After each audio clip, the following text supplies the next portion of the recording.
Welcome back to the booth here at the U.S. National Championships. I am Brian Gottlieb. That is Craig Krempels, and we are ready for day 2 of draft. We're going to go over all the standings. We're going to remind you of what we're playing for, all that good stuff as we move throughout the day.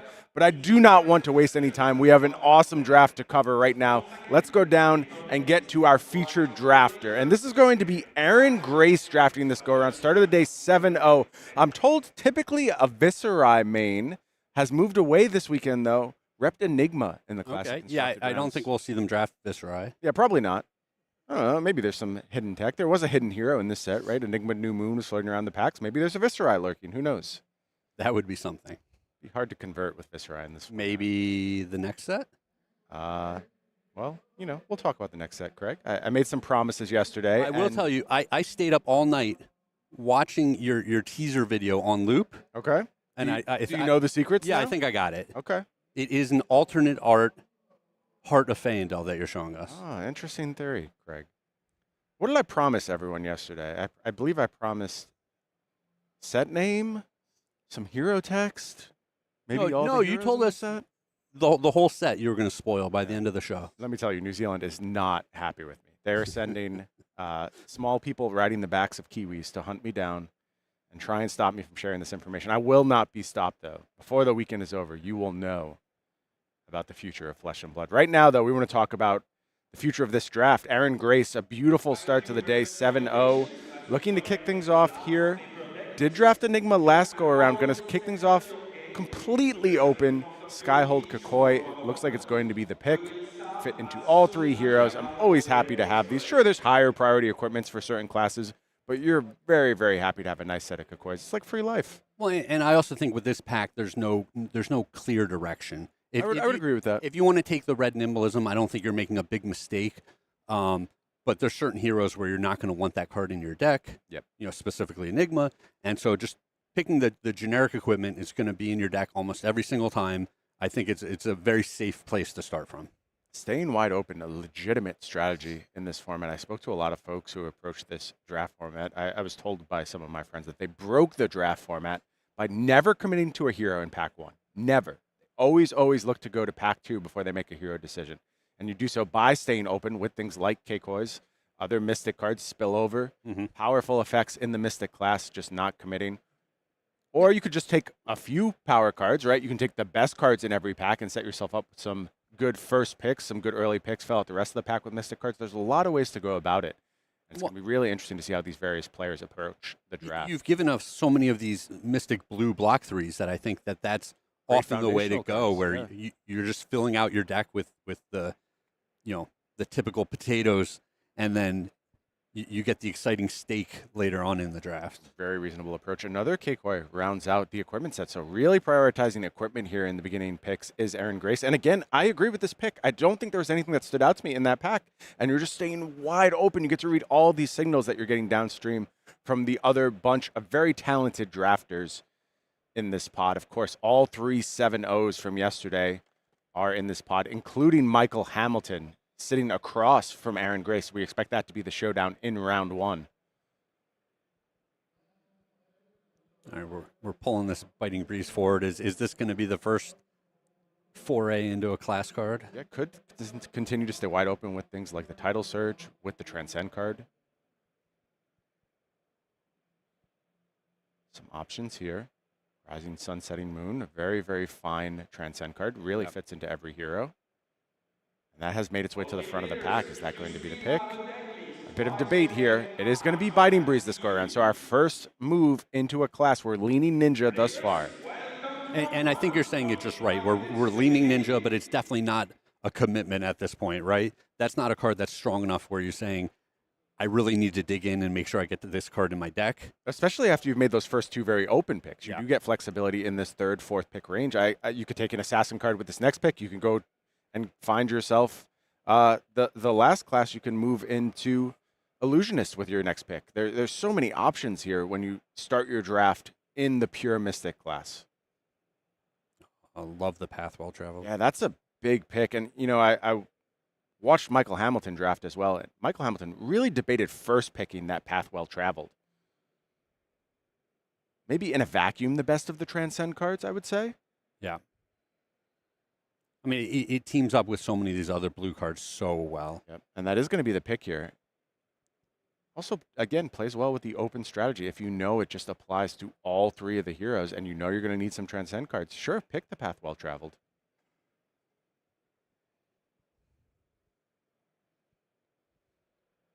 Sounds like Aaron was hard at work in the downtime between day 1 and day 2.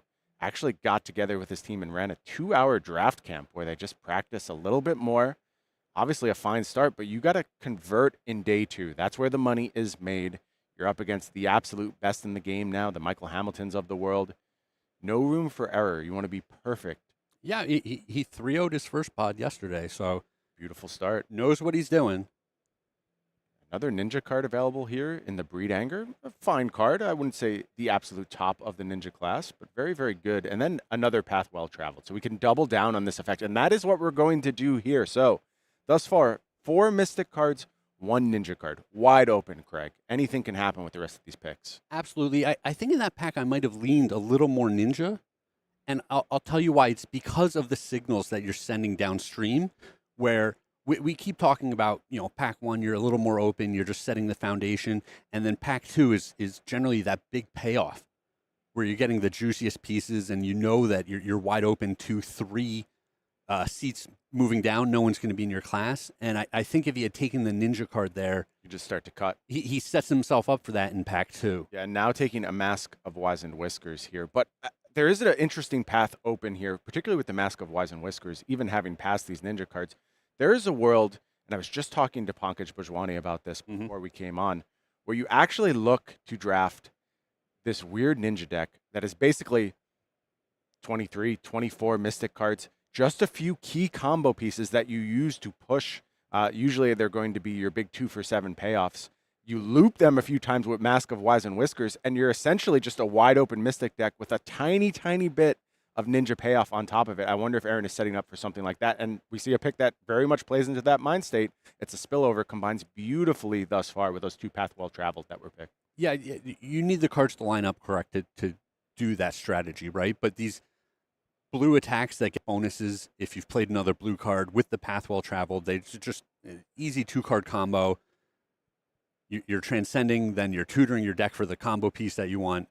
Really nice start to this draft. Yeah, Rising Tide available here, so we can keep this pick, this trend of picking the Mystic cards wide open. Companion of the Claw in blue.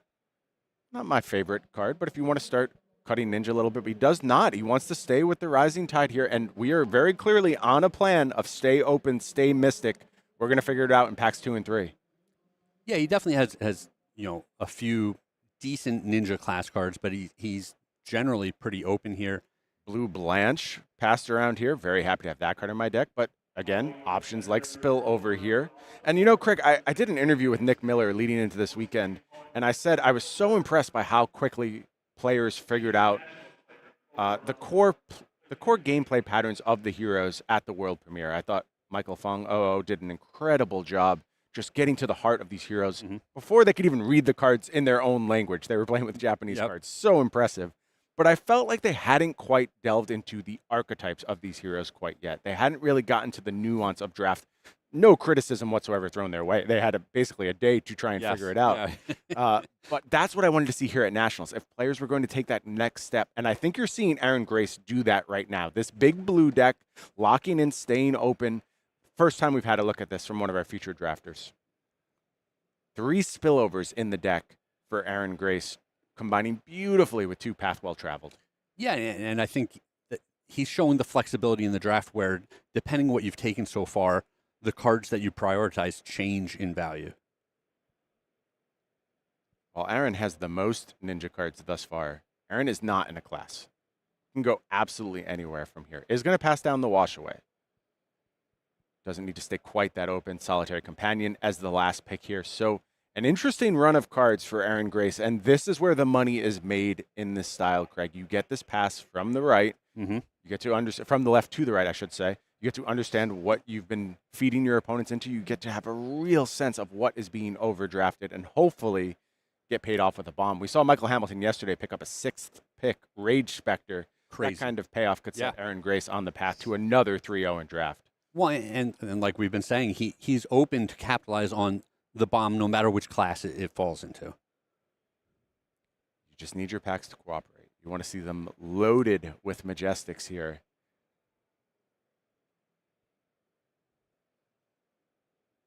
How would you rate things thus far for Aaron Grace? Are you happy with this position? It's funny because I think it's very similar. You know, Michael Hamilton was more clearly in a class yesterday when we watched him draft. Yeah, first pick to Waxing Spectre, I believe. Did so in this draft as well, for what it's worth.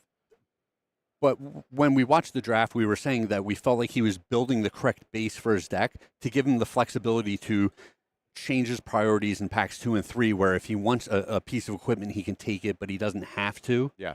And we see the same thing here. There's so many blues in Aaron's stack, and he already has a pretty decent equipment suit.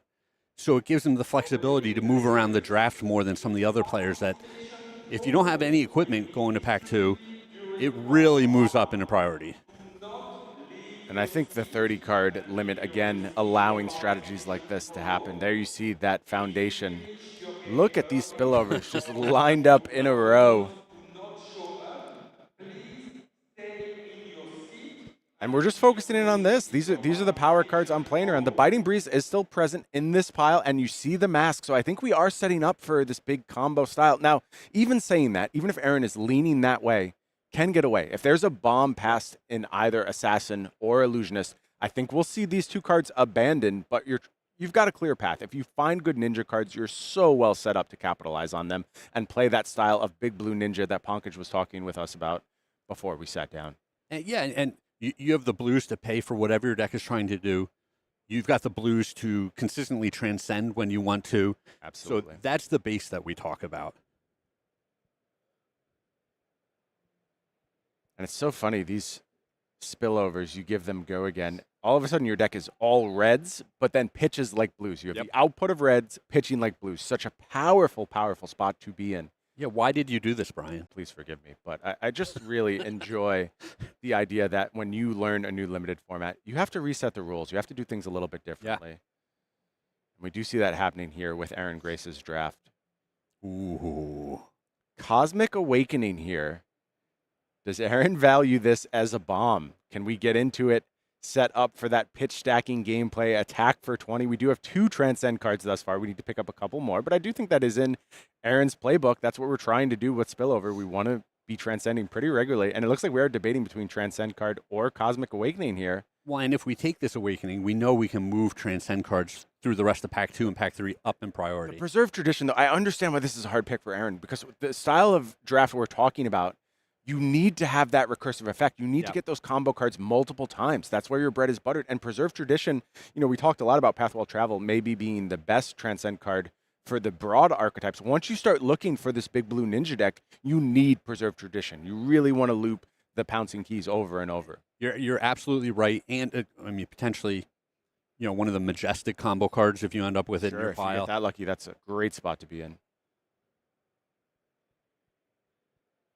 Breed Anger present in the deck. I'm really focused in now on these ninja combo cards, particularly red ones. How many combo cards can we find?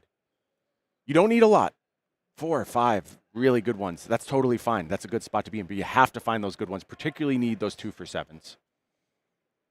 Well, and like you're saying, with all the Transcend effects, you're going to be able to tutor these up. You're going to get it into your graveyard very early in the game, so the recursive effects will be there to put it back. And with this Breed Anger pick, I think we are now a ninja deck. I think we have crossed the threshold at this point. We have to commit. Yep. We have to look for these combo cards, particularly with the Preserved Tradition leading into this Breed Anger pick. It locks down exactly where we are.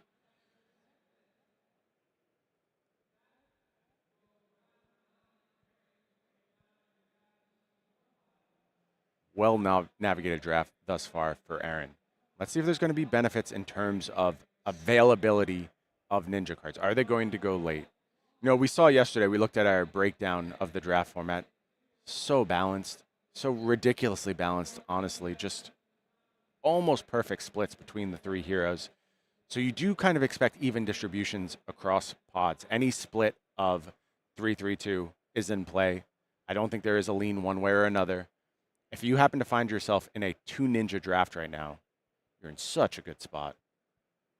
Well, and through Pack 1, there weren't many juicy ninja cards that we saw trickle through. Really not. A Breed Anger early, I think, was Yep. one that stood out. Maybe one mask was passed as well, if I recall correctly, early on in the draft. But that leaves Aaron the opportunity to be, potentially 3 or 4 seats deep to his left before the other Ninja player. Certainly what he's hoping for here.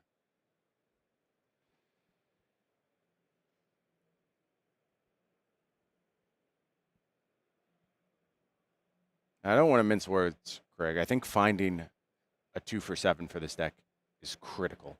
It's so important that at some point one copy of that card makes the deck. Yep. Key Unleashed is the card we're looking for more than anything else as we go through these packs. Harmony of the Hunt, a fine pickup. And again, I think just good Ninja cards coming through. It is pulled to the front.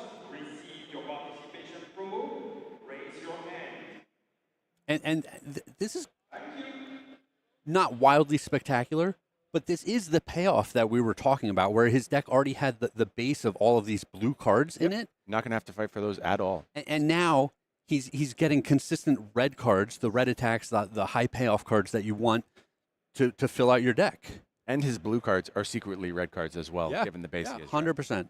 Yeah, output looks really good thus far for Aaron Grace. You see a yellow Key Unleashed. I would pull that to the front. I think we need to have a backup plan. We want red 100%, but 2 for 6, very, very respectable. And there it is. The first Key Unleashed makes the deck.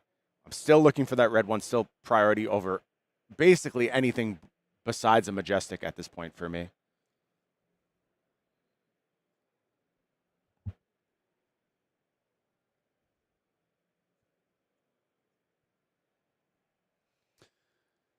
It's going to be interesting to see if the Ninja player might potentially be a couple of seats to Aaron's right, and Pack 3 might not be as juicy for him. It might not have the payoffs that we're talking about, but we saw him pass the Ninja Boots early in this. If there's only one other Ninja player in the draft, you can end up with some of those high-priority pieces of equipment real late and get that payoff. Let's have the option of a K-Koi here if we want to fill out the suite. That's it. We're done. We have all our equipment. If we want to fill in now, I think that's not bad. Grain that tips the scale also could be good. Another Transcend card to add to the mix. Yeah, I don't hate this pick at all. Yeah, I think that's great. I think that's a perfect pickup here. We were saying yesterday how important is what a big advantage it is. If you sit down with a full 4 pieces of equipment and your opponent only has 2, you're already really far ahead. Yeah, Aaron playing at 24 life now. And some of the pieces of equipment we also said are kind of clunky. They're hard to use. Couple nice pickups here. And now you get the feeling not only did Aaron stay wide open, but found the right class as well. I think these are quite late, good quality reds. Love that red Untamed. Yeah. Breakpoint, so critical. 1 for 4, offering up additional Crouching Tiger buffs. Yeah, some people just call it a 1 for 5. Most cases it does function that way, yeah. And or at the very least, demanding some equipment from your opponent. Yeah, well, and we know that spreading the damage around through multiple sources is generally better than just putting it all on one card. Look at this, Your red Blessing of Key comes up. I don't love this card. It's not one that always makes my deck, but I do love it if I'm forced to play first against another Zen. That's just it. This is potentially just a sideboard card. You lose that die roll. They make you play first. This is a fine card to have in your deck. Oh, absolutely. I always feel so much more comfortable if I have a couple of these floating around in my inventory. If I get paired into that Zen Mirror, it's so much less die roll leaning once you have a couple copies of this. And look at this. We tabled the Cosmic Awakening. Just Interesting. A clean pickup if you want it here. We do only have 2 Transcend cards so far, but I'm looking at the rest of this pack. I don't see a lot of competition. It could be the Rising Tide. That's a fine pickup given how things are set up. Do you want some insurance policies here? It is going to be the Cosmic Awakening taken, and I like it. I think that's a good pick here from Aaron Grace. Yeah, the floor is so high on this card, right?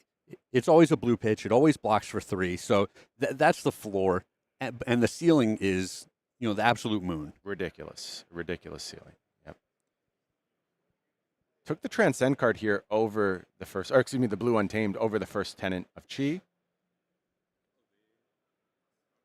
I'm good with that. I like a 1-cost 2 go again, particularly against Enigma. Again, this might be another sideboard card, but a fine one to have around.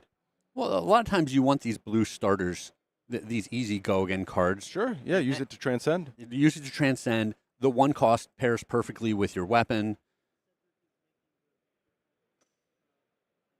Plenty of first tenants late in the pack, too, should you want them. This one is going to be picked up. Still combining well with all of our Mystic cards. Setting up to get the buffs on our spillovers. Not a lot of Enigma players. Yeah, that bodes well for Michael Hamilton, whom I saw start off the draft in Enigma once more. We expect to see facing Aaron Grace. All right, Brian, so we've got a lot of blues already. Yep, loaded up. We have 3 Transcend cards. We have our full equipment suit. And you've said, the red combo piece is the last piece of the puzzle for He us. unleashed over everything. Yep. That is the absolute priority as we go into pack 3 here. Short of a majestic combo card. That's just my windmill slam. Yep. The fact that I can't stress enough how important it is because we're recurring the card. We're set up to play it multiple times in the game. And the difference between playing 3 2-for-6s and 3 2-for-7s is monumental. It's absolutely huge. Well, like we're saying, when you have the ability to search your deck for the exact attack that you want, it is going to be that every single game where you get the full 3 uses out of your 7 attacks. Super consistent setup. I love the base here. We're just missing that last cherry on top. But even that pack, it was all reds. It was all red. It's not like he's settling. Yeah. Other than the Chi Unleashed, all red attacks. So like a great payoff in pack 2 for him there.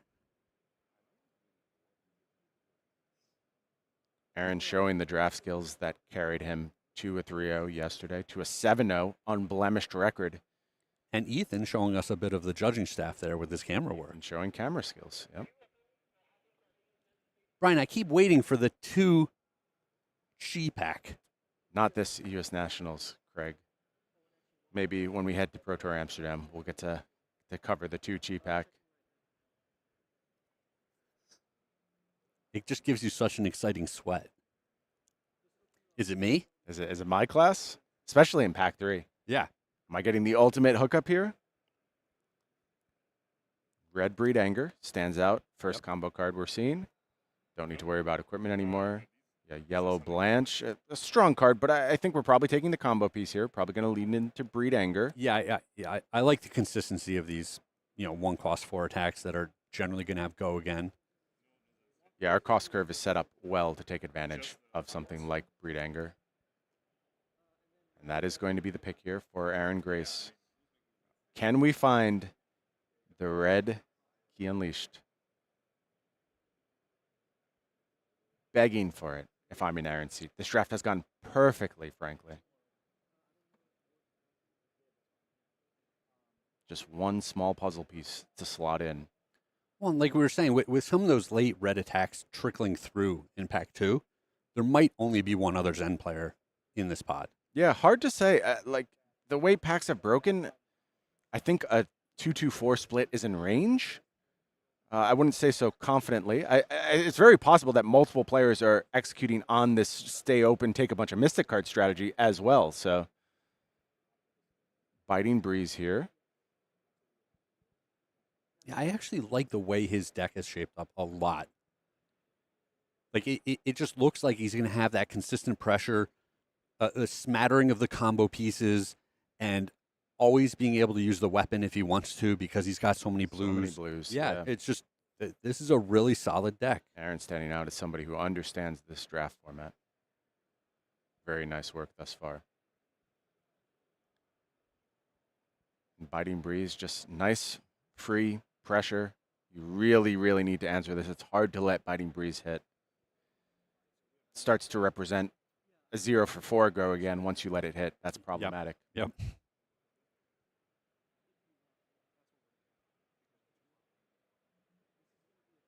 And even if it doesn't hit in certain matchups against Enigma, you have to be able to go wide. Yeah. You need to be able to present 3 or 4 attacks in the turn to clean up their auras at some point in the game. Grain that tips the scale here. I could see taking another Transcend card. There's no real power card here. We're still not finding that Key Unleashed. And I'm getting worried, Craig, because that card is so powerful. Yeah, we're definitely running out of time. And given the number of ninja cards that are making it through at this point, I don't know if it's coming. I'm getting concerned that we may not find that ultimate payoff. And look, I don't think that dooms Aaron Grace. I think there's still a fine deck here.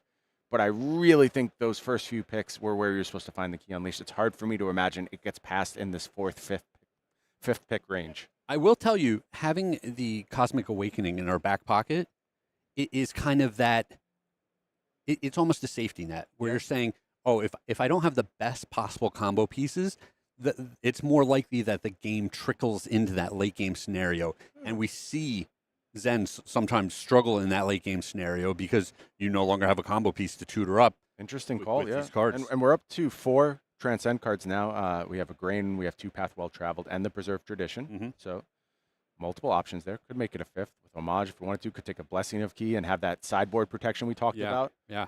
So a couple options here. Blue combo card, blue block 3. And as you've told us, with the 30-card deck restriction, sometimes it's really nice to have these high upside, sideboard-esque cards in our pile. Yeah, and we see the debate here for Aaron. It is going to be the Blessing of Key. I like it. There could be a copy of that in the main deck. I don't think it's a horrendous main deck card, but I think it really shines when you get to play it out of the sideboard in the mirror going first. Well, and he hasn't drifted. It's not like he dabbled in a couple of different classes. So I think he's going to have plenty of cards for that 30-card deck to choose from. if he doesn't want to put that Blessing of Chi in the main. It can definitely be a play-draw decision. Red generics here with the Gravekeeping as well as a Water the Seeds. Yeah, both of these are fine options for the deck. Does have another Preserved Tradition that he could take. If I had the red Key Unleashed, maybe I'm in the market for a second Preserved Tradition, but now I think it just has to be a generically powerful card, and it is going to be Gravekeeping 1 for 5. Banish can be relevant in some spots, particularly in the mirror again. Yep. More of a new card, I would say, but still a fine pickup here. I like this card here. His deck is super consistent, but it lacks a little bit of the firepower to push over the top, and ending some combat chains with a 1 for 5, I think is definitely going to be right where he wants to be.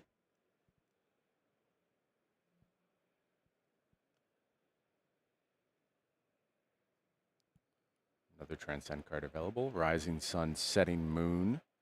Not much else in the pack here. It looks pretty picked through, particularly for the Ninja class. Actually, the most picked through for the Ninja class. So kind of forced into this pick here. Yeah, and now I'm willing to say, the Wind Chakra is an option. Now I'm willing to say we're not getting the Key Unleashed. This is past that point. I would say that is a blow to Aaron's deck. If this deck has a flaw, it is the absence of that card. And I don't want to paint it off as nothing. There's still a really good foundation here, but Aaron is feeling the sting right now. Really wanted to see that one come through. Going to get a Harmony of the Hunt here. I think that's a fine pick. Yeah, I like it.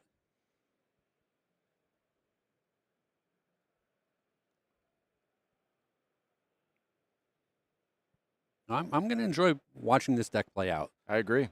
Looking forward to this first match. We said the Yellow Chi Unleashed is kind of a nice consolation prize here where you don't have the best of the best, but it is the recursive piece, the high-end finisher that you're looking for.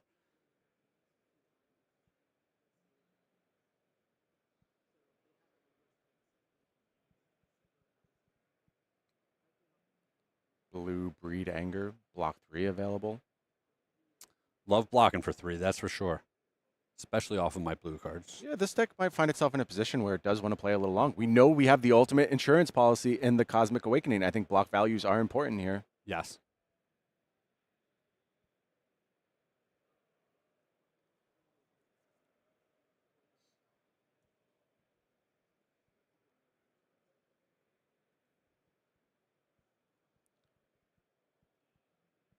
Watered the Seeds.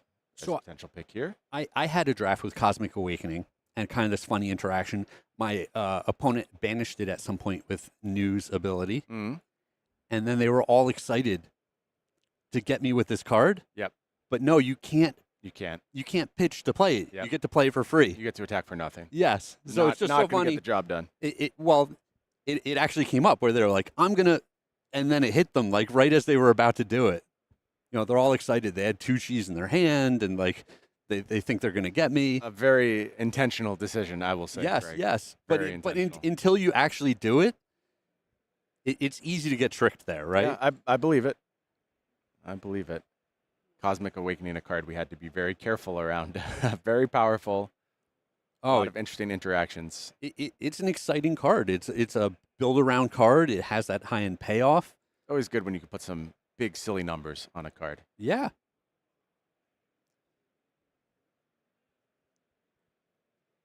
So it just takes a wash away here. Rounding out with our final picks. I love it when LSS gives us kind of those aspirational cards. You have to work a little harder to make it happen. Build-arounds, yeah. But we have all sorts of players, and some just want to do the same consistent thing over and over, and some of us want to live the dream. Want to attack for 20. Yeah, I think that's very valid, and I respect those players who just want to be attacking for 20. Craig, what are you saying for a score there out of 10? Give me a rating of Aaron Grace's draft.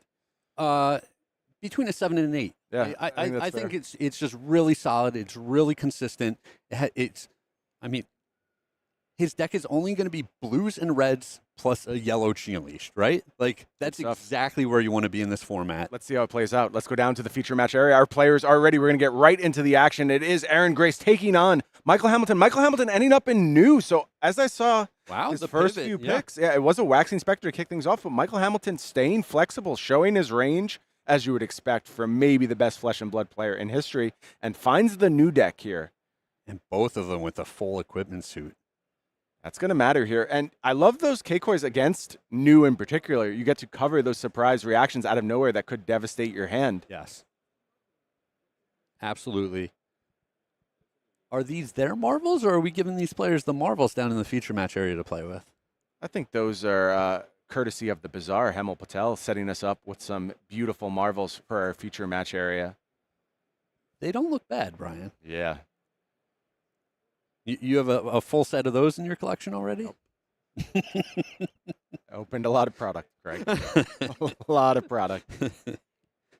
Good for you. This is a beautiful, beautiful set, and it has me hook, line, and sinker. Oh, this is interesting. Beckoning Mistblade going to start things off here for Hamilton. Hamilton going first, and just taking here is Aaron Grace, so does not want to give up the card. Yeah, pretty interesting. Yeah, Hamilton going to take advantage with the blue card here. Bond's going to go again. Well, oftentimes, especially on the first turn, you want to put 2 cards in front of these assassin attacks, right? You're going to get to draw up to 4 cards again, so you might as well play around some of these attack reactions just by overblocking to begin with. But when you give this go again, you're saying, oh, like... Decision becomes harder. Yeah, like, can I put 2 in front of this and 2 in front of the potential next attack when they've got 1 floating? Yeah, I don't think it's even out of range to use an equipment on that dagger, quite frankly. I understand wanting to preserve the card, but I could see just going ahead and cashing in a Kikoi to not have to face this kind of scenario. No, this actually played out just fine for Aaron. Yep. Well, this is why Aaron is sitting at 7-0. Navigated well, just gives up a point of damage there, retains plenty of cards in deck. Looks like we're not going to be able to transcend quite yet. I believe that Preserved Tradition is the only blue available. Has the Key Unleashed, some Gravekeeping, and an Untamed. How do you want to combine this hand? Are we looking to maybe Arsenal the Unleashed for a future turn? That would be, my best guess. We're going to head that direction. Yep. Kick things off with that Untamed. All right. It looks like we want that Key Unleashed back in our deck. Okay, yeah, I mean, that makes sense. You can just go ahead and find it reliably with that Zen ability. Maybe you Arsenal the Transcend card in this case, so you're set up for a future combo turn. Your curve profile works out very well with that Gravekeeping. Yep. Just get to go 1 for 5 at the end of this. Yeah, getting to go 4 into 5 and Arsenal a card is pretty fine start. Oh, good, yeah. I think that's completely fine. Especially when the card we Arsenal is that Transcend piece, right? It'll turn into the best attack in our deck later in the game.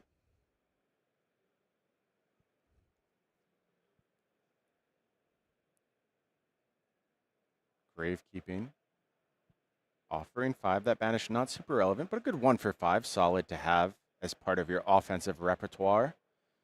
Having smooth and varied cost profiles. Very, very important for these Zen decks. Does demand a lot of cards from Hamilton here. 3 cards committed to the defense. Yeah, I think this is a pretty big win for Aaron through the first 2 turns of the game. You know, turn 0, you take 1 point. It's not a disaster. You don't run into a bunch of attack reactions. Turn 2, you take 3 cards out of your opponent's hand. Certainly makes blocking a lot easier when you know they can't pitch and attack react against you. Mind's Desire is the play here. And look, I do want to point something out in this matchup in particular. We sung the praises of Aaron's draft strategy, getting all those blues. New is very happy to see a deck that is loaded with spillovers and various effects such as them. And I think that is probably influencing some of the blocking decisions here. Is just going to go ahead and let that Mind's Desire hit. And it hits a spillover, not what you wanted to see. Did avoid the life gain trigger. Yes. But a key card put aside for New in the future. Hamilton has drawn a Transcend card as well in that hand, I believe. Yeah, a lot of times when these games go late, you know, generally all the assassin cards block very well. They all block for 3, so you end up giving 3 cards, and you just activate New's ability, and you attack the opponent with the best blue card out of their banish zone. Fine spot to be in. Tiger Taming Kakar going to kick things off here. Looks like blue cards potentially at the ready. I believe that is the path well traveled combined with a Rising Tide perhaps in hand.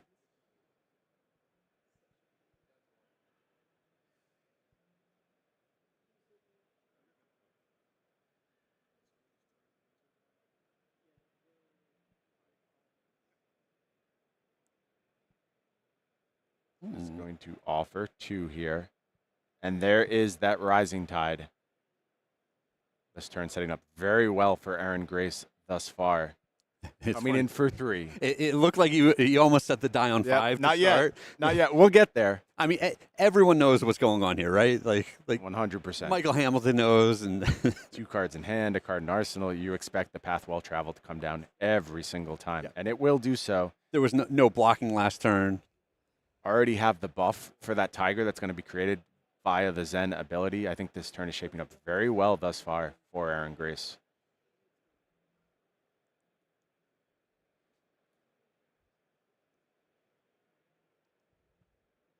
Perhaps a little chi flooded, if anything. Yeah, I think he's okay with that. That's a good spot to be in.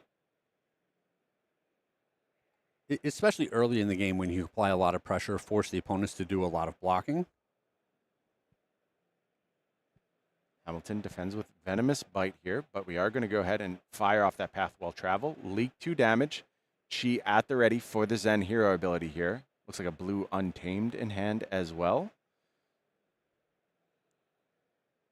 So is able to go ahead and get that 2 for 6 should he want to.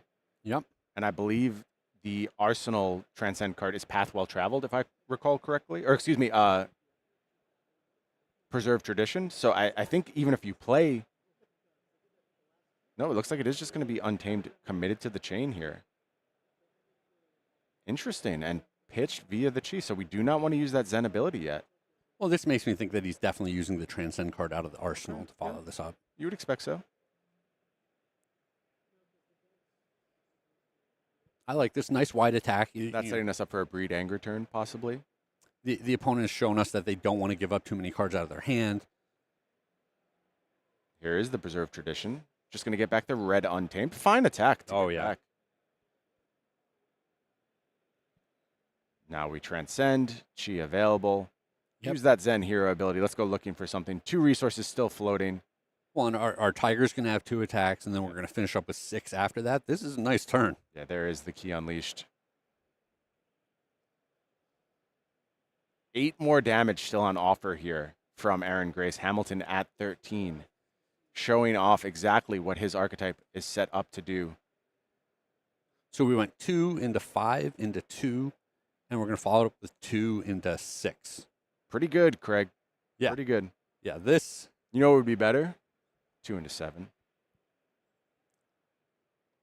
Just saying. Are you sure? It would be better. Can you do the math for me, Brian, just to make sure that wanna we're on keep the same track of page? this. Look, I said how important it was to find that red key unleash. We never found it. I think it is going to have an impact on this match. We'll see if it comes up to be that critical one life difference as we move through this game. But it's not going to be a one life difference. It's going to be a multiple life difference because I expect on this next turn maybe this Mask of Wise and Whiskers to get involved and try and get that pouncing key back into the deck. Yeah, oftentimes you want to put it back in the deck as soon as possible so that the opponent doesn't have the opportunity to banish it with their Transcend card. 100%. And you have to fear that passover from New all the time. Here's a Blanche. And if you're going to have a 2-card hand, these are the type of 2-card hands that you want. Big disruptive attacks. Yeah, and Blanche just an absolute haymaker in this format. This was Hamilton's either second or third pick, I believe, if I recall correctly. A yellow Blanche. Huge priority on this card for Hamilton. Well, like we're saying, it is that attack that you want, and as you're drafting early, it leaves you open. If you need to pivot, this is a card that's going to end up in your deck every single time, no matter what class you end up in. See Aaron Grace put a Nimblism in front here. And just going to take 4 on top. So didn't find a lot of use for that Nimblism in this hand. Colors are gone. There'll be no transcending here. I'm expecting a pretty small salvo here. Kick things off with the Tiger taming Kakara. Maybe one more play after this, and Arsenal a Transcend card set up for the future.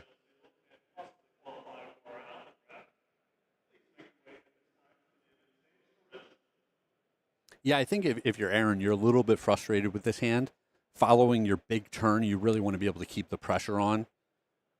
You know, if we presented, I believe it's 17 last turn, whatever it was. Yeah, it's a blessing of key here. So interesting setup here for the next turn. He does have the life total and the equipment suit to say, all right, I'm going to set up for the next turn. I'm going to have an Arsenal card. I'm going to have this blessing that's giving me the big tiger to start my turn. So I'll take whatever you send my way. I have my equipment to make sure I live through the turn. And then, you know, you are at 8. If I have another turn that presents 17, somewhere in that neighborhood, I'm just in the driver's seat for the rest of the game. Yeah, I think Aaron's in a really good spot right now, actually. Blessing of Key is going to pay some dividends here for the setup.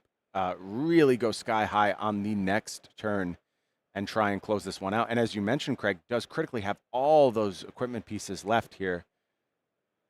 Hamilton prioritizing keeping a large hand here. The aggressive deck, you go 17, and then the next turn you only attack for 2. Perfect. You blocked for 2 on the opposing turn. You attack for 2.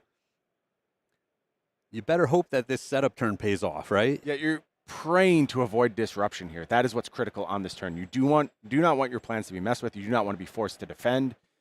And of course, you need to find some payoff here. But I think we found it. It looks like Biting Breeze, multiple blues available. Cosmic Awakening. We know we have the Transcend card in Arsenal. And does Hamilton have any way to mess with this? Can you get the numbers so high to potentially threaten lethal? That's another option. At 12 with no equipment, sure. I think that's in range. At 16, a virtual 16, that's a big ask for Hamilton on this turn, despite a 5-card hand. Well, and Michael is probably expecting another attack there, right? Possibly. Where he's saying, all right, I'll give my gloves to prevent one here. And then when you have the 4 attack, I'm going to put a 3 block in front of it, or maybe 2 cards in front of it, whatever it might be. Sometimes you catch your opponent expecting something that you don't do, and it's possible that Michael just can't take advantage of the full 5 cards this turn, and you just hit him with that virtual intellect penalty. It's one of the reasons why I do quite like Blessing. And I'm not going to try and sell you on it on a top tier card. I don't think that's really what I'm advocating for. But there are some play patterns that it does uniquely for Zen that I think you can get paid big dividends on. And exactly what you're describing, Craig, where you're expecting that future attack and the turn just ends and you pass all of that offense forward to a future turn. And given how long Hamilton has tanked thus far, I kind of think that's what we're working with here. So it looks like we're attuning with Mystic Vibrations. It's going to miss here. Oh, no! Bit of a gambit there from Hamilton. Would have loved to see that 0 for 5 to kick off the turn. I'm assuming we have some go again somewhere, or are we just going to load this up with hisses? It's got to be the boots, right? Okay. Yeah, Venomous Bite. Sure, sure. alongside a hiss in hand. So we have all the options here. We have Fang Strikes. We have Slithers. Go again is present. This is a lot more threatening on 10, Craig. A lot more threatening. Huge win there for Aaron Grace.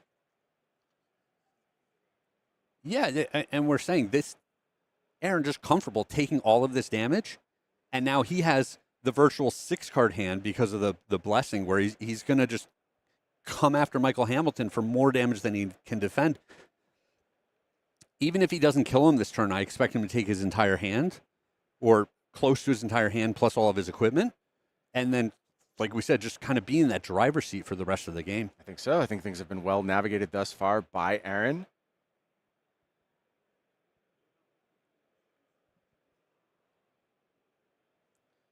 As we expected, Biting Breeze going to kick things off here. Do you fear that second Tiger at all? I think you kind of have to, just because you expect your life total to be so low. If that represents another lethal attack that demands a card, that's so scary. Oh, and another. Here is the spillover. Just 3. 4, excuse me. Not just 4. Just 4, Craig. Not just It says 4 right there. What are you talking You're not about? tricking us, Brian. You might trick me. But can we trick Michael Hamilton? Surely he's never seen this before. He's going to be caught unawares. Listen, if someone can efficiently play off of the back foot and get the maximum amount of value out of every card and find the line to win, it is Michael Hamilton. Absolutely. I think Aaron Grace in a favored position right now. Never count Michael Hamilton out. I have learned that over many matches covering him in the feature match area. So a few matches. Quite a few. I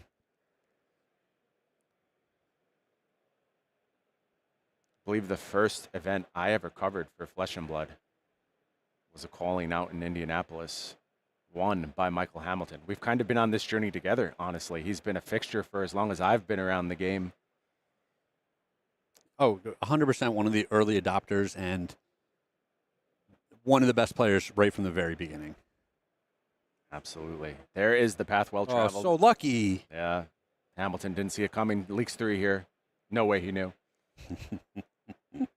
Is going to fall to 4. That Crouching Tiger looming, ready to offer 3. This Chi in hand, ready to go ahead and juice things up a little bit. I think a Biting Breeze as well. So you could just get super wide here, use something like a Breed Anger if you want to have a cheap option. Yep.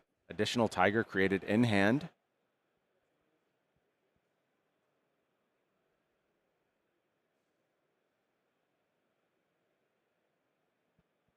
Yeah, small selection of combo cards, but does have the right pieces for the right moment.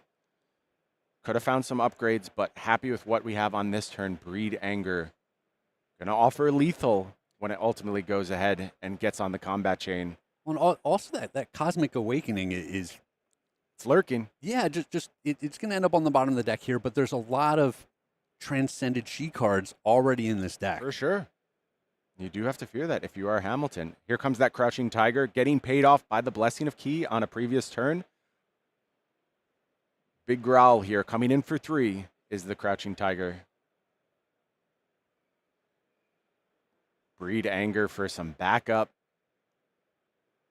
Still multiple cards in hand for Aaron Grace. One's just a Crouching Tiger. Yeah, and if you're in Michael's seat, are you worrying about potential on hits? Are you saying I'll take this I'm worried about dying. kind of clean The worst honest on hit, 3? death. My least favorite on hit. Sure, but obviously if you've got some 3 blocks in your hand, you need to put them in front of the correct attacks here. 100%. You have to find efficient blocks, and we see a 2 block, so a bit of damage going to leak here. Takes the moment for this vanilla damage to come through, and now 4 is the offer from Aaron Grace. Critically 4 go again. Additional Crouching Tiger will be created in the Banish Zone. Looks like we activated Aquasine Shell here. Going to look for some answers. Bastion, okay. Defending alone is going to get the buff here. 1 damage leaks. Hamilton falls to 2. Is there more in the tank here for Aaron Grace? There is. It's going to be the biting breeze to cap things off, coming in for 3 here. We'll create another Crouching Tiger. Not something you truly fear here. And critically, that chest is going to be a Kakoi. So we're going to fall to 1 in Hamilton's spot, and we're not going to be able to go find a Chi or anything on this turn on the back of our equipment. So Hamilton survives, but at what cost? Everything given up here. Crouching Tiger in the arsenal for Aaron Grace. Yeah, being at 1 is a bit of a disaster, right? Because all of the attacks you need to defend and all of these Crouching Tigers that leak through, generally you want to ignore them when they're coming in for 1, can no longer do that. They each demand a card. Terrifying position. We've all been there against ninjas. You do not want to be at 1 against a ninja. It is a nightmare scenario. And on Hamilton's side, all he can do is draw back up. What does Aaron Grace have for the follow-up? This is the spot where Tiger Taming Kakar is going to be so good, and it's going to go ahead and have some fodder in hand on the back of that Harmony of the Hunt. We know there's also a Crouching Tiger in arsenal, so no shortage of tigers here. 3 damage is the offer. Hamilton has the 3 block, blocks it clean. Here's Tiger Taming Kakara. You want to go ahead and get 2 blocks out of your hand here. Nimbleism committed to the defense. And this is where it's a disaster, right? The Tiger comes in, you have to put a card in front of it. Yeah.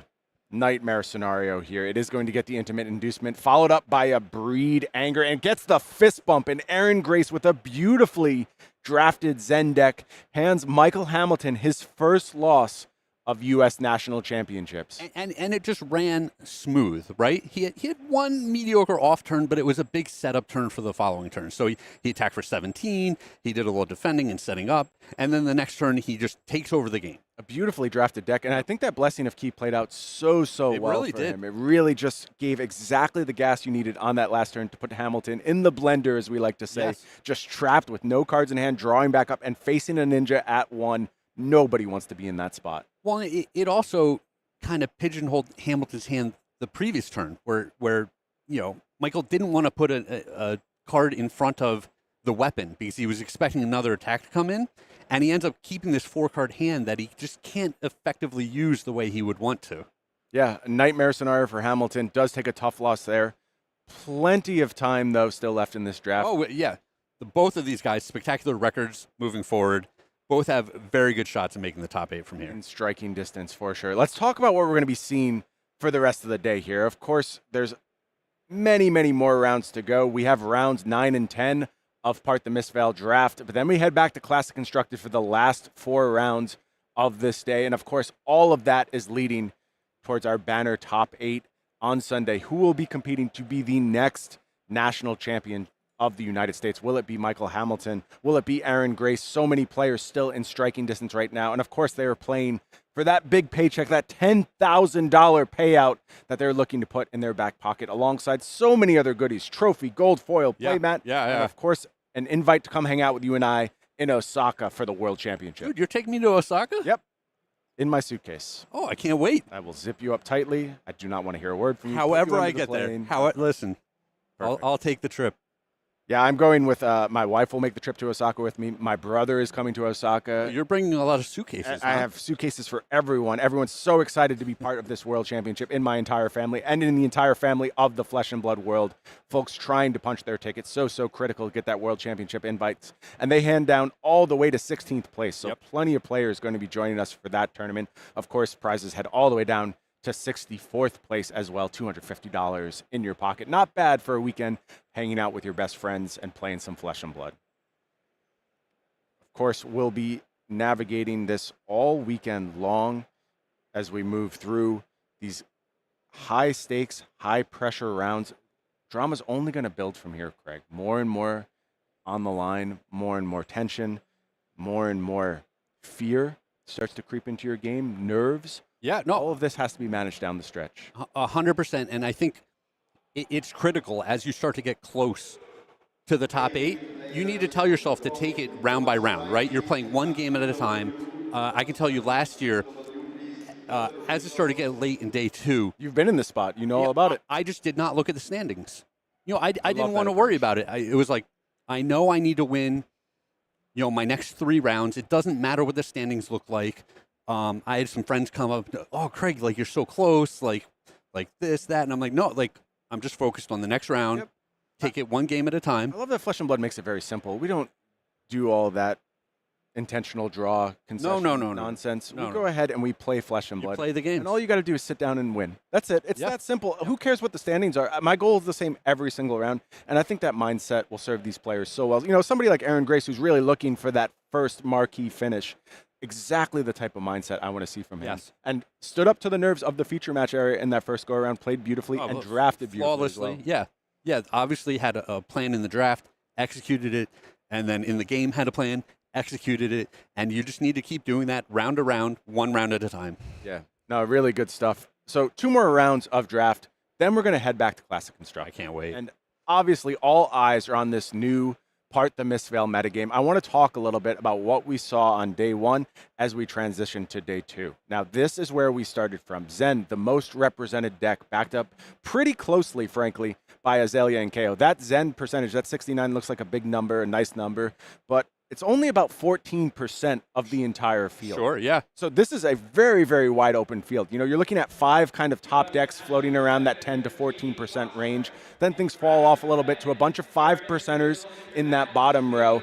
And that's what told the story of our day 1. But day 2 is going to look a little bit different. And as you see, the best converting deck that we're looking at in terms of those big 5 looks to be Kayo. Really strong performance from Kayo. Yeah, a little bit understated, right? Like, we're not talking about this deck a whole lot. All of the excitement is with the new heroes.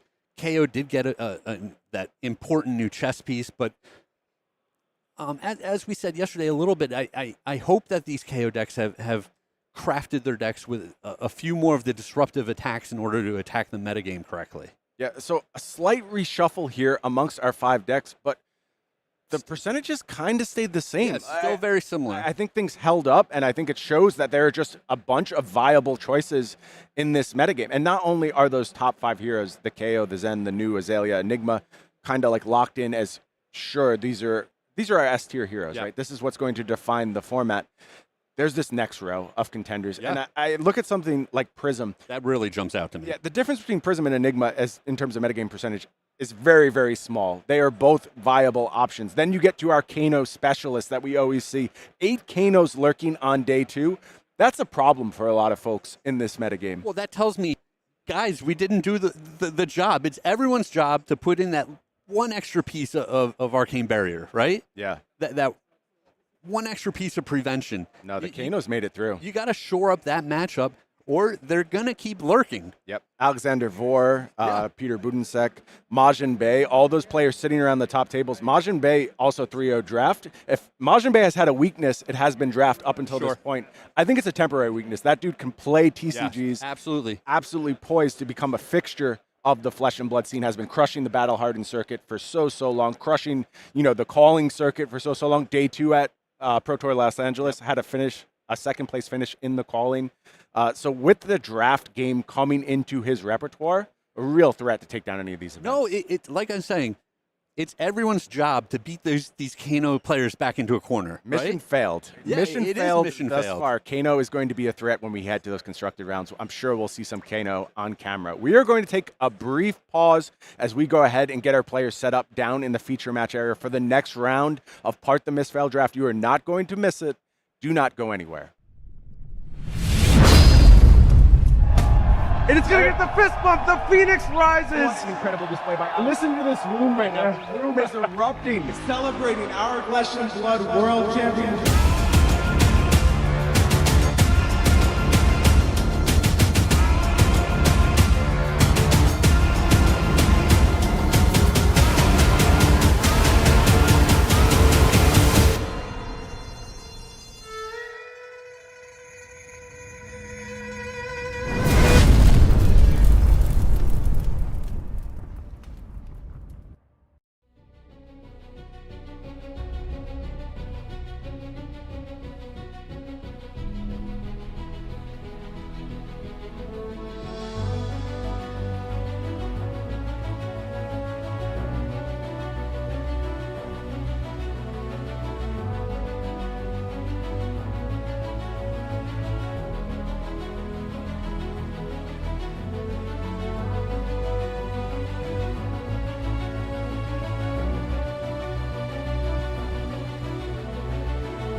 Welcome back, one and all, to the Flesh and Blood U.S. Nationals. I'm Doa, back with Pankaj for day 2 here, and it's already getting a little bit crazy. We actually saw Michael Hamilton lose the game, which is not something we see very often in competitive Flesh and Blood, but his opponent Aaron moving on to our next round. That's going to be a great one to watch, and before that, we need to talk about standings. So I want to hear your take on day 1, because there's a lot to break down here. I think the thing I'm most interested about is the Kayo conversion rate to day 2. Right. Everyone coming into his weekend, there was a whole narrative about Zen being the top best deck, but Kayo with the strongest conversion rate into day 2 is very, I'm sure, surprising for a lot of people, but also when you think about it, kind of makes a lot of sense. I mean, Kayo is all right into Zen, and it's just still a very, very solid deck with that awesome, awesome fridge. Right. Let's take a look at the stats for that to see what who made it through to day number 2. We'll take a look at the hero conversion rate in a moment. It's kind of shocking a little bit, but maybe not so much when you break it down. But Austin Summers, right now, we're going to see him in just a moment, I believe, in our feature match for draft. But up to 8 wins, or 8 points rather, playing Prism. So the OG Illusionist, certainly not out of the meta by any stretch at all. We see a couple other Prisms on the list there, but what else do you notice? OG one? This is the not the OG. Comeback OG. Sure. The newer weapon Prism. The newer, a little bit more Heralds, a little bit less Spectra. I know. I know. Yeah, 2 last undefeated players, both sporting Illusionist in CC, and I believe Austin is also an Enigma for the draft for today. We'll tune into that in just a bit. Moving on to our 7 points, we have Michael Hamilton, of course, with Enigma. We have a couple of news on this screen, in total 3 news, and new was also pretty well represented yesterday, but 3 news total. Moving on to this 6 and 7 point bracket here in day 2. Yeah, and then Zen Watch 2024, Charles Dunn, the leader of the Zens right now at 7 points at the moment, but Eventide as well, down at 9th with 7 points. Jacob Shakar as well. So Zen's making it through, but let's move on for the moment here. Oh, okay, all right, hold on. Got too much. Okay, hey, guess what? The game is ready. Game is ready. So actually, let's forget that. Let's jump right into the game. We'll take a look at some of those stats later on. As we said before, Austin Summers, one of our 8-0 players, taking on Aaron Grace, our other 8-0 player, recently moving to that with a win over Michael Hamilton just moments ago. But there's no rest for our players here today. You just got to keep going, just got to keep fighting. We got a Zen versus Enigma matchup, and it's gonna be interesting. This is one that can get a little bit tricky for the Zen. I have to say, I love the deck that Aaron has drafted. This blue Zen list is just, it's something that has come about as people have discovered the draft format more and more. Just the path well traveled in combination with a lot of those mystic cards like Spill Over and Rising Tide are just so incredibly strong. When you pair it with Zen's ability to immediately make use of the Chi and go find a red combo card. I guess in his case, the yellow Chi Unleashed, he didn't manage to quite find a red one. And then you just recur that same combo card with the Hat or with Preserved Traditions. And it just turns your mostly blue generic mystic deck into something that becomes really powerful. Yeah, and I think it does a really great job of sort of exploiting the mystic side of the set, too, which is something where initially the Zens were like, all right, I want to make sure I have my Tiger combos going and things like that. And they were kind of passing over some of these generic mystic attacks that can be great starters for your Transcend cards and lead into all sorts of shenanigans with the Tigers later on in the turn. So it is cool to see that being identified and used now. We do see a very Tiger-centric turn to start things off, though, for Aaron here. Going right into his Tiger buffed by the Kakara. Biting Breeze helped him create one to play this turn, so off to a decent start. 5 damage already. That's a scary turn 0, isn't it? And with some setup on the next turn, too. He managed to Arsenal and Untamed over there and his Blessing of Chi, so he will already have a Tiger guaranteed next turn. Yeah. And he also has resources to play the Untamed and maybe even swing the Kakara. This Tiger, which is already going to be base 3 from Blessing of Chi, could suddenly go up to 5. 5 damage Tiger, kind of scary. Yeah, and I mean, Blessing of Ki is one of those cards that just sort of gets unlooked a little bit in Classic Constructed. It's a little bit too slow for that format, it feels like. But in Draft, what are they going to do about it? They're just going to sit there and shake in fear with the impending Tiger attack, right? But Waxing Spectre coming out for Austin to start things off again, swinging in for, I believe it's 4 here. Aaron going ahead and saying snap no blocks, which is often the case when you're against Enigma that has set up a board state. Once you have set up board state, if you just try and commit too many cards to blocking, you don't get to mount as much of an offense. If they get to keep those cards around, that's basically card advantage for them. So you'll see oftentimes, especially a deck like Zen that can make use of a full 5-card hand, just snap say no blocks and just raise the Enigma down. Yeah, I mean, that's not blocking in Zen, like name a more iconic duo, right? I mean, it feels like that right now where you just look at your hand, you do the math, you're like, I know I can do more damage on the crackback, so you go for it, right? And one thing that can't be overstated is the fact that Zen comes in with all these weird breakpoints. Now, blocking 4 in this format is actually incredibly difficult, and especially when you're a deck like Enigma that needs to block out the attack to protect your ward pieces, oftentimes you find yourself committing your equipment or committing more than one card to an attack that's coming in for 4, and that ends up being so incredibly inefficient, something Zen really can capitalize on to get the edge in this matchup. Yeah, I mean, 4 is kind of the magic number if you look at initial breakpoints in Flesh and Blood across like different number combinations, because you got so many block 3s. You end up having to throw 2 cards into something, throw a piece of equipment in there, which is at a premium, obviously, in draft especially. So that really is the number you want to get to. That said, just presenting 3 with this Tiger to start things off, nothing wrong with that as well. Hiding so much information. Yeah. Aaron went ahead and kept a full 5-card hand, and all he did was start with what was already face up, the Blessing of Chi, bumping up the Tiger, saying, this is all you know about what I'm doing the rest of this turn. And we know, since he has that Untamed, very, very likely we might see another Tiger being generated this turn. Would not be surprised, yeah. I was looking at his hand. I think I saw Path Well Traveled there and a Rising Sun, Setting Moon, so I don't know if there's really, I don't believe he has a blue attack there, so, we don't really have an opportunity to transcend, it looks like this turn, but that doesn't mean we don't have an opportunity to do some decent damage. Like you said, we already have another attack coming in for 4, another Tiger being generated, so still a solid start to this turn for Aaron. I really enjoyed Austin's blocking there, or rather no block over there, recognizing that Zen will come into all these breakpoints, and as long as you can get full value from whatever your ward pieces are, so in that case getting the full 3 damage prevention from the ward instead of just losing it to like a Kakara or something. Yeah. Once you recognize that you won't be able to protect it, then you just need to try and be the most efficient you can to make sure you get the full value from those. Which is, that being said, losing the Haze Shelter to just 1 ward, not quite where you want to be, but Haze Shelter is one of those awkward cards where it is, it's constantly checking whether you've pitched a blue for it to have the full ward fall value, and pitching a blue on your opponent's turn, not very, very easy. Yeah, and I mean, as the Enigma player, whether it's draft or CC, you just have to have these turns where it's like, all right, well, my ward is just in there soaking damage, doing its job, and I just have to think more about, like, how do I rebuild my board next turn? Block as efficiently as possible, give myself enough to work with post-ward, and then come back strong.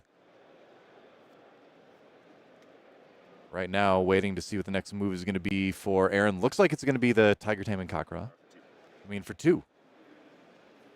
Kakara still has an Untamed in Arsenal, but at this point, be a bit inefficient for him to go ahead and cast that. Let's see how he gets out of this. Now, Austin with a very, very efficient block on his side with Battlefront Bastion, still having 1 damage prevention, could perfectly cover up the Tiger if that's what's coming after this. Yeah, and that's, I think, maybe one of the reasons why we see the Untamed come down here, too. The sequencing just altering a little bit, but I believe the Untamed can also buff the Tiger anyway. Yeah, that's right. So, it's just gonna be a bigger Tiger eventually. But hey, I mean, you're still gonna soak 1 damage. You're gonna get that value. It's just not gonna completely block out the Tiger.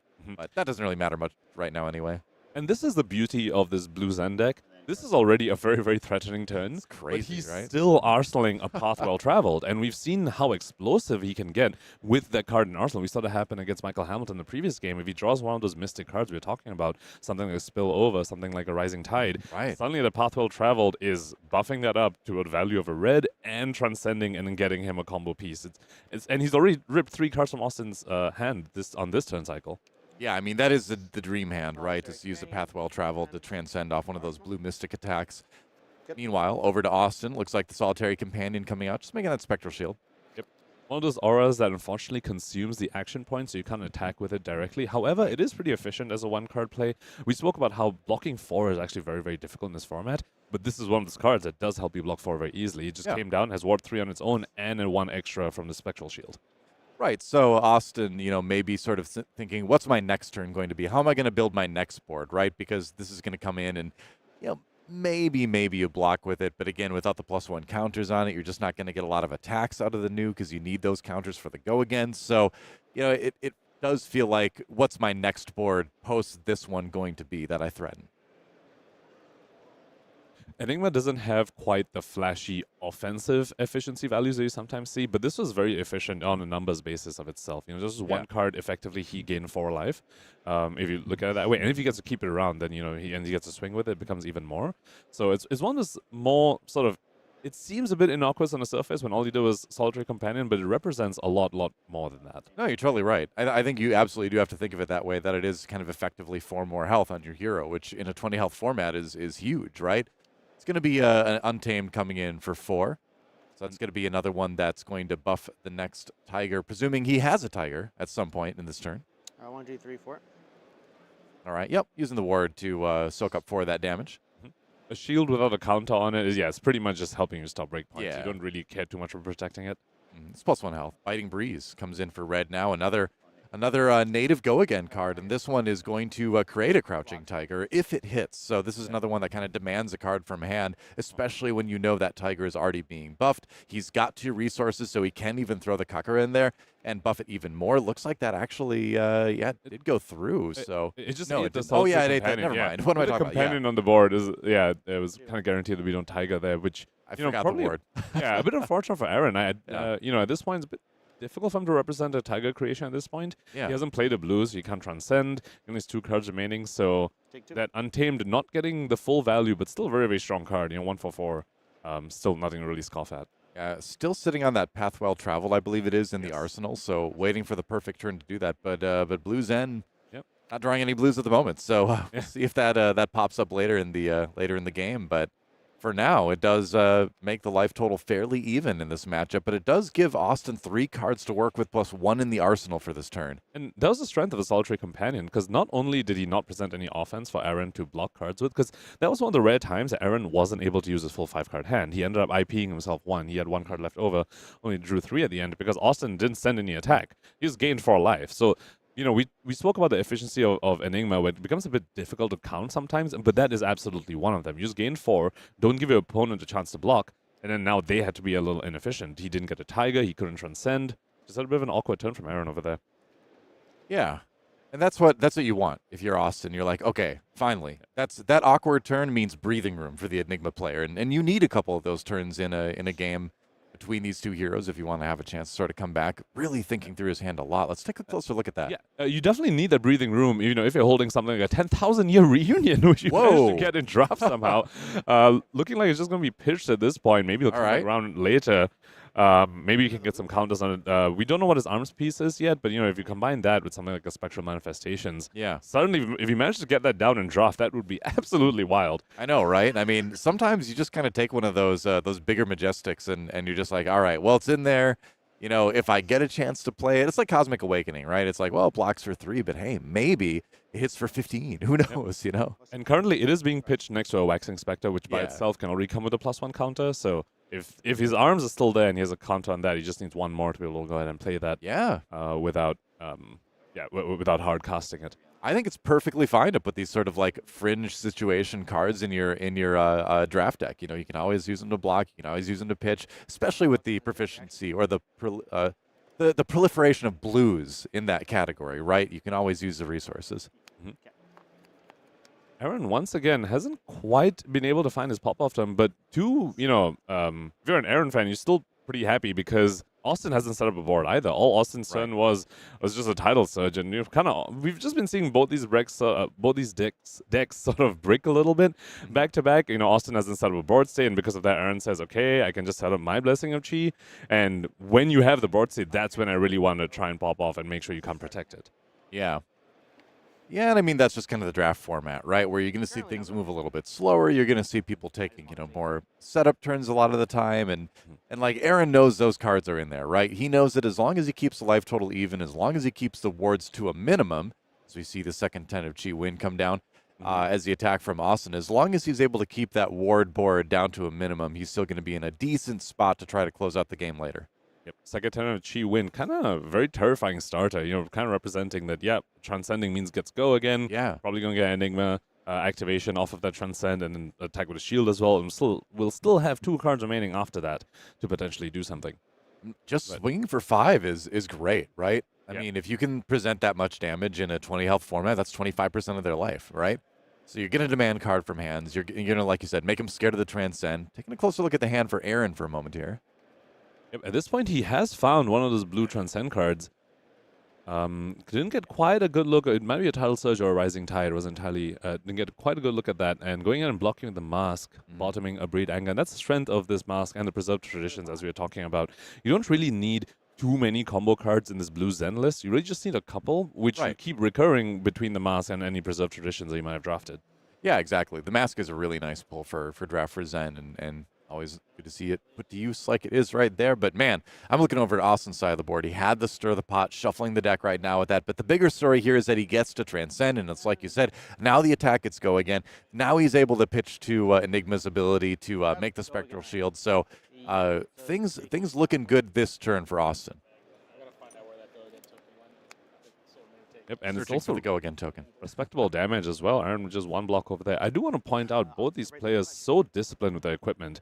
Still, 3 face-down equipment on both sides of the table. We saw something similar in the previous game, Aaron versus Michael Hamilton as well. Those equipments were only coming out towards the end of the game, and that's how you know these players are really masterclasses in this format and at the game in general. Absolutely, and with the equipment being cloaked too, you have that bigger element of surprise than you did in previous draft formats. So the management of the equipment is all the more important in this set in particular, I feel like. So that is cool to see. I appreciate our Prism player sticking to the old school Spectral Shields here today too. It's we got some cool new ones with the new set, but sometimes you just like that old art. Nothing wrong with that. Make sure my deck is so Austin going and ending the turn with an Essence of Ancestry Mind. Just getting another 2 life. Potentially might be able to protect the shield with that as well. Although with Aaron keeping a full 5 cards and this Blessing of Chi popping, probably unlikely. Probably just going to be happy as long as he gets a full Ward 2 value of this Essence of Ancestry. And who knows, that text in the card could potentially be relevant when you know you're against a blue Zen deck. Yeah, I mean it's kind of hard to make the Essence of Ancestry damage prevention work a lot of the times, but this is one of those occasions where it could be very relevant. We'll have to wait and see. Yep. The question is whether Aaron's going to come in with another blue damage source after this Rising Tide. Because the Rising Tide needs to consume the Essence of Ancestry, and then another blue attack. The next blue attack will be prevented, but it's whether he is actually going to send it. I mean, he, of course, knows that effect will be active as well, so he'll do everything in his power to make sure that he doesn't give Austin the free value. Yeah, we know he still, I believe, has that path well traveled in the arsenal. It's been there for a long time now. And when he plays it, though, it's going to be able to give Rising Tide go again. It's going to be able to give it +2 as well. He's going to transcend. So, this on the surface seems like the turn that Aaron's been waiting for. How will it work? It looks like he's got, I believe it is 3 Crouching Tigers. And no, it's a +3 on the Crouching Tiger. Yep. That will be coming out at some point. Yep, there's the path well traveled. The whoa from Austin. Yeah, oh yeah, that makes sense. Uh-oh. Yep. No reactions. I'm in danger. Yep. So Austin just pointing out that he's ordering the triggers appropriately, letting the shield die first, so that when the Essence of Ancestry dies, its effect becomes active, and the next blue source that'll deal damage to him this turn just gets prevented outright. Yeah, and that's great. That's exactly what we're talking about. Is that this is one of those opportunities for Essence of Ancestry to really do its card text, right? That's tough to make work sometimes, but like you said, managing the triggers well makes it happen. So what's the turn going to be? What's the rest of the turn going to be for Aaron Grace here? I mean, the 5 go again was only the beginning for this Zen player here. So something that Austin kind of has information about is that Aaron had a Breed Anger in his graveyard as well as the yellow Chi Unleashed. And the fact that he put back the red Breed Anger instead of yellow Chi Unleashed from the hat gives Austin some information about what Aaron's probably hoping to tutor on this turn. Probably doesn't look like he's going to end the turn with resources enough to play the Chi Unleashed, so offering to go for the 1 cost in the Breed Anger as well. Looks like his hand does have 2 other 1 costs as well, and that could be potentially why he put back the Breed Anger instead of the Chi Unleashed. Yeah, we see the Harmony of the Hunt there too, so that's another nice little go again attack that is a tiger creator. Yeah. So you could go a little bit wider with that. We'll see. Swinging in for the Tiger first with the 3 damage. Wrong dice. There we go. That's the Guardian dice. Yeah. If he finds a Breed Anger, as we suspect he might, based on what he recurred with the Mask, then he'll be left with excess Tigers. You have to, so maybe we expect him to see, pull out the Gravekeeping as a chain, and then Arsenal Harmony of the Hunt is an line he has access to. The Breed Anger already going to create an extra Tiger that he won't be able to buff unless he spends his entire hand to swing his weapon as well. So we leave the sequencing up to him. He's the master of Zen out here. Yeah, like sometimes you just end up with an extra Tiger in Zen if that's going to be like the most damage for your hand, but you generally do want to avoid that. Yeah, if you see that Crouching Tiger in the banish zone just go away, you're like, well, all right, I can just make another one later, I guess. The nice thing about Harmony of the Hunt, though, is that it makes the Tiger in your hand, which means you can Arsenal it. Yeah. And Arsenaling a Tiger in Zen, not that bad because you can always buff it up with Kakara as well. So he does have many options available to him, yeah. Yeah, I mean, the last thing you want to do is keep it in your hand and IP1 yourself, right? Where it's like, that's the last thing.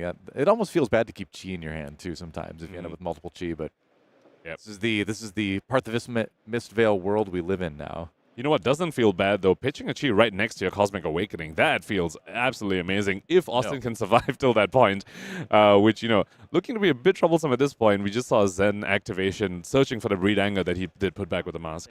I mean, Blue Zen, there's a chance maybe that we could see that Cosmic Awakening go off, and even one Chi makes it swinging for 10, so we take those. But for now, thinking about the attack on board, the 4 getting blocked, looks like 1 getting through there with the Breed Anger. And what'll it be next for Aaron here? Does have the Tiger in the banish zone currently? No buff for it. Yeah. I mean, sometimes you just use those Tigers if you want to, like, have a, if the last attack was a Crouching Tiger type thing go off, and he's just going to do it to extend the chain just for funsies, and then put out the Gravekeeping for 5. Why not? It's not just funsies, it's mental damage is what it is. That's 0, but no, you're doing mental damage. Oh my god, is he gonna flip up the arms and give it +1 with the attack react? What is this? It's the flex. I'm like, I didn't even need this Tiger. I'm just gonna put it out there. Yeah. Yep. So it looks like he's opting to Arsenal the Harmony of the Hunt for a future turn, which is, once again, we've seen this again and again from Aaron. There were a couple of middling awkward turns, but also the turns where he was doing respectable damage. He was still ending with a very, very formidable Arsenal. We saw a Pathwell Travel that finally came out this turn. Oh, yeah. And now he's on Arsenal the Harmony of the Hunt after already having dealt so much damage on this turn. Oh, I love it. You're presenting lethal right now, You're presenting 2 damage over lethal. So you're going to demand some equipment, maybe some cards from hand from your opponent. You're going to put him in a rough spot anyway. And here's where things can get awkward for Enigma. Where you really want Enigma to get down to is when they start using Ward on your own turn defensively. When they only get defensive value from the ward instead of being able to attack with it and get the defensive value from it, that's exactly where you want your Enigma opponent to be. And it looks like Aaron has sort of speed run his way to that point. Really does feel that way. Austin taking a long time to decide blocks on this one. Just kind of thinking, and you get to that point where you're 8-0 in the U.S. Nationals, and you're facing your first potential game loss, and you're just racking your brain. You're like, okay, it doesn't look good. Is there anything I can maybe do to turn this around? Because at this level, you really have to explore every single option. And obviously being 8-1 isn't the worst thing in the world, but being 9-0 is much better. So really, I think important, especially with so much time on the clock for Austin to do this and take some time, to make sure that the blocks are correct as they can be. Definitely, and remember, these 2 players are playing to be the only one remaining undefeated player after the end of round 9 of U.S. Nationals. So that there's quite a bit on the line over here, and here's where the sort of mysteries of what the equipment are you really start to feel tension about that, because there are attack reaction equipments. There is the attack reaction that could give it +1 on Aaron's side. Austin, of course, probably has a whole bunch that can prevent a bunch of damage as well. So both players also thinking about that. Aaron does have one unknown mystery card in hand left as well, to go ahead and activate that arms piece if he has it. True enough. Do you do that? Try to close it out after you see what they block? Do you just arsenal? You got to wait and see what the response is for Austin first before you do that. But Austin thinking a long time about it, not even looking at his hand too. Just see, with me, if I put my hand on the table like that, I constantly forget what my cards are. I'm just like I am like that. I need to always be looking at my hand. It doesn't speak well for me as a player, but that's just how it is. He doesn't need that, though. Austin, obviously, much better. What's it going to be? So, looking like he's caught with a couple of 2 blocks in that hand. I see Spectral Manifestations, Big Blue Sky, and another Spectral Manifestation. So, a couple of 2 blocks. Yeah, it's a little bit awkward. Going to flip the head. Okay. So you can soak up a lot of this damage. Keep yourself alive anyway, but there's not. It doesn't seem like there's a great opportunity to kind of bounce back after this turn, unfortunately for Austin. So, you talk about the classic Kodachi lock with Katsu on the ninja side over the years, and it seems like in this situation you're kind of tiger locked. Yep. Although I mean, now on his turn, he did masterfully go down to exactly 1 life to go ahead and flip that kimono and get that chi. He did transcend, so now he does have that chi, just extra card. It basically just drew an extra card by going down to exactly 1 over there. Yeah, very true. But you're still a 1. So it's so at the end of the day, you're still in a little bit of a rough spot. But Austin obviously doing as much as he can, and it's like you said, you got to really search out every possible opportunity to stay in this one. You don't want to be 8-1. You want to be the only 9-0 player. Mm-hmm. Can he find a way to turn this around? We gotta shuffle this back into the deck. It was just my pitch last turn. Started turn. Okay. I just easy fix, right? Well, yeah. I pitched this last turn. Yeah, but Players just. But I didn't shuffle it back into the deck. I haven't taken any actions Right. yet. Sometimes when you pitch on Just- defense, you just kind of forget when the turn ends. So Yep. like you said, easy fix there. Yep. Yeah. You just have to shuffle right after because he did search for a chi at the start of this turn. So Yes. Sorry about that. That happens. The chi. Yep. Does have the red spectral manifestation, so probably going to see that come down. And we know he pitched the 10,000 year reunion, so it can't be his arsenal unless he somehow has another one.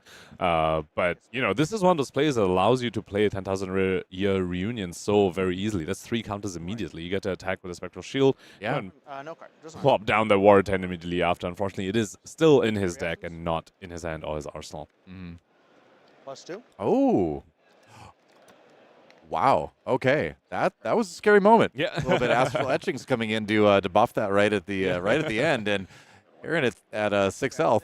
Yeah, Aaron probably down saw to- his life just flash before his I eyes for a little know. bit. Because if that was a red one, that would be Right? presenting lethal. Of course, he still has 3 hidden equipment, so he could Yeah. prevent, and it looks like he's Yeah. preventing one of it anyway. You're gonna go to one So, no matter so what. he would have survived, but probably was just for a moment like, whoa. Your heart definitely skips a beat in Yeah. that situation. You're just like, like okay, Yeah. I'm still alive, but Oh yeah, it did go up to 6, and he was forced to use arms piece, but I believe so. Yeah. given that he didn't flip up his chest over here, probably tells us he likely has another prevention effect on his chest as well. Yeah. And again, that's where that's where the equipment comes in so handy, right? Yep. So, but yeah, that wouldn't make me not have a mini heart attack seeing that. I kind of did for him, but he's got a bit more poise. He's okay. Coming in for the harmony of the hunt. Did pitch that blue, so he'll create a crouching tiger in his hand. Yep. Looks like he has another Pathwell Travel in his hand. No blue to go along with it, so likely might just see him arsenal that. Oh, he could also go for the double transcend, since he does have 2 transcends over there. That is true. Yep. And he is looking to just push for the kill at this point. Oh, with his opponent at 1, and also he can't let Austin have that 7 power spectral shield going to his turn. Yep. There's a path well traveled. And we'll go for the double transcend, and this is suddenly a very large Zen turn. Yep, and once again, just the power of that preserved tradition along with the mask. You don't need too many combo cards when you're drafting these blues Zen. You just recur the same couple ones like a few times. It's a very, very strong draft strategy, and something that cannot be overstated as well is that since you start your draft with all these mystic cards, these blue mystic cards, you're very, very open in terms of which hero you can go into. It really fits into pretty much any of the 3 heroes, but it's best in Zen and then pretty decent in Nu as well. Enigma is probably the least likely you'll end up in when you want to run these Pathwell Travels. Yeah. But the fact that it's all just blue mystic cards means that you're staying very open in draft, and when you do get the Zen deck, you're doing things that look incredibly, incredibly strong. Oh, yeah. With that 2 chi in hands, you just kind of think, oh, what if there was a Cosmic Awakening there, too? Yeah. Tiger Looks like he Tape. doesn't need it, though, for this turn. No, I would say not. Yeah. Coming in for 2 with the weapon, 1 with the Tiger after being buffed by said weapon. Yep, and going to find a Chi Unleashed that he just put back in Preserved Tradition. Yep. We know he has a Chi remaining. Austin, 1 card remaining. A lot of damage coming in now. And what's going to be next? Has to save one of the Tigers to play right before the Key Unleashed.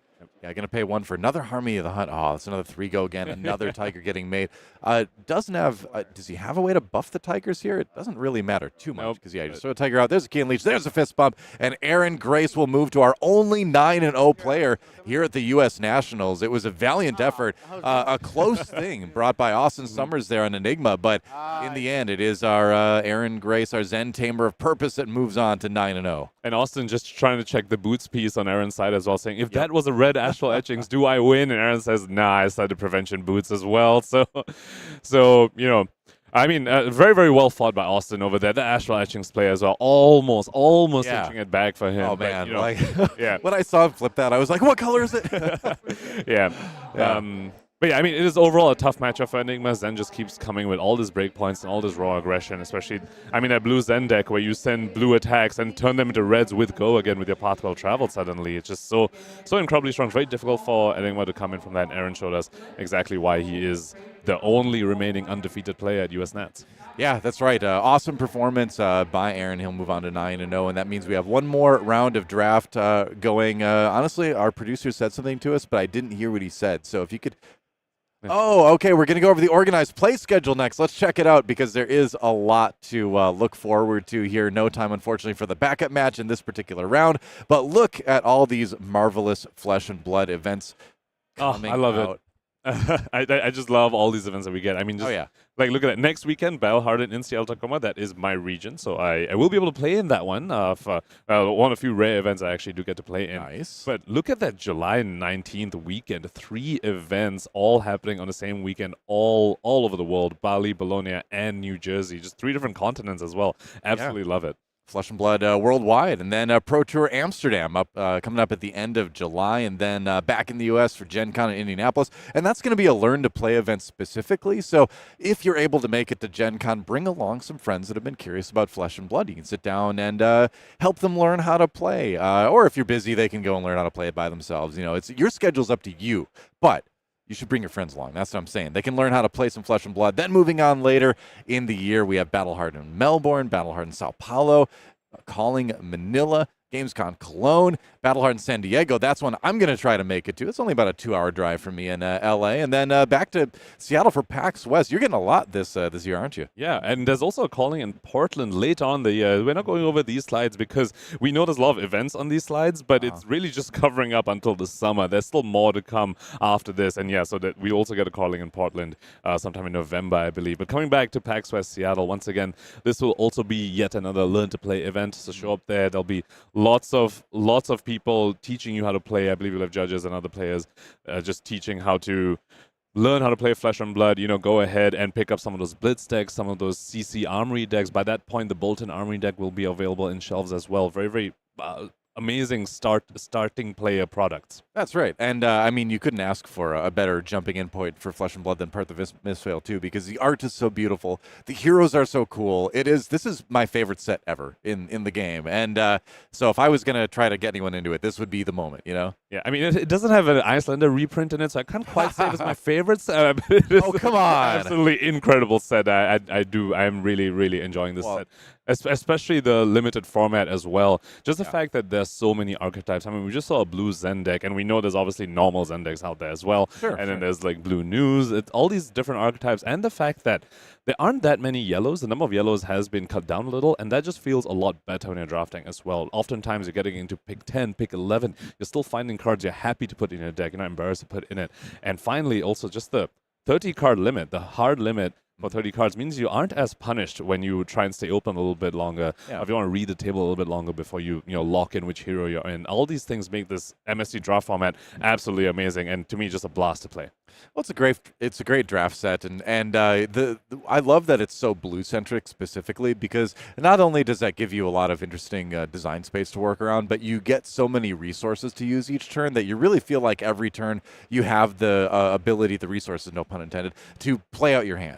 No matter what, right? So it's more like, it's not so much about am I going to get to play my hand, which was kind of a concern sometimes in the past, where you draw all red or whatever, and then you just can't pay for anything. Where now it's more like, how do I choose how to play out my hand? And that's such a much more fun way of play Flesh and Blood. So I really do love the blue-centric nature of this set as well. But on that note, I believe it's time to take a short break, and when we come back, it's going to be our final round of draft for day 2, so do not miss it, because after that, we've got more Classic Constructed anyway, so there's a lot more Flesh and Blood coming at you from the U.S. Nationals. We'll be back with you in just a moment.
we're back at the U.S. Nationals. Doa and Pankaj here with you, getting ready for the final round of draft. But we've got a little bit more time before that happens, so we get to take a look at something very interesting, the limited breakdown between day 1 and day 2. And obviously an event like this, like there's kind of like the mini meta within the meta that happens at big multi-day tournaments. And so let's take a look at that and kind of keep that in mind as we chat about it. Now, here was day 1. So one really exciting thing about this set, I've raved a lot about MST already as a draw format, but I'm just going to continue raving because one particularly awesome thing about it is that there isn't a clear, correct breakdown for who should be the 2-off in a pod. A lot of times in the previous sets, for example, Heavy Hitters, our previous one, it was typically very obvious that it should only be 2 Guardians in the pod just because their power, the pool of cards that they had access to was a little less strong compared to the Warriors and the Brutes. But in this set, it's not that clear cut. The 2-off, it could be the Nu, it could be Enigma. It's rarely the Zen, but it could definitely, depending on the pool of cards you get, it could totally be the Zen as well. So just seeing this almost even breakdown across the 3 heroes is completely expected, and to me, something that should really be lauded about this set. What do you feel like is the main reason that's possible now? Do you think it is just a really strong suite of Mystic cards specifically, or? Absolutely. I think that is the main thing. The fact there's so many Mystic cards in each booster pack, and they are all cards you are happy to play in your deck most of the time as well. Even some of the Block 2 ones. I mean, we saw how Aaron has been really making use of those Block 2 cards like the Tidal Surges and the Spillovers with the combination of Path Well Traveled. So all these 2-block and no-block cards that actually synergize so well together and let you do all these amazing things that you're not just saying, oh, it's not a 3-block, I can't draft anymore. That's the sort of draft strategy of old. That was the Heavy Hitters draft strategy. You just want as many 3-blocks as you can. In this set, not quite. You're really looking for synergies between your cards, and it's okay if they block a little bit less. I mean, look at Enigma. Most of her cards don't block at all, but she's still so incredibly strong because, you sort of use 2 cards to block for the same amount as blocking 1 card, but there's offense tied to it, there's synergy tied to all of those pieces, which is what makes this set sort of less, 3-for-7s, less like just block 3s, and more you're looking for synergies across all these generic cards, and that's where you can have all 3 of the heroes at similar numbers.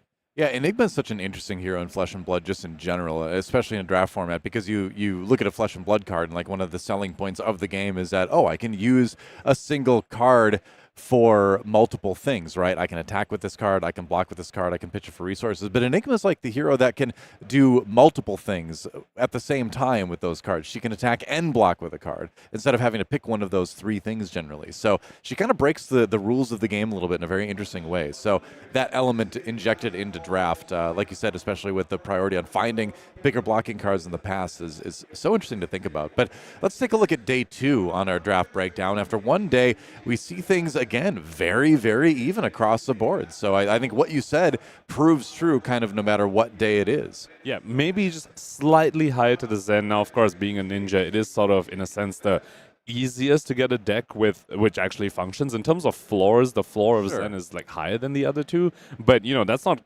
just having a good floor is not what's going to just win you the game. This isn't like Uprising draw format where you can just force 5 and there's 4 5s in the pod and you can still 3-0 with it. We all remember. That's not the case. If you're 1 of 4 Zens in a pod, you're very likely going to get trounced by one of the Nus and potentially even the Enigma, which is supposed to be a good matchup for you. So just once again, bringing in focus to how even the hero spread is, even looking at day 2.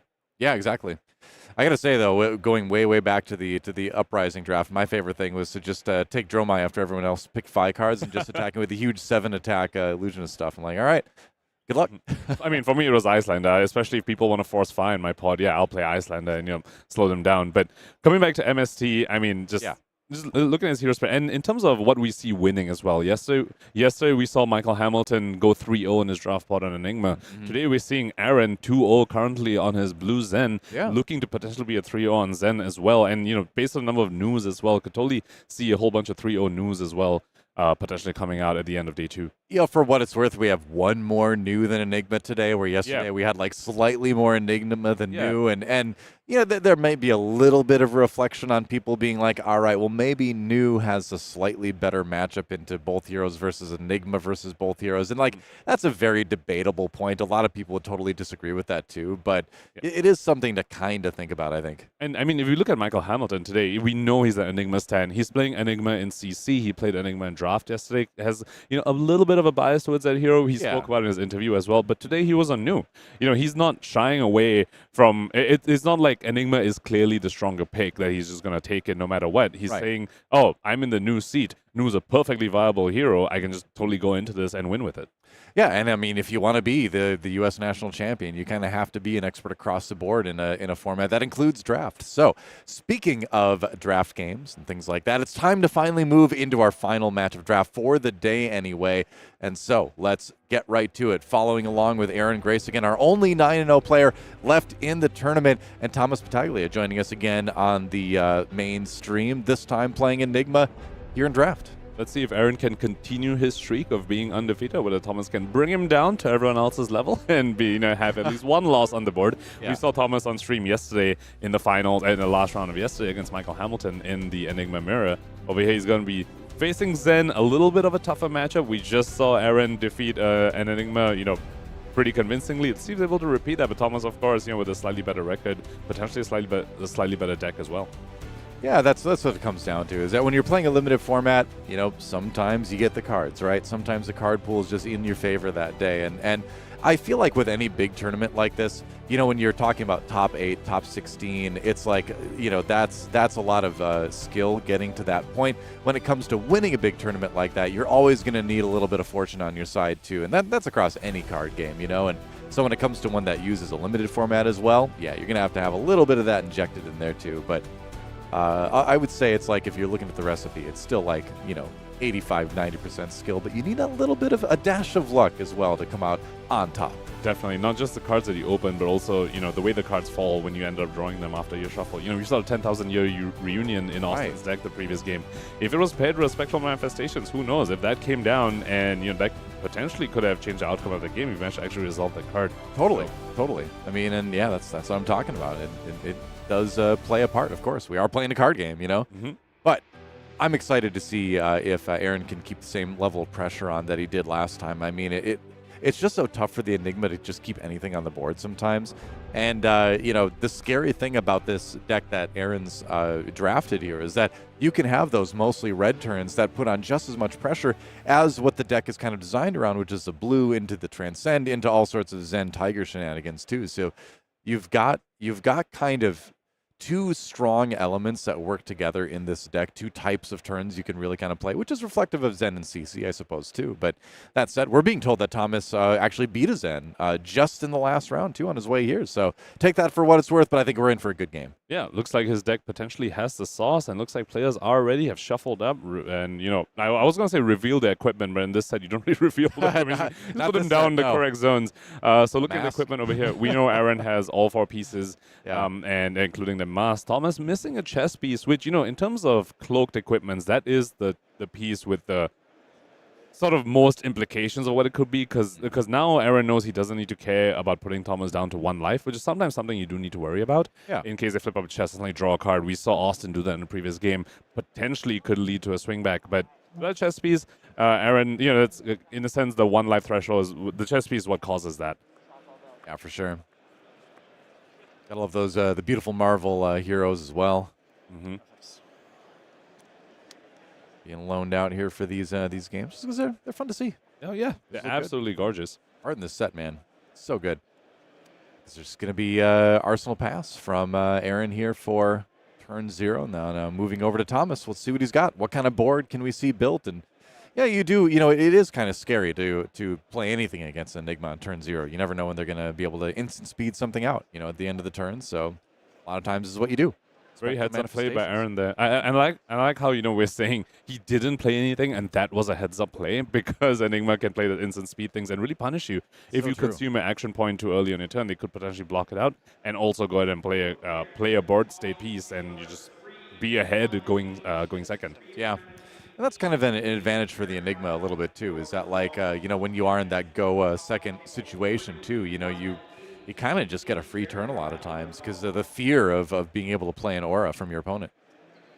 Unfortunately for Thomas over here, not able to use his full hand effectively. He's got a Transcend and a defense reaction. 2 blue defense reactions. See the wash away in the pitch as well, along with the big blue sky that I believe he just arsenaled. So wasn't able to use his hand offensively. But managed to set up a board state piece, has a Spectral Shield, did come in for 3. Now it's up to Aaron to get that piece off the board if he can. Yeah, I think that's fine. I think if you're Thomas, you've got the defensive power to, hopefully hold on to this, and we'll see. We will see. Then again, like you have those turns where it's like if you draw into something that's stronger, sometimes you just let that go and you save the defensive tools for later too. It's going to be a biting breeze to start things off for Aaron. That's going to create a crouching tiger if it goes through, if it hits. But it does have that natural go again, so the bread and butter of ninjas.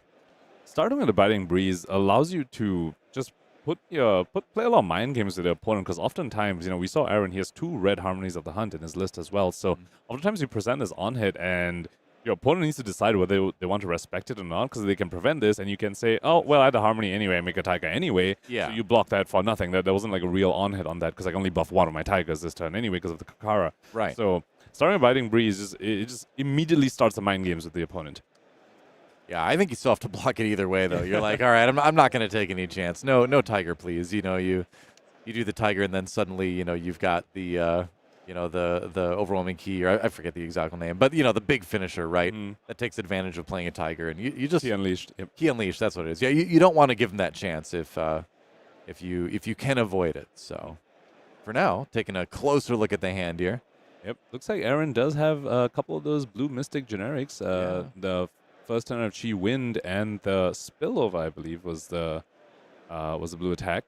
Yeah, and it is going to be the first turn of Chi Wind played first here.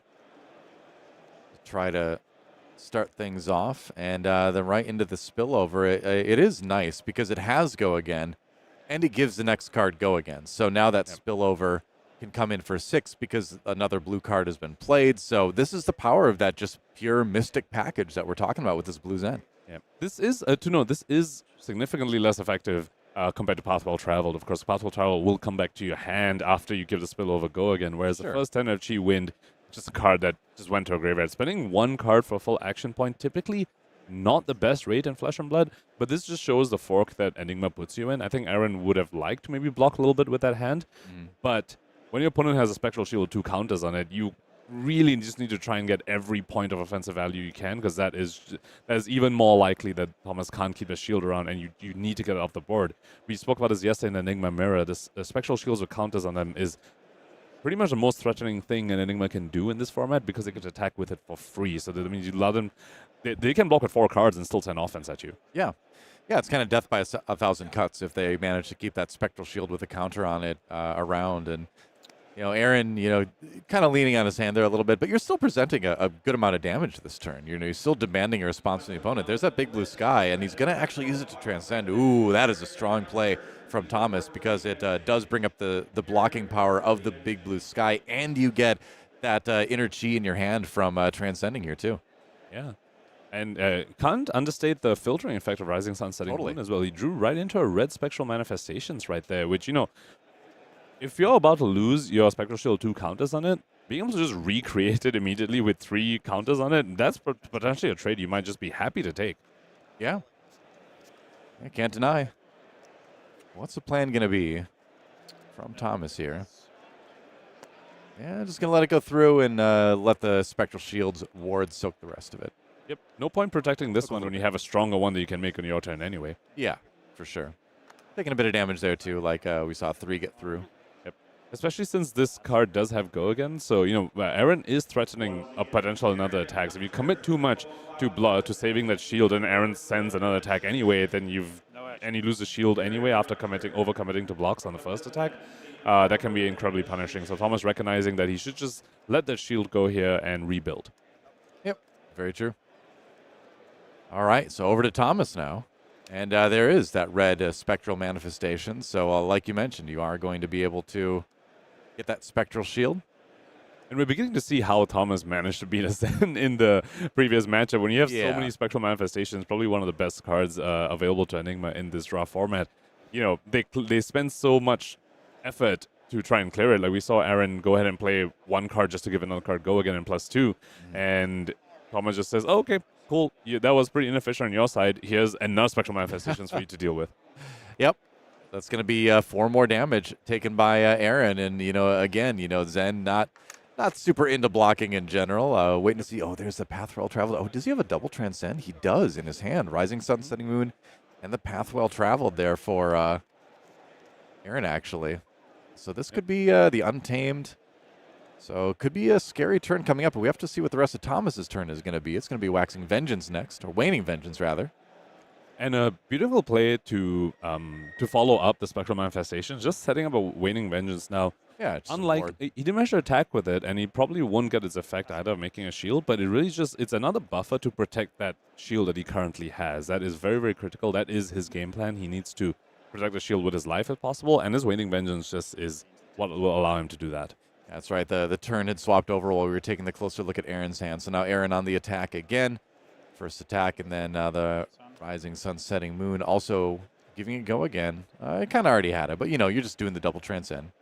I believe that was a grain that tips the Was scale. it? Oh, it was a grain that tips. Oh, you're right. It's coming for 4 now. Yeah. It now makes it for You're 4. Now, one of the few attack reactions that are actually available to Zen in this format, and for when against a deck like Enigma, where you're trying to get over their blocks, where they're trying to protect their wards with the exact numbers that they need, that's actually very, very threatening over here. Now Thomas needs to commit something if he doesn't want to lose their shield. Yeah. Starting out with 1 card, not the worst thing ever, but the threat begins because now that Zen is transcended. So this turn has the potential of getting really big, and now we get back to that question that every Enigma has to ask in the Zen matchup, whereas, what the question is, all right, well, I don't want to overcommit to protecting a Spectral Shield that's just going to die to the number of chain links Zen is going to present. So, how do I block right now? The early blocks in turns like this that have potential are very big decisions for the Enigma players. Aaron going ahead and not bottoming the other Chi.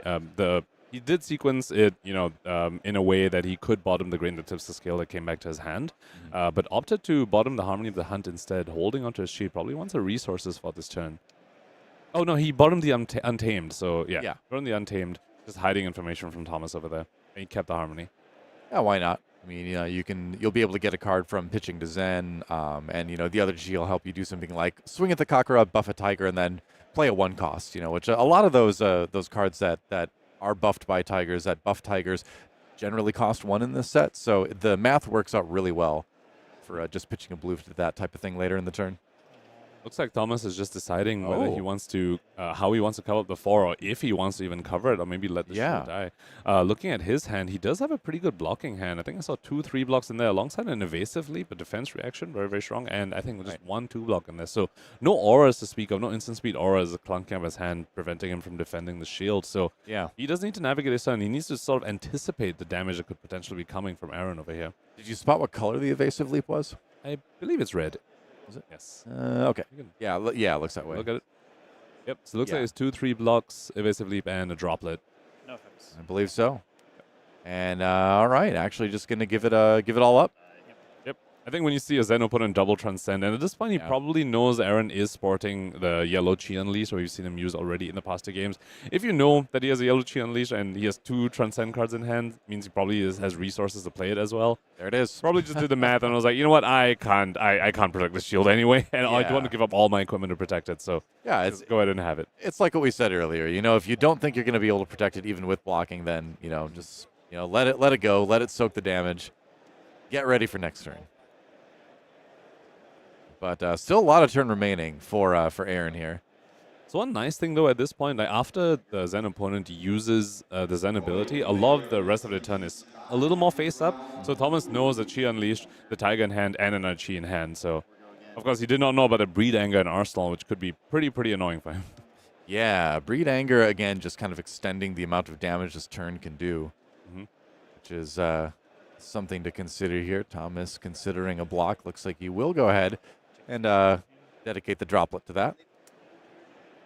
Just once again, have to commend Aaron's sequencing here. In both these games we've seen so far, he's able to sequence, have these really strong turns and still end with an arsenal. That's a red Harmony of the Hunt going right into his arsenal. Thanks to the Rising Sun, Setting Moon, he drew into that and bottomed the Untamed. So he's just navigating this matchup so incredibly well. He's putting on the correct offense he needs, but also setting up, because if you don't set up and you brick once against Enigma, that could spell your doom.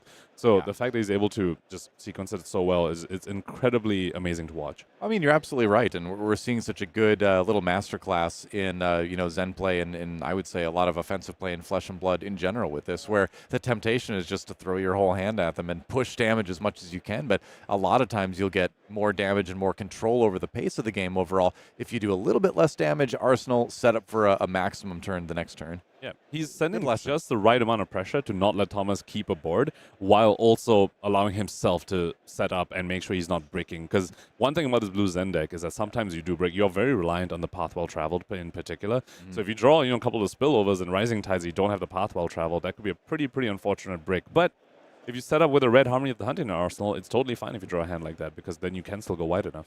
Yeah, we're going to see that Harmony of the Hunt come out first off on this turn, and that's going to be one of the ones where you're just going to get a Crouching Tiger in your hand no matter what.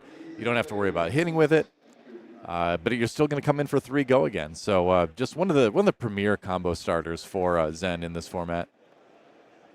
And at this point, we've seen Thomas use 2 Spectral Manifestations already. The question is, does he have even more board state to bring out, to potentially threaten the Zen with? Because without Enigma, without a board state, is kind of sometimes the deck is just holding a bunch of no blocks. Yep.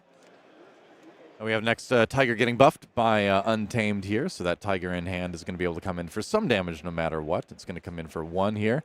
Not bothering to play the weapon this turn yet. Blue Untamed also satisfies the clause of having played a blue card for this Rising Tide that Aaron is finishing the chain with. Yeah. Oh, and there's a red Astral Etchings getting thrown in for the block there. So one less surprise that Aaron needs to worry about. Astral Etchings, the source of a little bit of shock and terror in the last game for a moment. Yep. But not going to have to worry about that particular card anyway this game, it looks like. Once again, both players being incredibly disciplined with the equipment. Thomas definitely had moments in this game where he could have used the equipment to potentially try and save a Spectral Shield, save a ward piece, but decided, no, this is not the time for it. That tells us he probably has something else he wants to protect sometime in the future. Yeah, and the more you can sort of save for a late game push when your opponent is a little bit lower on resources, the stronger that push is going to be. Waning Vengeance coming out, swinging for 3. No tokens on it, so no go again there, but just 3 damage thrown at your opponent, something to think about. At this point, Aaron has found his path well traveled. Doesn't look like he has any of those other blue payoff cards in his hands, like a Spillover or Rising Tide. So could potentially just be looking to arsenal that card, or maybe just use it off some other blue attack to try and transcend. Seems that way. See, 3rd Tenant of Chi Win there, I guess. Yeah. Kind of deciding his last hand here, or his next hand here, as he sets up the possibility of a block. Yep, and remember, at this point, Thomas has set up a bit of a board state, so Aaron is under some sort of pressure to make sure he can mount enough damage so that Thomas doesn't get to keep that Waning Vengeance around, because while this matchup is sort of unfavored for Enigma, the way they win is if they get to keep a board state piece around for more than 1 turn. This Waning Vengeance has already attacked once. If he gets to attack with it again, that's essentially free card advantage. That's just 1 resource for 3 damage, no other cards required. Yeah. Enigma demands it. That is what you want to do. Okay, so throwing in the mask this time, grabbing back the Key Unleashed. Thomas probably not happy about that when you see the Zen opponent go ahead and pop the mask and put back the Chi Unleashed. You're sort of expecting them to go ahead and use it, like tutor the Chi Unleashed immediately in the following turn, and he does not want to face that right after he, resolved a Waning Vengeance. Yep. It's always the ninja way. When the mask comes off and the identity is revealed, then they're not afraid anymore. Then they're ready to unleash their true powers. So have to watch out. Very lore appropriate, it feels like. If you see their face, you know you're not going to live. Oh, yeah. You can't live after they've shown you their face. That's right. They wouldn't be very good ninjas otherwise, right? Yeah. Keep that identity hidden. So that's what Aaron's saying. He's like, I'm coming in for the kill in the next maybe 1 or 2 turns. Let's see what happens. Coming after the aura, at least. Are we going to start off with a weapon this turn? No. Potentially. That is a very effective start. We spoke about how one thing Thomas needs to do, if he's letting his wards die, he needs to get full value from them. And when Aaron starts with a Kakara or sends these breakpoints, it's very difficult to get the full value from those wards. Yeah, I was going to say, I like that a lot for that reason in particular. But it looks like it is going to be a Companion of the Claw instead. And we do see the blue card pitch, so he does get the Crouching Tiger out of it in his hand. So, you do have that resource right off the bat.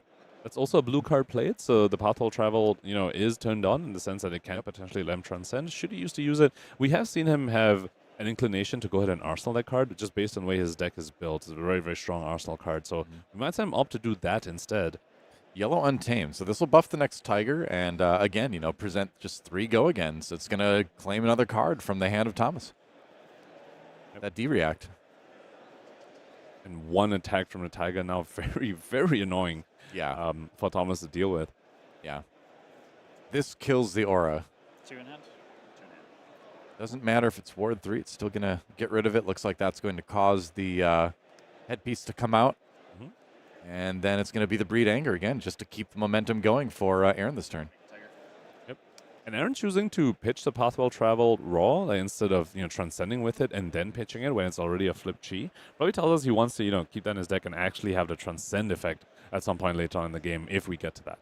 I wonder if it's too where he sees he's gotten 2 cards of his opponent's hand already.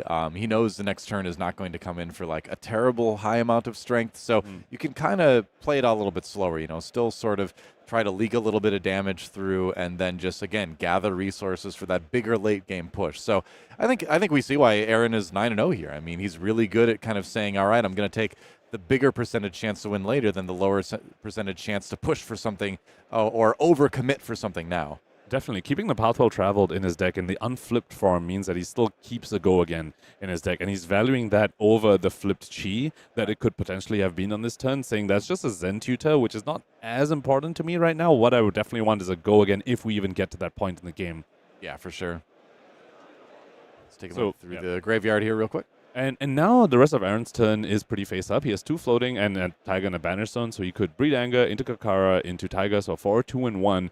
Thomas needs to try and figure out if he can block those really, really annoying breakpoints. 4, 2, and 1, so incredibly pesky, all threatening to destroy the Waning Vengeance. So at this point, Thomas is deciding whether he wants to get the 3 ward value right now on the Waning Vengeance by just letting it soak out Breed Anger, or if he's going to commit to trying to protect it. Yeah, I mean, just having a second Crouching Tiger that presents actual damage in a turn for Zen is so big into Enigma because, at some point, the number of chain links is going to just get to the point where, that ward is going away either way, and it looks like it's going away right now. The Waning Vengeance going in to cover the Breed Anger, and now that's going to cause the Kakara to come out.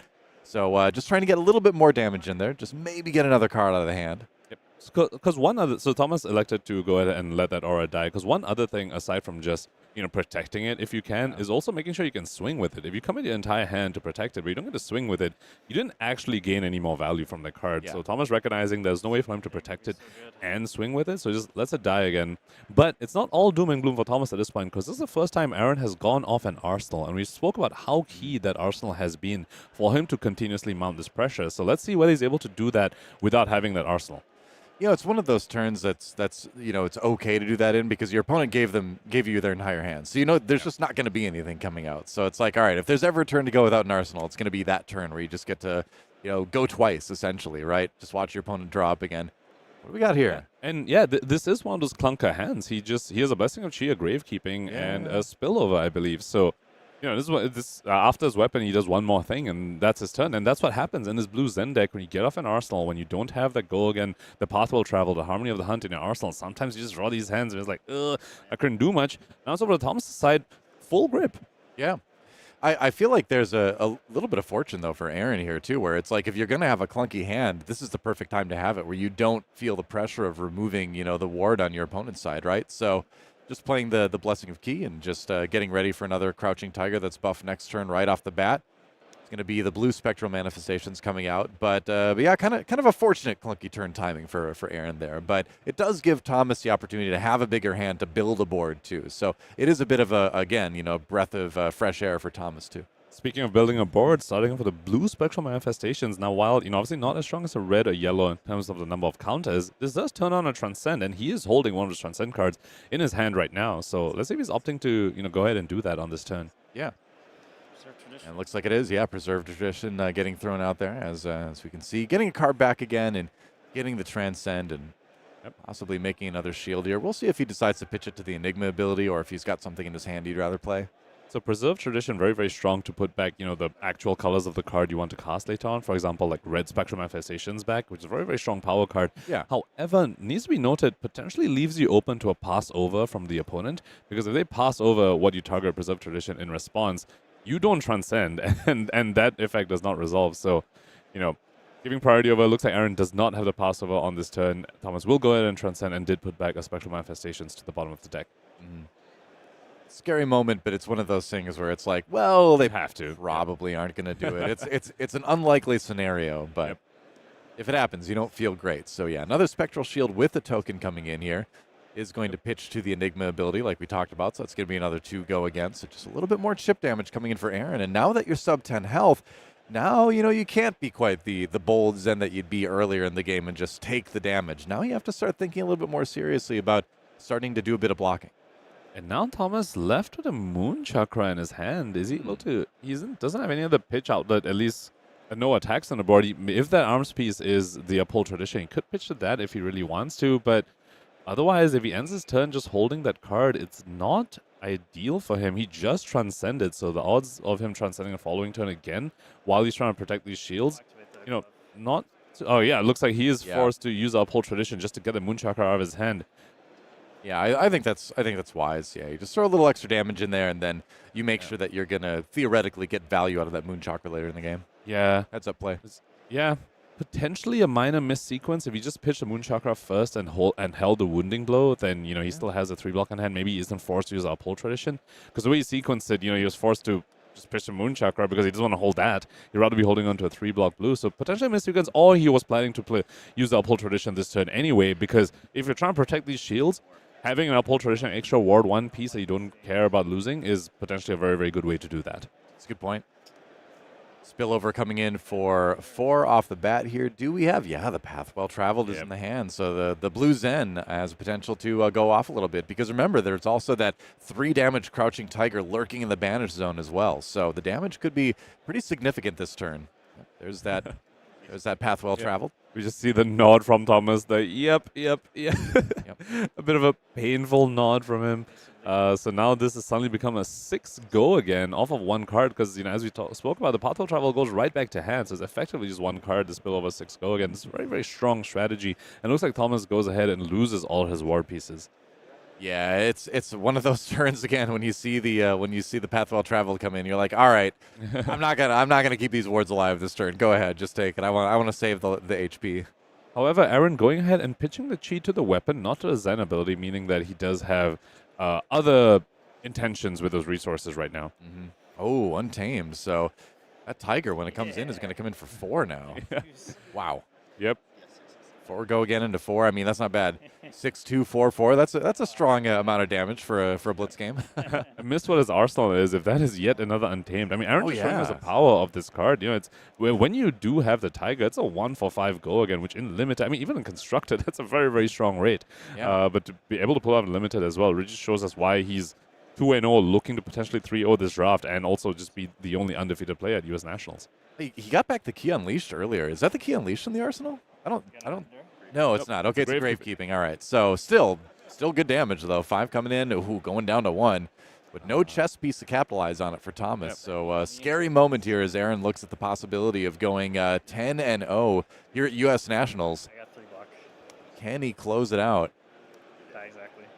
Oh, wow. Exact lethal coming in for just that final point of damage, and Aaron does it 10-0 at the U.S. National Championships for Flesh and Blood, and that has got to be a fantastic feeling, getting through both rounds of draft undefeated, getting through the first round of Classic Constructed 4-0 yesterday. Now he faces another 4 rounds of Classic Constructed, but man, what a great start to Nationals. The only 10-0 player in the tournament right now. What a beautiful masterclass from Aaron over there. We just have to continuously shout out his sequencing. He had amazing sequencing. He was sequencing in a way that was giving Thomas as little information as possible as to what was coming up next, and then also just sequencing in a way where he always had the setup, to not potentially break on the following turn. Except for the one turn which he had to push a little further because Aaron was threatening to keep awaiting vengeance. But aside from that, he was just recognizing when he has to push, when he has the space to set up a little bit, and overall, I mean, also he drafted this absolutely beautiful deck that just looked so smooth. Yeah, it really is a combination of just utilizing all the Mystic Blue attacks that we have here in Part the Mistveil with a combination of, like you said, the sequencing. The thing that stands out, the thing that you at home should really remember if you're watching watching this to try to get better at Flesh and Blood, which is kind of one of the big reasons we all watch a lot of these streams, right? You know, we love to see the games, we love to see the high-level play. We also want to get a little bit better for our Armory next week, right? So if you take away anything, I think, from this next game, take away the value of the arsenal, right? And that giving up a little bit of damage now for a game win later, I think that's I think Aaron showed us a great example of prioritizing that and then seeing that pay off. So definitely take that to heart if you're trying to improve at Flesh and Blood. I think it was a good lesson. Especially against a deck like Enigma, a deck that will punish you really, really hard when you brick and you draft a deck like this and you aren't able to go wide enough on the turn that they have a board state. That could just easily lose you the game. Yeah, and I just got word we've actually got a backup game to check out. So let's go ahead and jump into that as soon as we can. So a little bit of bonus draft action here at the U.S. Nationals. We're going to have Michael Hamilton now at 8-1, suffering a loss earlier. Now we are joining this a little bit in progress already. We're getting as much of the game to you as we can, but he's taking on the Mage Master himself, Alex Vore, on Zen this time around. Right into the action. Here we go. Looks like this is, I'm not sure what turn this is yet, but both players, still at a pretty healthy live total, 17 and 16. Yeah. So immediately starting off, we can see a huge difference in equipment from both sides, Eric. Michael Hamilton with all 4 equipment pieces, whereas Alex Ford just with 2 of them. Yeah, I guess so. I mean, it's beach day for Zen, and he's only wearing the swim trunks this time around. So we'll see. We'll see what he can do with it. 2 of them with a Stride Reprisal in his graveyard already, as we can see, very helpfully. Tilted sideways for us. Thank you, Alex. Right. So looks like he had 3 equipment pieces, 2 Michael Hamilton's 4, and it looks like Michael Hamilton's turn right now coming in with a Mind's Desire, and Alex was deciding how to block that. It's a tough one to decide how to block because one of the threats with New here is obviously you don't want to give her cards that she can then play against you later on, but you also want to try to avoid all the health gain that New can present as a hero, and there's a lot of it. And again, in a 20 health format, each point of life is extremely important. So avoiding the damage is great. Avoiding the health gain is great. It's going to go ahead and throw a block out there with a Tiger Form Incantation. Looks like that's a blue one there. Yeah, so not only is that a card Michael Hamilton could potentially play later on in the game, it also gains him a life because of the effect of the Mind's Desire. That is a non-attack action that was banished. So that is one of the things that that's one of the forks that New puts you in this format where, sometimes your best blocking cards are those blue block 3s, but you don't want to just give it to your New opponent. Right? Yeah, another Tiger Form Incantation to start off the turn. It is funny because I have seen News create Tigers and buff Tigers in the past. It is possible if they get the right cards in the banish zone, so you never have to discount that possibility. Starting things off, though, with the 2 damage Kakara. And also having the buff from the Tiger Form Incantation as well. I'm also hearing, too, that we'll have to kind of speed things up a little bit to move on because we got to finish our draft. Go down to the Classic Constructed a little bit later. So we're actually going to have to hold off on that one. I believe we're going to speed it up a little bit and then jump back in. So we'll get to see the result of that game at least. But, again, trying to keep things on time today because, again, where we got to get the players in the booth, get ready to make sure it's on camera for you. And now we're going super fast. 1.5 times speed. Shout out to our producer for, settling all this up. It's really just a treat that we get to keep watching more and more games per round. Just want to point out Alex Vore's sequencing over here, starting with the Incantation and then the Kakara. Remember, Kakara only buffs the Crouching Tiger, the next Crouching Tiger on this combat chain. Exactly. And Tiger Form Incantation will break the chain, so you do need to play it first and then swing with the Kakara so you don't break the chain. I've seen to get the full value. I've seen so many Zens make that mistake. Yep. Never me. Never other Zens. Oh, no, yeah, a Not friend. me, no. I had my friend. But I all the time. I knew a guy that happened Yeah. to. It looked really rough for him. So, oh, man. Yep. Keeps me up at night. Yeah, Emissary of the Tide's coming in, though. You can choose to buff it a little bit. Looks like that's not the case for Alex here. One cute thing you could do with a card like this is that if you have a spare Tiger in your hand and you don't think you're getting the second cycle, you can actually bottom a Tiger to that Mystery of Tides and actually convert the Tiger into 2 damage, whereas it might have just come in for 0. So, the little cute little tricksy things you could do with that. Yeah. Alex Vore, in this case, is starting to keep his real card in his arsenal and just send a Tide for a 0 for 4, which is a very, very strong finisher. Yeah, for sure. I mean, again, it's that break point. 4 damage is nearly a quarter of your life. It's a fifth of your life if you're into math, I guess. So it's a good amount of damage for sure. I am not into math. Into math? Me neither, man. I have a degree in studio art. I tried. Math and me, we don't get along very well. Beckoning Mistblade, though, coming in to potentially buff a blue attack. And hey, what do you know? It's a blue attack coming in for Michael Hamilton, and that is a big one, too. Yeah, and that was the blue pouncing chi revealed off the top for Alex Vore. Now, yeah, something can't be understated is the information gained as well. Remember, Nu does banish cards off the top of the deck, so now that Michael Hamilton knows that that is a blue pouncing chi, he might be incentivized to maybe buff up his attack, you know, like maybe use a rousing wave on an attack like that just to make sure it hits, because with the incantation and the pouncing chi in the banish zone, if you can get both of them there, that's a very strong combination in of itself. So the can't, you have to know the information off the top of the deck. Nu can, you know, make use of that. Attune with Cosmic Vibration is one of those cards that I think is just really, really good in draft right now because you see so many blues in this format specifically. Obviously, you know, in Classic Constructed, depending on the hero, you can see a lot of blues, but that card really gets a lot of value specifically in this format. So it's neat to see there. The double block coming through here. So try to keep the life total a little bit higher for Alex. How Desires of Flesh, and you know, we spoke about how Michael Hamilton knows what a top card is. Alex Vore knows that too. So if the pouncing chi gets banished, not only is that a blue for Michael Hamilton to play later on, it'll also gain him a life off the Desires of Flesh. And you know, not to also we also need to talk about, you know, losing cards from the deck in a 30 card format could potentially bring you closer to that fatigue state. So totally. And all right, here comes the attack reactions as well to just bring that up to 7 damage. And that's the scary thing about Nu is she can go so tall with attacks from time to time, and that's going to take Alex down to 10. And the reaction speed as well. You know, there's only not many defense reactions. Enigma is able to block the instant speed very, very well, but for the other heroes, evasively is pretty much the only defense reaction they have access to. Yeah, once again, in with the red tiger form incantation, in with the Kakra. So we've got a tiger that's going to come in for 4 after this. If you can find a tiger. I guess he did pitch a blue, so he is going to get a tiger, right? Yeah.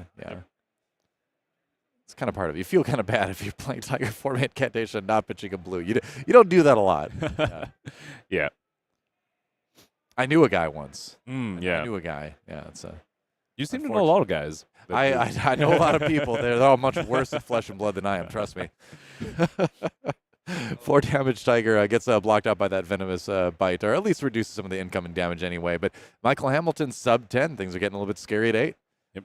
Coming with a yellow Blanche at this point. Definitely wishes it was a red, but you know, 6 still pretty good number. If you think about the numbers that Alex Vore just did to him, that was 6 damage. Current to 4 damage tiger, 6 damage of 2 cards. Michael Hamilton saying, I can do 6 damage of 2 cards too. Here's a yellow Blanche, and if you want to transcend, or if you want to play another tiger form incantation, which looks like Alex Vore does have in his hand, well, this Blanche will just stop that.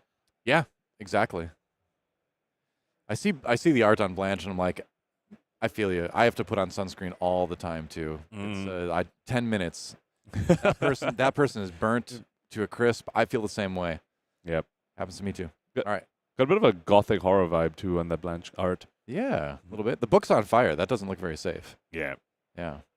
So I wouldn't be reading that book. Tiger Tame Kakara coming in for 2, of course.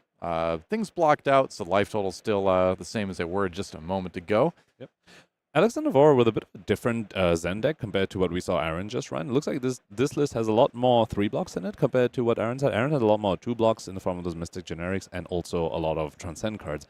Alexander Vore, however, is spotting a lot more of these combo cards and you know, these Tiger Form incantations block 3 and also work very well with each other. Yeah. So looking for, it's a bit more of a mid-range, a bit more of a classic Zen deck that you expect. Yeah, and I mean, there's a reason why the classic Zen deck has, you know, succeeded quite a bit. There's a lot of strong lines of play you can still do with that. And all right, so we're gonna have a little bit more damage coming in yet this turn. Yep, and this Flex Clause is threatening 1 extra damage because the Kakara is, you know, has swung this combat chain. So let's see if Michael Hamilton respects this. Looking to put the rousing wave right in front of it.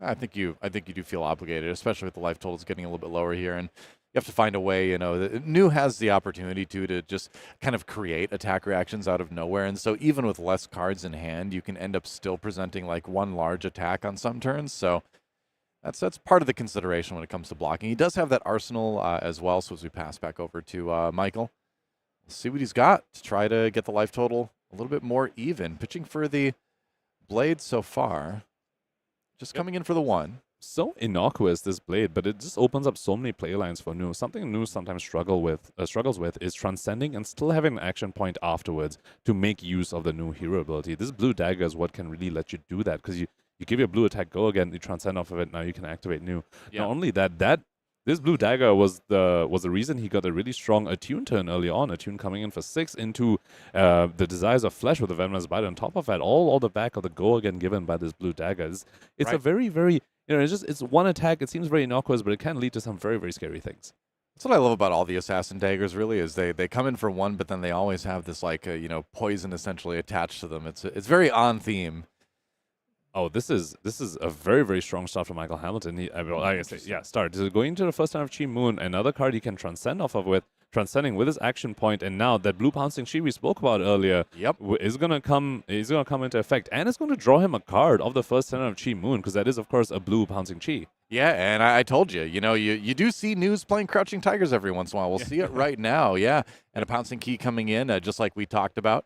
So +1 on that and go again. So might not be done quite yet. Still a couple cards in hand. So pouncing Chi getting +1 from being followed up after a Tiger, getting +1 from the blue Beckoning Mistblade, as well Beckoning Mistblade that hit as well. Doubling down the goal again a little bit. So, it's just that part of the effect was a little wasted, but, ultimately still getting a +1, still very valuable. Oh, yeah. I mean, you're playing your opponent's cards. Like, that's value. Feels pretty good. Alex trying to suss out how to block with this here. I just love the flavor of this new hero. They really nailed the way it really feels that you're sort of getting to know your opponent's thoughts and desires, and after in the end using them against them in a very literal manner. We actually just put their cards on the table against them. This is a new setting, a Crouching Tiger at the Zen opponent. It's so fascinating. Well, it's such a thematically appropriate assassin too, because like the whole like assassin courtesan is to use use your profession to gain information and then weaponize that information, which is exactly what you're doing when you're playing your opponent's cards against them. So that's very cool. And Michael Hamilton with some very slick sequencing over here. He knew he wanted to end off with a Gravekeeping, so he just closed the chain first in case he wanted to banish one of those blues again and put it right back in the banish zone for him to potentially play again later. Opting to this time just, put a Breed Anger. He put a blue Breed Anger there, so didn't need to close the chain to hit that, but still, just very disciplined, very, very just do it right. Close the chain, have all the options you need, and then decide your banish decision. And the Blessing come in to block a little bit of that damage anyway, but a little bit still leaks through, brings Alex down to 5, and Michael edging ever closer to a 9-1 record here at the U.S. Nationals. And if Alex Vore goes down to X3, that's a rough position to be in for day 2. You got to have, I think, a really, really good result in Classic Constructed later on to have a good shot at moving on. So it's a rough moment for Alex. This is a potentially a tournament, a game with tournament implications for him. I think I'm getting a bit of deja vu over here. I feel like we've seen Alex just start his turn with a Kakara about 3 times so far. Here's a Kakara. And who knows, maybe it's a Flex Clause right after this as well. I mean, it's like, sometimes you get into the classic ninja mindset of weapon first, then play your hand, So that's not always the right option. In fact, with Zen, it's oftentimes not the right option. But if that's how your deck is kind of constructed, if that's how he's been able to put his draft deck together, that's what you do, Michael Hamilton pitching a blue just for a little bit filtering and turning on the Aqua Seeing Shell. Yep. This time not a Flex Clause, coming with an Untamed. Still no Tiger yet generated by Alex Vore, so this could potentially be the end of his turn. He's really just done a whole bunch of 2-card 6s, as we say, over the course of the game. However, his 2-card 6s are a bit different from just like a yellow Blanche, in that 2 into 4 is so much more difficult to block than just one attack that comes in for 6. So it seems like it's 2-card 6, but there is a lot more implications because of the breakpoints that's being presented.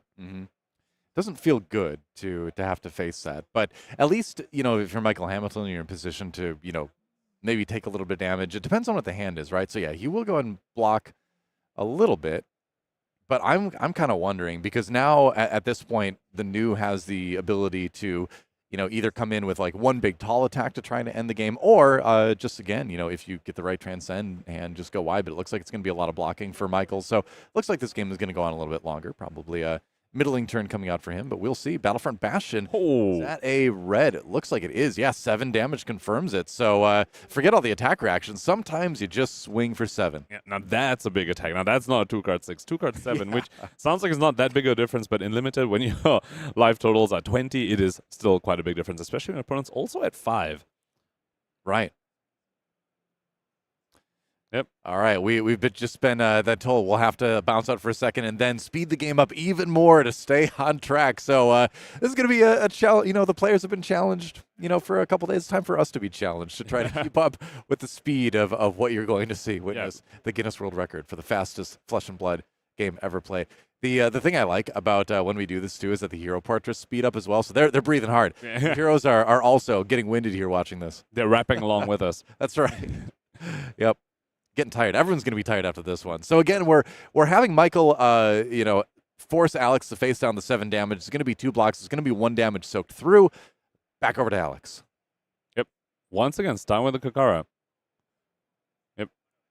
So we do want to try and let everyone see the conclusion of this game. It is a backup game. We still want to let you see what the conclusion is. At the same time, we don't want to hold up the tournament because they do want to go on to the CC round. So, I'm going to watch this at a bit of a 2-time speed over here. CC is my favorite thing in the world. I'm not going to lie. I'm happy to move on to that. But Mistfail's part of the Mistfail draft is the best draft I've ever experienced in Flesh and Blood. It's awesome. Yellow Flexless there, following up Alex Vore's Kakara. So a lot easier to block, and Michael just puts a 3 block in front of it, and then follows up with his own Rising Tide, I believe.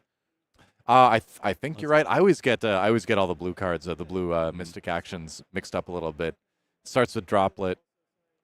Tidal Surge, is that it? It could be. Yeah, I think you're right. I think it's Tidal Surge. Yeah, or something similar, right? It's one of the bigger ones. Yeah. And looks like Michael Hampton is representing a potential path well traveled to go ahead and make it wider. At least just playing a blue instant speed card right after this. So Alex Vore has to respect the potential +2 that could come out. Yeah, then New can do it too. Yep. And one card going back into Alex Vore's deck, you have to. Both players are counting each other's decks and just checking to see what else is left. So that one extra card is actually still could represent quite a bit. Yeah, look at that, though. I mean, using the tip the scales to buff it, and then also because the blue card was played, that also gets you the +2 damage on the Mystic attack. So that goes up to 8. Go again, and we have another 3 damage coming in from Desires of Flesh, I believe it is, it's the one after that, Pick to Pieces. Yeah, coming for another 3. The Aqua Labs going ahead and giving the Tidal Surge go again, and he has Pick to Pieces. And then Michael Hamilton going ahead and arsenaling that Fang Strike that he created off the Rousing Wave. He used the Rousing Wave just to give the Pick to Pieces +1. Does get a +1 as long as the attack reaction was activated. See, but he just kept the Fang Strike. That card shows like acupuncture happening, so it should really be like Poke to Pieces in my mind. That's just me. That's just my opinion. All right. Both players just down to basically almost 2 cards left in deck for both players. It's what it looks like. And 3 minutes remaining, too. So we are kind of running up on time for this one as well. Yep. And Michael Hamilton has drawn back to a Chi, but looks like he's just pitching it to the Dagger instead of pitching it to New Ability. Still has a Transcend card in his hand. Hamasha Ancestors, the 1 life you could gain off of that, not going to be irrelevant when both players are at 2. Yeah. So what's the plan going to be here? For Alex, taking 1, going down to 1. Yep. Makes you wonder what the chess piece is, although it didn't get flipped yet. Looks like a blue Water the Seeds coming out. This could turn on a Transcend. Yep. Once again, doubling up on the go again. Did that go again from the Dagger that hit? Yeah, the Transcend did come through. I didn't even catch which one it was, but it is the Homage. It didn't buff it. Yeah, okay. So the life did go up for Michael, yeah. All right, second Mistblade comes in. Yep. And this one's coming in for 2, buffed by the Water the Seeds. Yep. That's right. Breed Anger thrown out to block that. Okay. Breed. And then the opponent's Breed Anger coming in for 2. Yeah. Yep. New ability unleashed. It's now playing Alex's card from his Banish Zone. A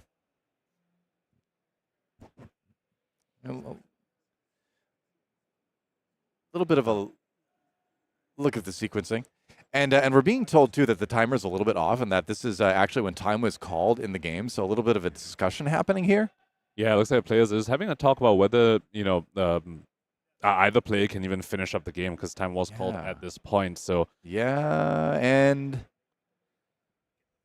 and we are getting word, too, that this one did end in a draw. So, wow, okay. Didn't expect that.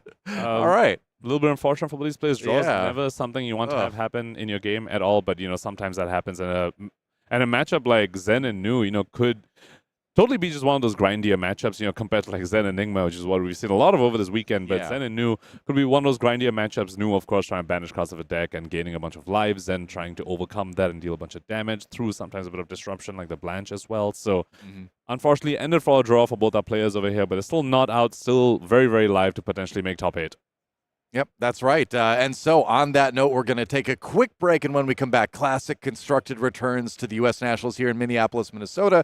Going to have 4 rounds of that. We're going to swap over to Brian and Craig for the first 2 rounds. So enjoy it. Don't go anywhere. A lot more Flesh and Blood coming at you just after this.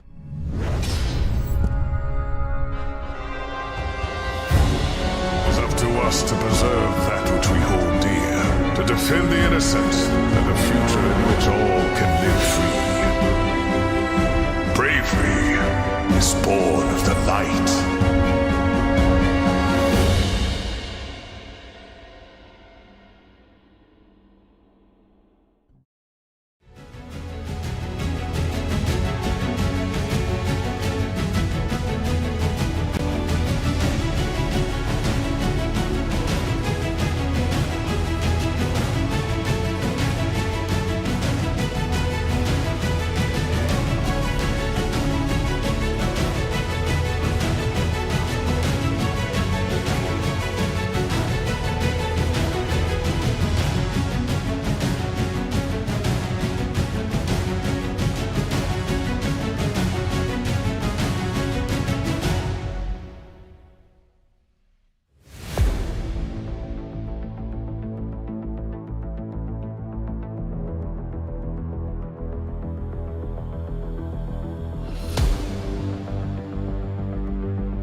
Back to round 11 here at U.S. Nationals from Minneapolis. Craig, it's been a banger of a day so far. Let's look at how our players are doing and how standings are shaking up, because we're getting down to the nitty-gritty now. Last 4 rounds of Classic Constructed. Thus far, it is Aaron Grace going ahead and pacing the field. We're going to see Aaron Grace in the feature match area one more time, on a roll right now, looking to punch a ticket to that top 8. Going to be taking on Pro Tour top 8 competitor Andrew Rothermel. So we're looking at an Enigma versus Kayo matchup. In our backup feature match, we're going to have Reese Toomre on Boltyn taking on Jacob Shaker on Zen. So a nice spread of heroes across this top 8. A lot of big names. You see Hamilton at 8 points, Charles Dunn at 8 points, Evan Herndon at 8 points. So basically everyone who was in the top 8 last year, except for Craig, who's trapped here in the booth with me. Sorry to hear that, Craig, but I hope you enjoy the matches, and we are ready to get down to the matches. So let's go ahead and take a look at our players. You see on the left-hand side, it is Andrew Rothermel at a sterling 9-1 on Kayo, armed and dangerous,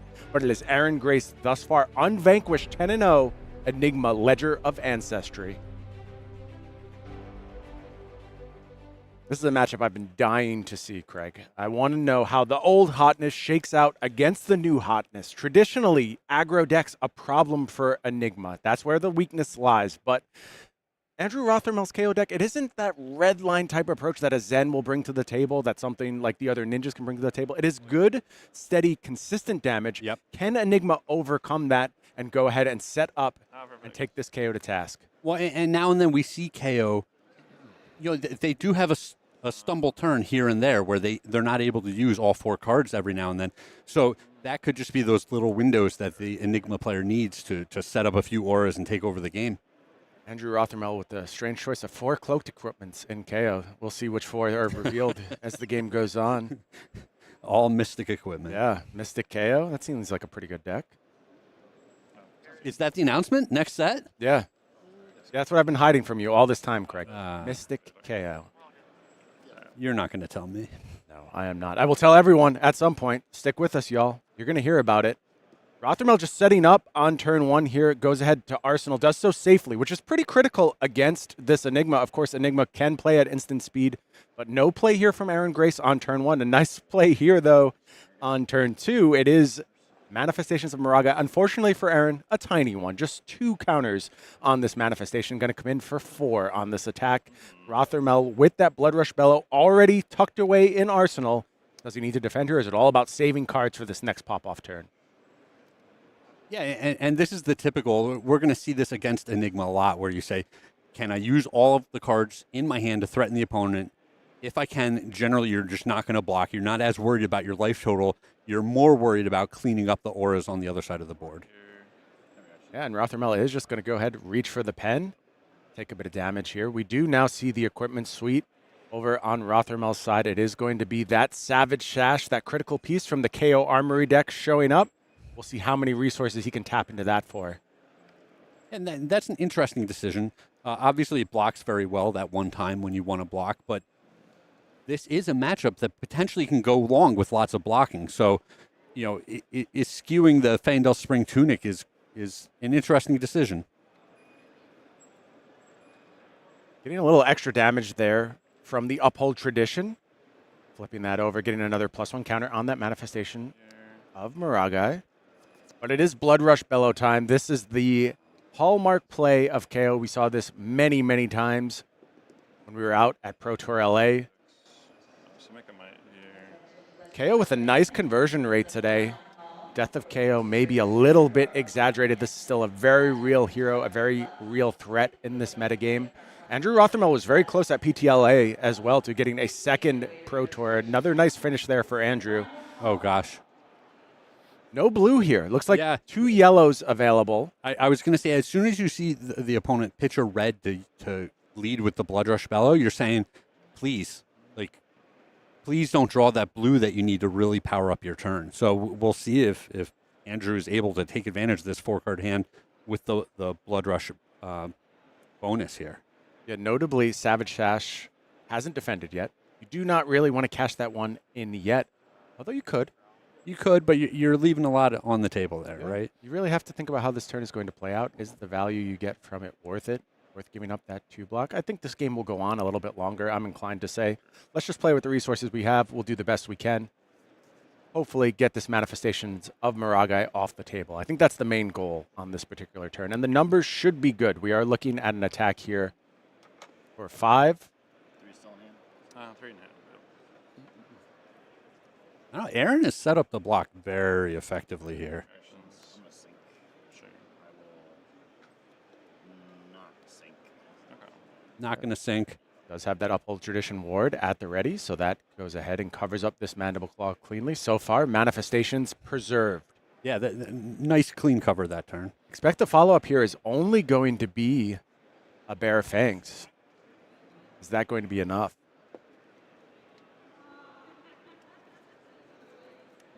Could be Bare Fangs, could be Agile Windup. Wild Ride doesn't super impress me here. I feel like you need the numbers to be high. You at least want to threaten a breakpoint here. Getting to 7 feels like a big deal. Is that worth giving up an Arsenal? Tough decision already for Andrew Rothermel, I think. Well, yeah, and it might need to be the Wild Ride just because of the pitch color of the cards in his hand.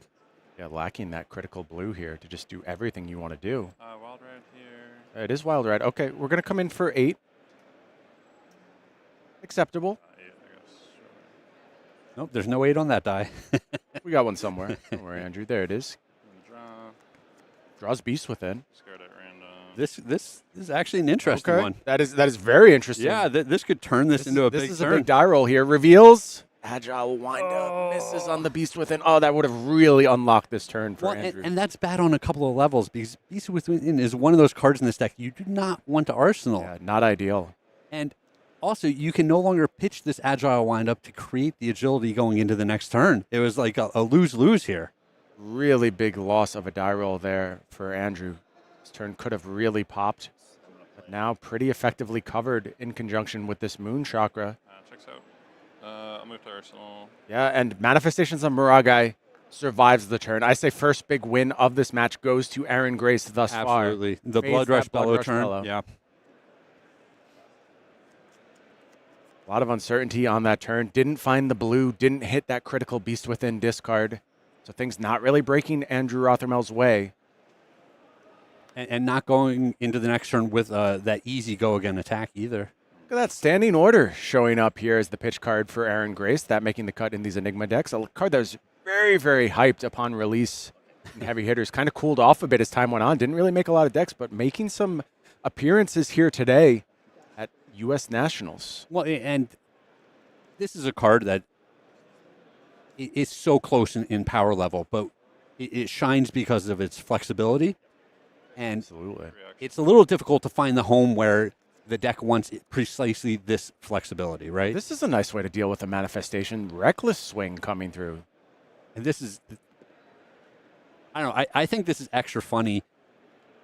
Wow. I haven't seen that interaction yet, but that is very cool. There was the Moon Chakra in the arsenal that had to be used on the previous turn. Okay. Well, I think that's a small win for Andrew. I think that was huge because, the next turn is a Tunic with 3 counters, so yeah, just a free Miragai attack. And Aaron could use his whole hand to defend. Yeah, I think you're right, Craig. I think that's actually a huge win. Yeah, really well-timed reckless swing. Ooh, but we this not so much though. Oh, these all red hands for Andrew, just really jamming him up. Look, this is what makes great Flesh and Blood players. The variance is going to come for all of us. We're going to have those awkward combinations of pitch stripes. You're going to have discards that don't quite work out. Kayo, maybe more than most, frankly, is going to experience these things. How you navigate these turns, how you find your path forward, that's what's going to determine the next U.S. national champion. Aaron being very careful about this block. It's so easy to just take 4 damage here, right? You have the life lead. It's always enticing to keep your whole hand. But you need to make sure turn to turn you get every last point out of value out of your cards. Yeah, and Aaron does decide to just take it here. He gets to play a 4-card hand with Tunic. Can Aaron reset? Find a board once more. That's what's going to be all about here. Clearing boards, preserving boards. It's going to happen back and forth a bunch of times over the course of this game. Waxing Spectre comes down. No other auras, so it is going to go ahead. Or excuse me, blue card pitch, so it is going to get the buff.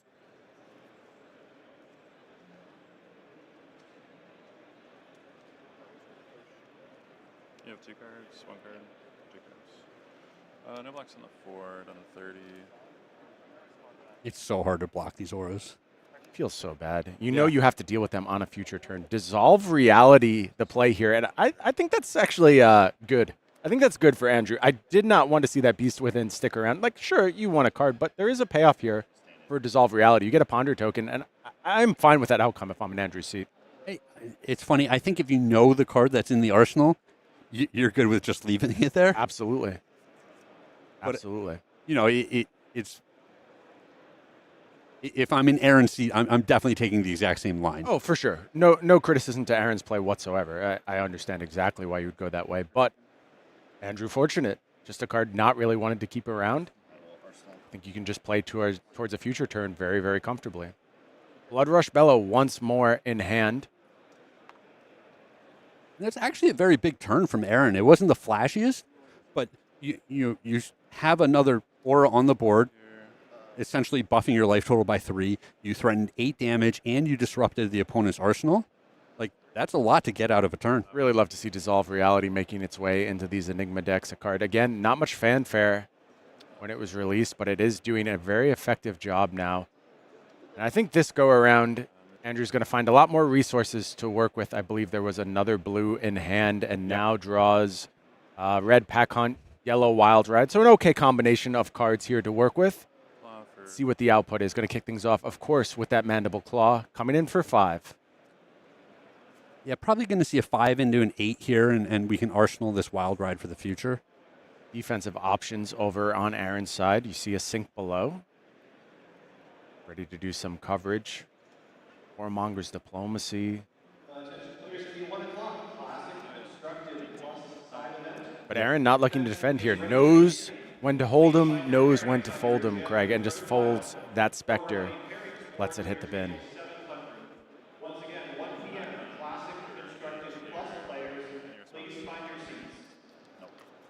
Here's the follow-up in the form of Pack Hunt. 1 through 4. Reroll on 5 or 6. 1, 2. So 2 is intimidated. This gets intimidated. I like both players being very clear with what's going on here. Now and then you see someone just roll a die and point at a card, and the other person's like, I didn't, what? Like, Down to 30. Yeah, very clean arena management, combat chain management from these players thus far. The Ponder is going to pop, so a bit of an IP penalty here. No way for Andrew to use all the cards present. But no board from Aaron Grace. I think you're fine with the outcome in Andrew's seat broadly. The only issue I'm starting to develop is that's 2 Blood Rush Bellows down. Yes. And I think you're going to need another very, very powerful turn along the way. Are you going to need 2 more powerful turns? Can you get by with just 1 more Blood Rush Bellow turn and then consistent KO damage? Or is this Enigma going to go ahead, build an army of ward that you just need to force through and reset the game at some point in the future? Waxing Spectre again, doing the 4 go again thing we saw it do on the last turn cycle with the help of a pitched blue. Brian, it's so hard to block these auras. Every time someone sends one, it's just like, ugh. Andrew finds a spot here for the Scowling Fleshbag, looking to shut down the rest of the turn. 24, sorry. Yep. And a huge moment for this Fleshbag, actually. We know Tunic was at the ready here. That card banished, Mirage and Metamorph. I mean, I'm going to play Restless Coalescence. oh, this is actually a fine backup line. Yeah, fine sidestep. We're going to send 3 and probably make the aura and another 1. Yeah. We still get to arsenal our big, 1 for 7 attack. Like, I think Aaron navigated well, found a way out of what could have been a pretty bad situation in terms of a reduction in output from that Scowling Fleshbag. Maybe it's not the ceiling he would have strived for, but I do think this turn plays out very, very favorably for him. Yeah, this is definitely goes from the maximum punish, where you're like, oh no, like if he can't play his arsenal here, and he gets the intellect penalty, disaster. Being able to take this line, deploy some more auras, chip in some more damage, buff his life total a little bit, and still arsenal the big attack, huge win. Yeah, really nice spot to be in. That Restless Coalescence is going to do its thing. Go ahead and move that counter off, create a Spectral Shield, and that Spectral Shield can come in for free on the back of the Enigma hero ability for 1 more damage. And Aaron Grace, the slow, control-y, ward-based deck that's very defensive, has a 30 to 20 life lead thus really far. Playing from ahead right now. Yeah. That's the thing about Enigma. It threatens you on so many different axes. It's her turn, my pops. Attack with a... Another copy of Mirage and Metamorph has been drawn here. Draw any responses. Of course, Metamorph not at its absolute peak versus KO, but it's very risky to pop those Metamorphs. You can get hard punished. Oh, yeah. Should Aaron have the right instant to play in that scenario. If you're in Andrew's seat, it's the wrong instant. Yeah. Refresh the might. This is coming in for 7. Wild Red is going to pick up go again here. Might is replaced. How are we looking as far as resources to continue this turn? No blocks. One floating, not 100% on what's in his hand, but in general, even if it's all reds, he can pitch a red, play a 2-cost red attack, and then have a card to arsenal at the end of the turn. And no blocks here. More Fold'em from Aaron Grace. That's all right. I mean, most of that damage was sucked up. Only 1 point by the ward. Absolutely. And Aaron still with a 5-card hand. Life total lead. Feeling pretty comfortable right now. And also of note, that Traverse is sitting there. No Transcend yet. Yep, have not found the Transcend card. So far, it looks like a very Transcend light version of Enigma. Could just be variants in the portion of the deck we have seen, but haven't been Transcend cards thus far. Brian, you have tied our hands a good bit with how many of these Transcend cards we can put in the deck. Yes, very, very intentionally. And we revealed when we did one of our podcasts from the LSS studio a few weeks ago, these Transcend cards did not start off legendary. And yeah, there's a very good reason. They are legendary now. Yeah, I mean, I can't imagine if you were able to play the full copies of Go Again. It got pretty terrifying pretty quickly. It didn't last long, I'll say that. Even the control decks being able to play the full 3 copies of Gain of Life. Yep. The way it generally worked was you found your best Transcend cards. You played max versions. There's also decks that just wanted to Transcend constantly. Sure. So classic Wild Ride into Bearfang's turn from the Kayo. Does clear the board, does tighten up this life total a little bit, but Aaron just saved so many cards here. That tells me there's something powerful coming in return. Only 1 card committed to the defense, so a 4-card hand here for Aaron Grace. Going to kick things off with Spectral Manifestation, another one of those Go Again Spectral Shields, carrying ward, carrying some offense. 4 power on the offer here from the Spectral Shield token, attacking for free. And that's the fear. Every time your opponent lets you clear out all of their auras, you're just like, oh, I really don't want the 4 attack, 0 cost weapon to be deployed against me. Very, very scary for sure. How's Andrew's return hand setting up here? It looks like a couple of blues, a swing big on offer. No blacks on the 4, then a 16. Yeah, and it looks like an agile windup in his hand as well. We'll see if he wants to discard that on the opposing turn to make sure he's got multiple attacks. And look at this play. It is the 10,000-year reunion coming down. Doesn't happen very often. Yeah, removes the 3 counters. This card hotly debated amongst Enigma players. Some think it's an absolute bomb, some calling it trash. I think this is the matchup where it shines. If you ever get to attack with it, you're really doing it, right? Oh, yeah. But even if you don't, the opposing deck only makes big attacks. Yep. So you're generally getting a ton of value out of this card.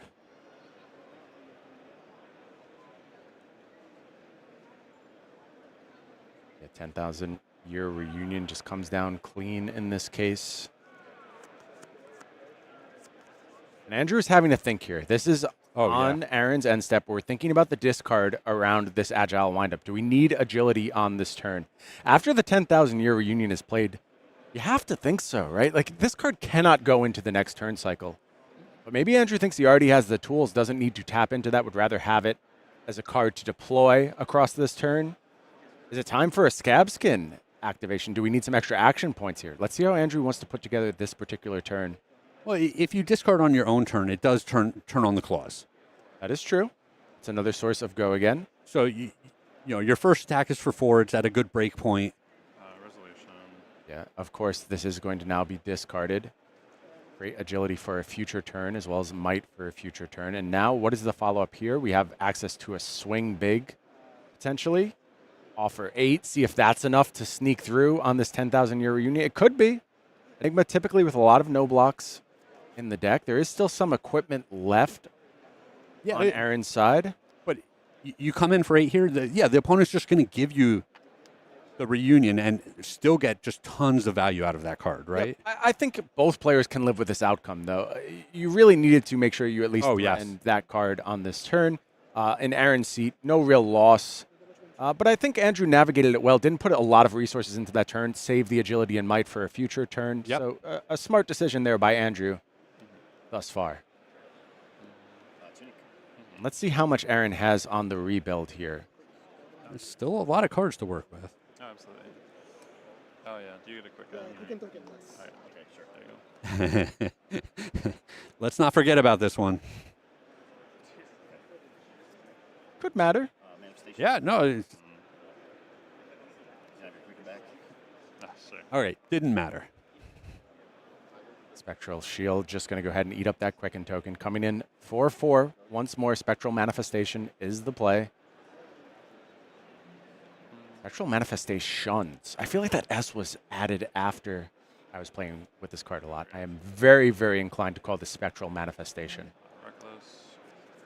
And what do we have in the artwork of this card? 1, 2, 3, 4, 5, 6. Ghost stuff. Ghost stuff. Yeah. Okay. Looks like there's some spirit dragons floating around there. Scar. Here's this reckless swing play pattern again, coming in and popping this spectral shield. We assume there are prevention effects out there that could stop this, but no, it is going to be cleared here. Reckless swing clearly so important in this matchup. Yeah, I think it's a critical piece of Andrew's game plan against Enigma. I mean, it cleans up the auras, but it also turns off the go again. Yeah, that's a really big deal. And I wonder if maybe an action was stolen from Aaron Grace there. Absolutely. Big win for Andrew Rothermel. Again, that reckless swing showing its worth in this new metagame. Agility pop. Look, reckless swing, always a good card, but it finding this additional mode, this additional critical mode of interaction. We do see now our first Transcend card, I believe, of the entire match that I can recall, drawn or played. None have been played thus far for sure. I don't think any have been drawn until this point, so I wonder how high the Transcend count is for Aaron Grace. Yeah, well, and if you're only playing a few in the deck, the importance of transcending goes way up, right? Absolutely. When you're playing a lot of them, you're okay just pitching one of these cards, knowing that you're going to run into another one in short order. Aaron, happy to take 4 here, is going to rebuild that agile with that agile windup, so might and agility on the next turn. And this nice new card from the Kayo Armory deck, it is Run Roughshod, making perfect use of resources here. Able to offer 4 into 5 with the help of that Mandible Claw. When are we getting a red copy of that card, Brian? I don't know if that one's coming, Craig. I think you're going to have to live with just the blue for a very, very long period of time. Very, very long. Possibly forever. Can we get someone else in development? No. No. Not only am I blocking the red version of this card, I'm blocking anyone new who wants the red version of this card to make it through development from joining our team. So here's our second Manifestations of Moragai, and again, just played fair. It's a fair manifestation. It's just coming down with those 2 counters. Look, still a good card. And now we see our first Transcendence of the match. It is going to be Preserved Tradition. Find something back. Beautiful Marvel Beautiful art. Marvel. How about you? You have your set of Marvel Transcend cards yet?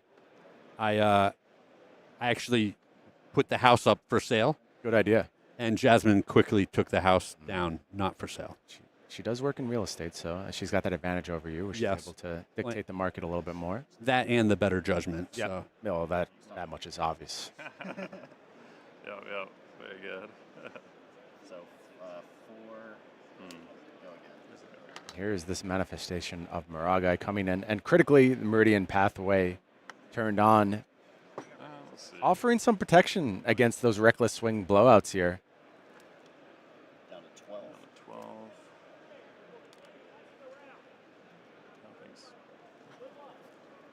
Then I will metamorph for 7.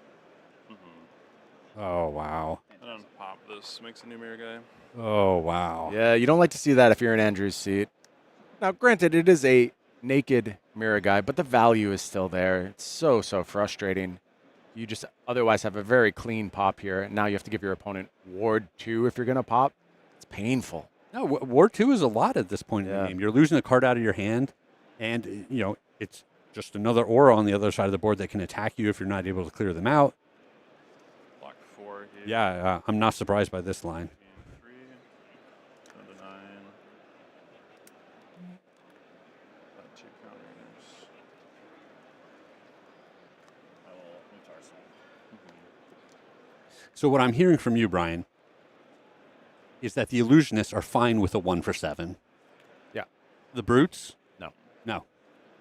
1 for 7 with a drawback, Craig. Didn't you see what a drawback it would have been there should that Miraging Metamorph have been popped? Listen, Massive drawback. You see things that I don't see. It's right on the card. I don't know what to tell you. Yeah.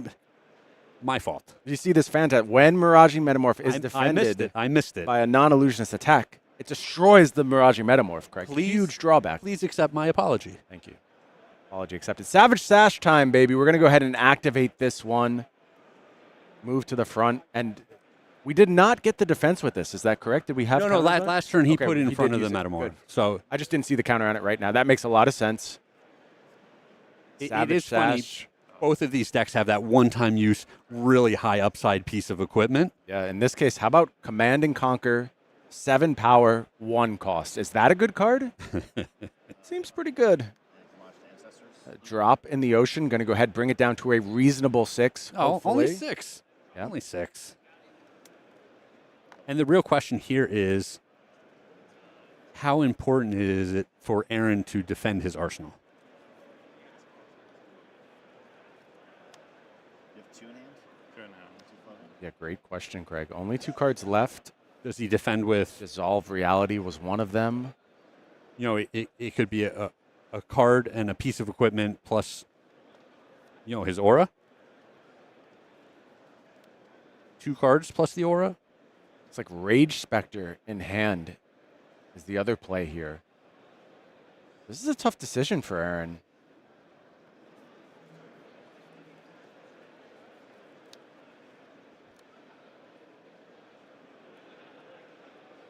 Could look at some way to get those pathways turned on using the Enigma Hero ability, perhaps. Yeah, a lot of options here. Rage Specters. Do you just take a lot of damage here and try to set up again? You have Traverse at the ready. Yes. Card has transcended at this point, so you'd get the value. I think there's a lot of options here, and that's why we see Aaron really having to think. There's a few ways this can be covered up. Well, you also know that there's another big attack following this. Yeah, At absolutely. least one more big attack, potentially 2, right? A Wild Bride could represent 2 attacks coming at you after this. And it's a boatload of damage. The opponent doesn't sacrifice the sash to start this line if they don't have another big attack. We are going to kick things off with an activation of Enigma here. Okay. When I pitch a chi, Makes a lot of sense. Going to turn on those Meridian pathways. Now we're sitting with substantial ward out there in the arena, combined with a blocking card. Can cover this up nicely. It is going to be Dissolve Reality coming down. we're blocking 3. We're blocking 3, yeah. Fast reaction. I'll let the. Yeah, and thus far, Manifestation of Miragai preserved. And Arsenal saved. And Arsenal saved critically. We believe Unmovable sitting in the Arsenal right now, so not an option to use that in this case. No, but like I said, you know another big attack is coming, so... Yep. The blue card at the ready could be the perfect solution here to go ahead and keep both those auras. We're going to roll. I love it. Fruit life. Gotta live it, you know? It is a 2. Okay. Neutral. Very neutral Scabskin Leathers here. I'm assuming the roll probably unlocks a Mandible Claw. No, I mean, it might have Maybe been... it unlocked the whole hand, Yeah, honestly. it's Yeah, 2 pull beam into attacks. Swing Big, yeah. Yeah, these only cost 1 right now. Yeah, It's going to have to be Swing Big here. If he was able to pulping and swing big on this turn, yeah, massive upside. That's a whole different game. Cleans up the auras, like just resets things. A bunch of damage would definitely leak through at that point. This 8 is interesting. We could possibly get through that Spectral Shield, but I don't think we're getting to the Manifestation of Miraga. I don't know what color the Unmovable in Arsenal is. I'm assuming it's a red one, so maybe it's just bricked up by that Unmovable here. Yeah, I think you're right, Brian. Yeah, it is red. Things that is going lining to be up a very great clean for answer. Aaron. Oh, you see how different this game is with just a 4 on those Scabskin Leathers. Completely different scenario that Andrew is now sitting in. But now going to be facing down attacks for multiple cards on the next turn. Life total getting precariously low. And if you have to start giving Enigma cards on defense, you are in trouble. Yeah, 100%. Huge trouble. Well, and that was the Sash turn as well. Yeah. So a big resource used. We do know there is 1 Blood Rush Bellow left in the deck. Could be a nice time for that to show up and find 1 more pop-off turn here before things get well and truly out of control, which they may do on this very turn. Oh, things lining up so well for Aaron. He's going to be able to do the 2 attack into the 4 attack off of the Tunic counter. Arsenal, the last card, and he's just getting all the value out of every single hand. Yeah, and the question here for Andrew Rothermel is, what does it look like if I just take some damage? Because this is kind of my last chance to take damage if I'm in Andrew's seat. You really want to be playing with full hands, and Andrew is going to go ahead and take the 2 from this Spectral Shield. Here comes 4 for Manifestations. Let's see if we get the same reaction here. Andrew does still have some armor to work with. Not a crazy amount, but it is there. So it's definitely something we have to consider as we move forward. Yeah, and Andrew just takes here, and I agree with this. If your hand is functional, I do think you just need to eat damage on this turn, and you're looking to cross over that 15 threshold. You really would love to threaten lethal attacks this go around. The problem is that Traverse is still at the ready. And look, the Traverse often used to fuel Manifestations, and that's great. Like, it's obviously a power play. I think Traverse into Chi into create Spectral Shield is going to be a very, very big deal as we come down the stretch here for Aaron Grace. Sure. Just, even a wider hand that forces the opponent to start blocking is going to be important. And Aaron, being at 15 is pretty healthy life total. Like we said, there's no sash anymore. And on top of that, you're looking at, 3 ward on the board, 3 armor that he can block with. So depending on the hand he ends up with, the 4-card hand, the one in the arsenal, the extra card off of the Traverse of the Universe, he could potentially just give up the board and all of his armor and be at a slightly lower life total, and then have that wide aura turn that we've talked about where he just attacks Andrew 3 or 4 times. Players are just working through a life total discrepancy here. Going to get it sorted out as they check their notes, talk about how the game has progressed, try and track out these changes. Let's talk about the end state here. What does a mode where both of these players win this match look like? What does Andrew need to do over the course of these next few turns? What does Aaron need to do to come out victorious?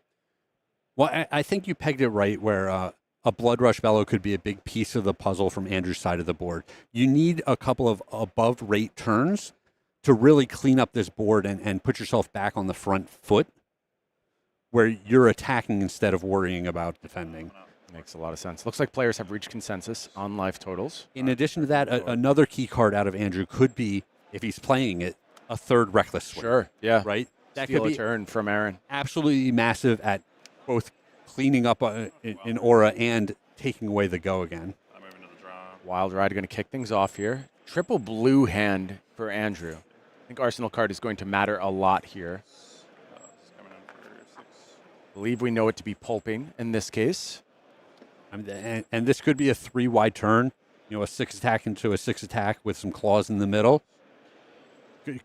Could be a very good turn. Yeah, I think this was a good time for a blue rich hand. It seems like we have what we need to use this effectively in this case. So 1 floating, 2 in hand, 1 in resource. This is 6 go again. This is for next turn. Yeah, that's correct. Oh. And a little bit rough for Andrew here because you want to be using your biggest attack every turn for the rest of the game. But the 2 cards in this hand don't want to end up in the arsenal. Yeah. That's very true. Down to 12. But he might be forced to. I think so. Right? I think you're just going to maybe need to take a gamble at some point in a future turn. Maybe that arsenal gets unlocked by Scabskin Leathers. Maybe you just don't play with an arsenal for the rest of the game. But I do think you just can't afford to float the card across turns, and you need to try and get that potential upside if it's available to you. Sure. And I think when you're digging for these key cards that we're talking about, where there's only potentially 1 copy of each left in the deck, you have to arsenal and give yourself every opportunity to draw Great it. point, Craig. See if Andrew feels the same way. And he's going through this exact process, right? Where he's wondering, is one of these cards going to end up in my arsenal? Yeah, he's not thinking about this Mandible Claw. That is clear. He knows where this turn is going. He has to think about that decision at end of turn. And Down to 9. has been successful thus far at resetting, cleared the board, but Aaron is content to take a lot of damage here. And if I'm in Andrew's seat, that is a very, very scary circumstance. It's actually almost worse for you, right? Maybe. It is going to be yellow pulping as the follow-up here. Oh, and this gives him a shot to have a better arsenal. Yeah, unfortunately, I think another blue was drawn. Blue pack hunt, maybe? Not entirely sure about that, but we'll see how this shakes out. What's the discard? It is going to be a Smash Instinct here. Even among the blues, though, there's some better ones that end up in the arsenal. For sure. A 2-cost or a 1-cost is just Vastly vastly favorable over the 3-cost. I agree with you, Craig. This is going to have Dominate here, so Pulping coming in for 5 with go again.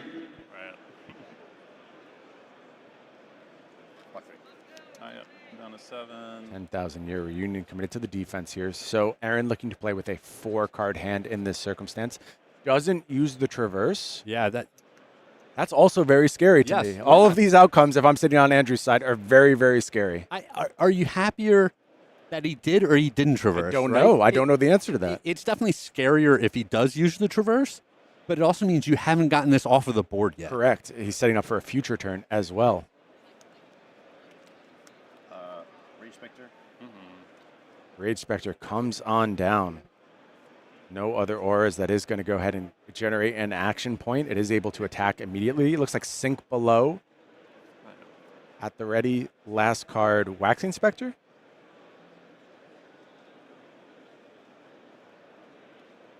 This is interesting. If might be a misstep by Aaron here if he didn't defend with one of these extra cards.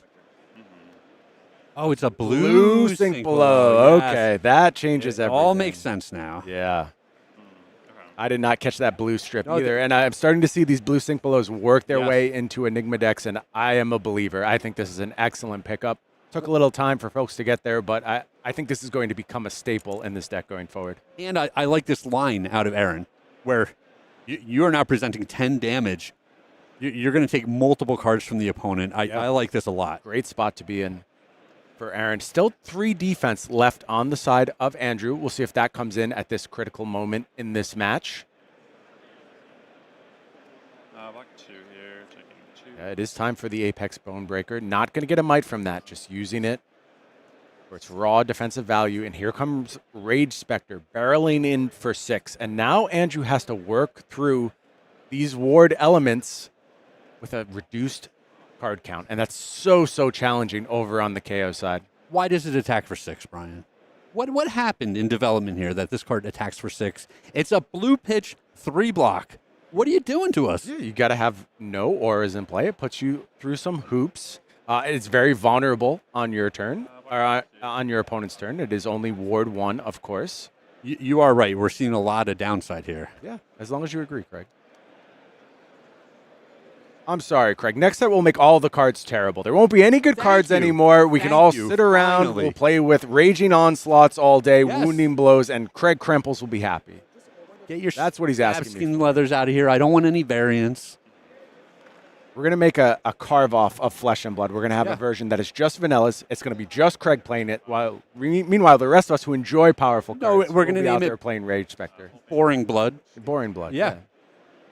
And all the coolest people will be playing Boring Blood. Like Craig. So if you want to play Boring Blood with Craig, make sure you find him at your next event. We'll be there ready to play Boring Blood with you all day. Hoping coming in for 8 here. Did have these 2 mites at the ready. I think that's very important on this turn to get those numbers up. But are we going to go ahead and crack through this ward base? Really needs to catch Aaron with some lower defense values on this turn, especially with that traverse at the ready. Well, and also the question, can he do anything else if he has go again here? Currently blocking 5 and then attempting to ward. Seems unlikely. It does seem unlikely. I can tell you, if you're in Andrew's seat, it's a little less intimidating having the opponent traverse here because they're saying, hey, I need to do this before the game ends, as opposed to I'm doing this now because my hand is just bonkers. Yeah, and this just earns the fist bump. Andrew knows the writing is on the wall. From this part, there's so many things that can be offered over on Aaron's side. And we saw a manifestations of Maragai in hand. So it actually was the absolute best traverse you can have. And Andrew, been down this road enough to know the writing is on the wall. And Enigma takes down the aggro deck in the form of Kayo. And I think that's a great display of how this match plays out. Because you see so many points in that game where things could have broke the other way. You know, a different scab skin roll here, a different discard thing. Discard, you get the Beast Within discarded early on in the game, and I think there's a totally different texture to this game. 100%. All of a sudden, the Illusionist player is playing from behind instead of ahead for the whole game. But you have to give Aaron just a ton of credit throughout that game, knowing exactly when to give up his board, getting the just absolute maximum amount of value out of every single hand. Just masterful work. The other thing you have to give Aaron, probably is entrance into the top 8. Yeah. At 11-0, you're almost certainly punching your ticket. Can probably lose 3 in a row and make it in. Looking good. Impressive stuff from Aaron. Crushed draft 6-0, crushed CC thus far, and is going to be representing the new heroes in the form of Enigma when we eventually get to our top 8, we believe. I don't talk in terms of guarantees until we get there. I do guarantee, however, more guarantees. Backup match of 2 heroes that are just looking to go pedal to the metal. It is going to be Zen taking on Boltyn, and this is not a matchup we've seen thus far. I'm really excited to see how this one plays out and who can find those big pop-off turns first. We know Boltyn very capable of combo finishes, and it is Hatchet's Boltyn. That tells me we could be looking towards like a value grind play, or we could be looking to pop off just with a big explosive turn out of nowhere. But I think this is probably a more defensive postured Boltyn by the cards I've seen thus far. I don't know if we're going to find that same explosion. And that leaves me wondering, what's the plan against Zen? That is the correct question to be asking here. One thing that Boltyn traditionally does very well is play off of 2-card hands where, the opponent is often in a tight spot where they don't want to block. You end up giving them go again a lot, and the 2-card hands can be very effective. And so against certain opponents, Boltyn is great where you're like, I want to block with 2 cards every single turn, and I want to have a 2-card hand that I'm playing off of most turns. But this is a matchup where often you're forced into blocking with a lot more cards. Yeah, it looks like that Strata of Reprisal being used very, very early on the Zen side. Cashed in here, Growl the follow-up here.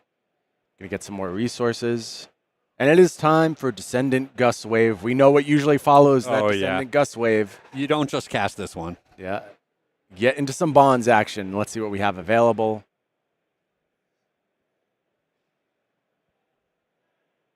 I think that's a Chase the Tail. A little bit of glare there, but Chase the Tail. It's funny because you see him play this on the first turn and it just gets blocked, and it's like, all right, no problem. It's like, no, like it's a problem. It's the often the right combo piece to be able to banish later. Yeah, it's a Bonds of Ancestry problem is what it is. Going to go ahead and offer 1 on the back of that pumped Tiger. And, of course, now combo is on. We will Chase the Tail 4 into potentially another Crouching Tiger. A second Chase the Tail here. Okay. So these were just empty Chase the Tails. We did not get the buff, but just the most efficient option to offer on this turn, and defended pretty well by Reese here. Yeah, without the Tiger payoff, that is not a terrible turn. And also, that's all 3 Chase the Tails out of the deck. And this is just pure Hatchet Boltyn, so we're not going to be looking at those big explosive plays. I've cast this matchup in a wrong light for you thus far. It is just going to be all about value. Yep. It's hit and runs. It's just what we saw from the last Pro Tour, the Dorinthia setup, essentially ported over to Boltyn. The difference is you pick up some more defensive options, some more soul shields. Those type of defense reactions are usually the benefit you get in this case. And I'll be honest with you, I don't love Warrior's chances for this type of setup. The thing is, you just don't disrupt the Zen in any way, and that means you're able to slowly set up for these massive pop-off turns, and you go way over the top. Let's see if it plays out that way, or if Reese can go ahead and find enough damage early on to put Zen under enough pressure where he's not able to just sit back and find the critical Transcend cards to pop off. Yeah, I will tell you, though, if you're able to weather the storm, if the cards don't line up really well for the Zen player, they do run out of gas. The deck gets weaker and weaker as you run out of the combo cards. Yeah, and if you can use that Valiant Dynamo to just go ahead and get as much value as possible, slow down the output, that's a really nice spot to be in. It is going to be Boltyn, given this Hatchet go again. Yeah. Buffed by Sharpened Steel. And then a very, very efficient Hatchet of Mine comes through for the second attack. And life totals are creeping downwards for Zen. Zen at 19. So despite this being a control deck, Boltyn has found ways to offer numbers. And I love the draw here. I think a critical Command and Conquer could have influence over some future turns. But we are going to go ahead and Transcend. And that means our Traverse the Universe will be online in the future. Double Transcend here. Yeah, double. And this means there's a lot of extra resources floating as well. From the Kayo. Yeah, scary spot to be in. I don't think this is a ceiling turn for Zen, but I think it's a little bit of setup, a little bit transcending, and just going ahead and getting wide on this combat chain. +1 to Tigers on offer from that domain. Only one mode. Oh, and he's got the Art of War. We found a second buff. Art of War going to load things up. Perfect card for this situation. What is the draw here? Does this unlock something for Jacob Shaker? I mean, you're still going to get to tutor. How about Descendant Gustwave? Do we have a Bonds follow-up? Equipment going to be committed here. Well, we know that he's going to tutor for a Bonds follow-up, right? Does have the cheat at the ready. Here's the Bonds.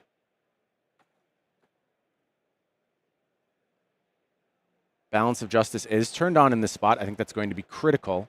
There you see red Bonds of Ancestry. What is the banish? Just check the hand, figure out the optimal line. It is going to be Aspect of Tiger here. That's going to create a Tiger get-go again by virtue of this Bonds being red. Yeah, and there are a lot of the Tigers in the grip now. Yeah, very Tiger-rich, and that bodes well with +1 to Tigers and Art of War floating out there. Tigers attacking for 2 thus far. There's that Aspect of Tiger. Another Tiger heads to hand. Jeez. Just looking for efficient defenses here is Reese. How about another Aspect of Tiger? So we are Tiger-rich at this point, just loaded up with Tigers, all of them coming in. A zoo. We've got a veritable zoo going on here.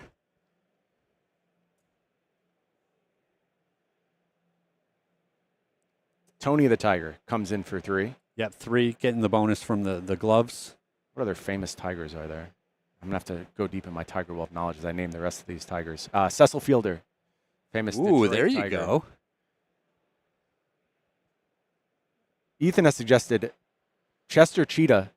Clearly a cheetah, Ethan. It's in the name. Horrible suggestion from the production team. I do appreciate how you just let it slide. You know, not going to call out our... Yeah, well, I'm only kind. I would never say anything bad. No, I love Ethan. He tried. But how wide was that turn? Very, very wide. A lot of Tigers offered. And just this Command and Conquer moving through, I believe, an Arsenal for a future turn. So Boltyn at a dangerous 15 now. Let's see what the follow-up is. Ancestral Harmony into Blue Descendant Gustwave, I believe. Do we have Bonds follow-up once more to really unlock this turn? Tigger, of course, from Winnie the Pooh. Never heard of it. Are you being serious right now? I'm never being serious, Brian. Okay, you know I hope that. so. Blue Descendant, perfect one for turning on all of your Transcend cards. Yeah, do we have a Transcend card in hand?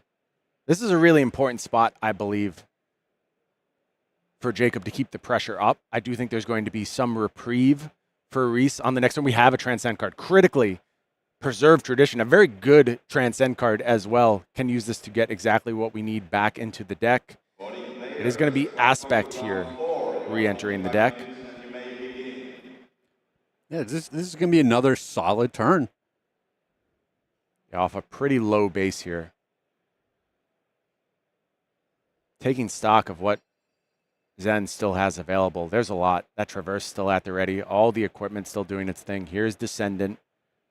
Coming in for 2. Blue Bonds. Just a natural Bonds. Yeah, natural Bonds draw, and that preserves that chi for something else down the line. And you see now why that Aspect was found. And this means you can use the Tiger output on this turn effectively. You can go ahead and look for something like, say, Chase the Tail, Sure. Tiger Swipe, Growl going to further play into that Tiger game plan. See a CNC committed here, but now this Aspect of Tiger comes through with a breakpoint, offering for creating a Tiger as well. That's going to be buffed by the Growl in the future. I believe Shuko buff still available as well. Yeah, this offers 1. And now we use the Zen ability, so a second Tiger created. And it is just Flusterfist here to cap off the turn, offering 5. And I mean, this is a spectacular turn. Even getting to Arsenal, this Tiger, which is kind of an upside card, but if the opponent comes back at you with the Command and Conquer effect, sure, you're fine giving it up. Yep, you're not losing you got much. my Tiger. Congratulations. Yeah. Oh, Amnesia, though. This is a different story. Yeah. Now, this is a very, very effective card for shutting down all of Zen's combo shenanigans. This one has to cause some thought on the part of Jacob Shaker. I will say, though, if you had the pop-off turn and you need to go off, I was just going to say 6 value worth of equipment sitting there at the ready. You just give that equipment and you go ahead and you still do your thing on the next turn with your opponent at 4. So I think Amnesia, a valuable piece. In this case, maybe too little, too late based on how quickly Jacob was able to make this decision. Could be playing an absolutely massive hand in this case. Well, and with the opponent at 4, it doesn't even need to be massive. It just has to be enough to keep them off of their hand on the opposing turn, right? Yeah. You're going wide enough. Even some attacks for 2 and 1 when you're very wide are enough to keep you in control of the game. Kick things off with a Zen activation here. And Reese in a tough spot. He doesn't have access to much armor anymore. Yep. Now Descendant sought up. It is a red Descendant. Oof. That tells me there's some other problems lurking in that hand that Reese is going to have to answer. And all you can do is just lay out your cards at this point. Pray they, for some reason, don't have the bonds. I got bad news. It is the bonds. That's going to go find another Descendant. That spells more trouble. It's a red Descendant once more. This is so frustrating when you're on the other side of it. But, I mean, this is why you build the deck. Absolutely. This is what you're looking to do turn after turn. You're playing. Oh, it's red Descendant. Again, just perfect draw here from Jacob to go ahead and certainly strip the rest of Reese's hand, if not just kill Reese in this spot. Bonds once more going to do its thing, go find another option. I didn't quite catch what the banish was there. It looks like another Descendant. It is. Are we going triple bonds? Please stop. He's already dead, Jacob.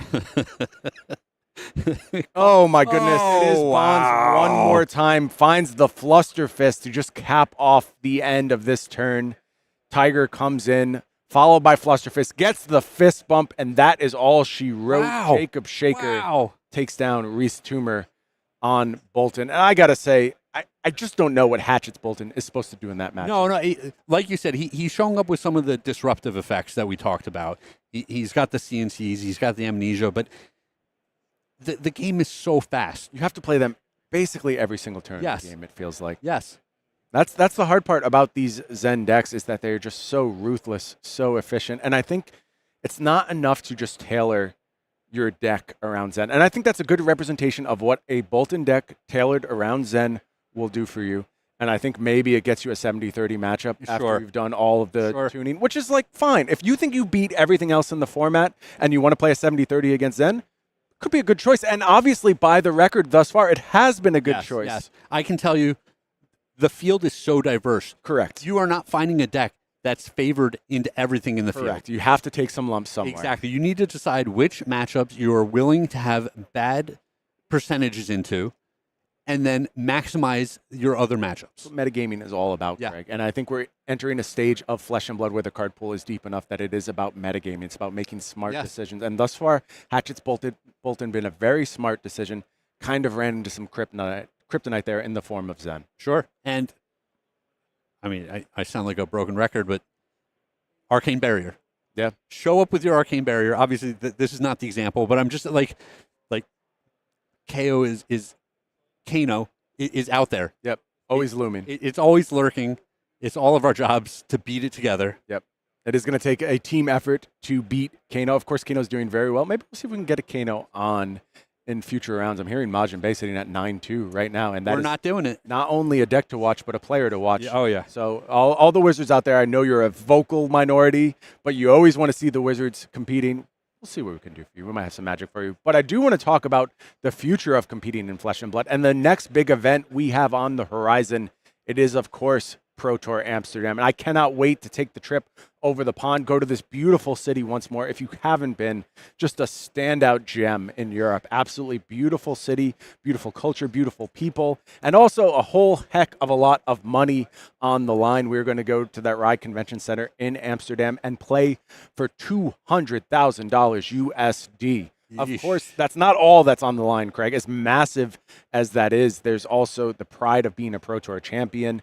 There's the history. There's that one of Pro Tour champion card. So much to play for. Yeah, that's probably worth a pretty penny. Oh, I think so. Also worth a pretty penny. How about $30K when you go ahead and compete in the calling? We're going to have that for our Saturday and Sunday players. you don't do so well on the Pro Tour, you can hop into that event. Also, you can just show up, take the trip over, join us in Amsterdam. And I extend that invitation to everyone, no matter where you are in the world. It is absolutely worth it to plan a vacation around this historic event. And that's the way I've always participated in TCGs.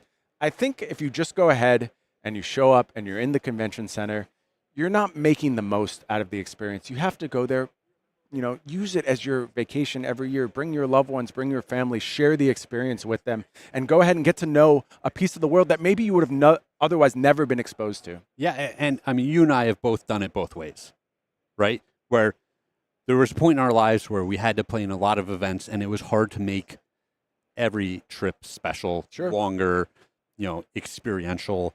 And I can tell you, I agree 100%. Amsterdam is one of those cities where it's worth making a longer trip. No, I agree.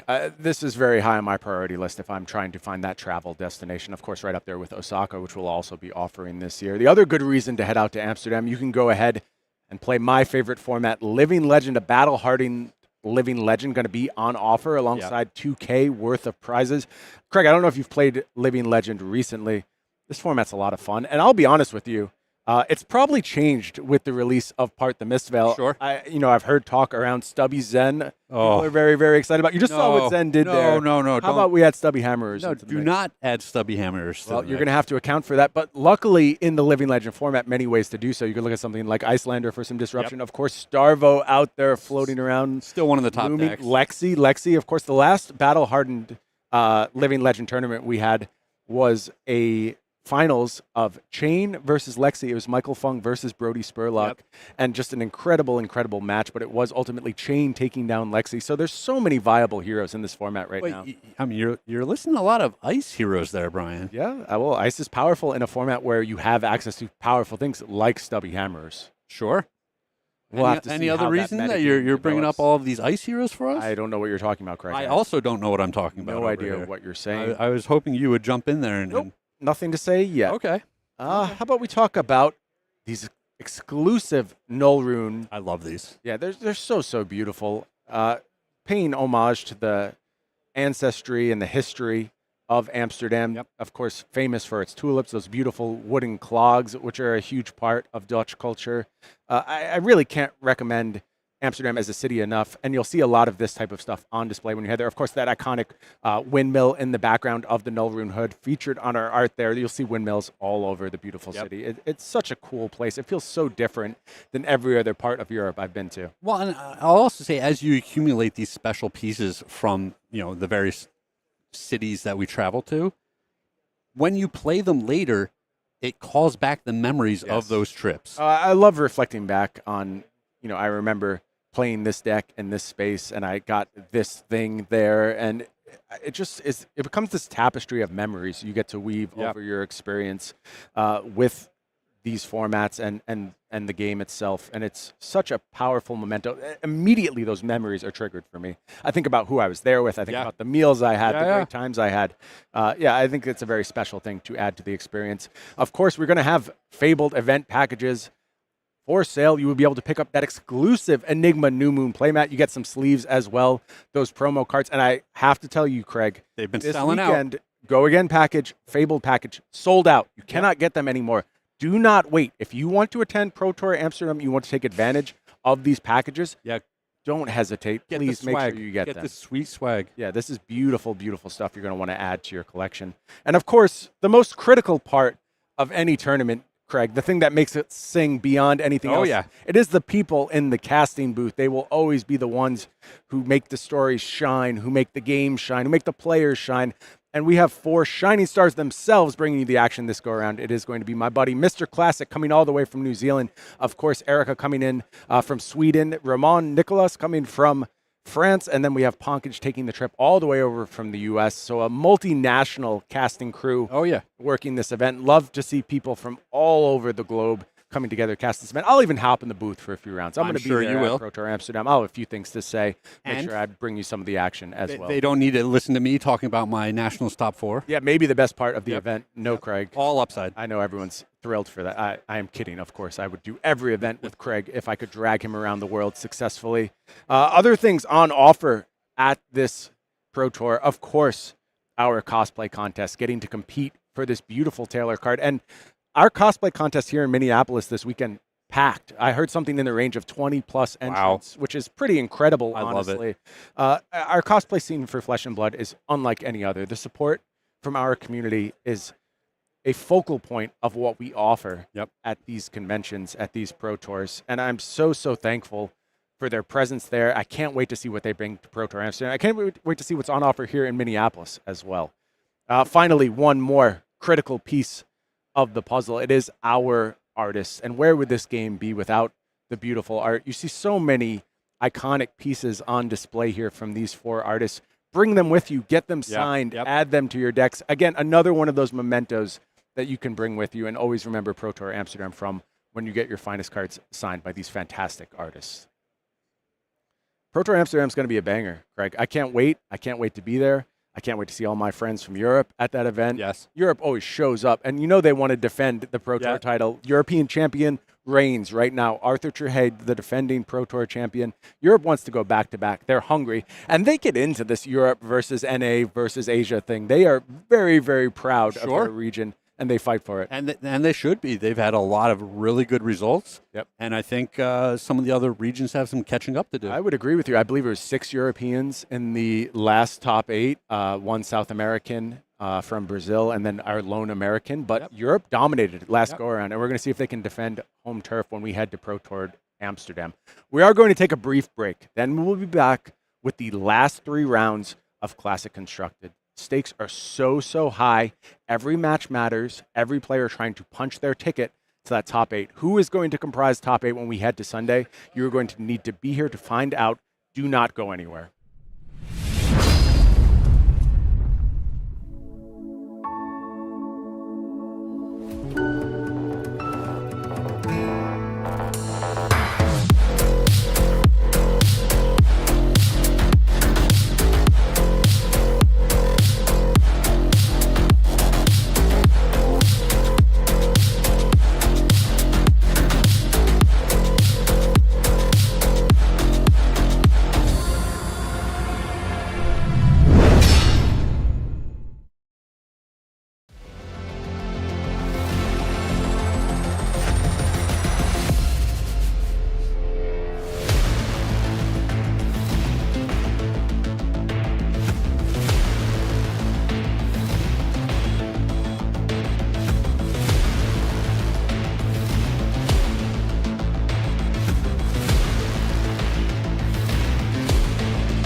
Welcome back to the booth here for round 12 at U.S. Nationals. I am Brian Gottlieb. This is Craig Krempels. More classic constructed action coming your way. Let's take a look at where the tournament stands. Who is succeeding?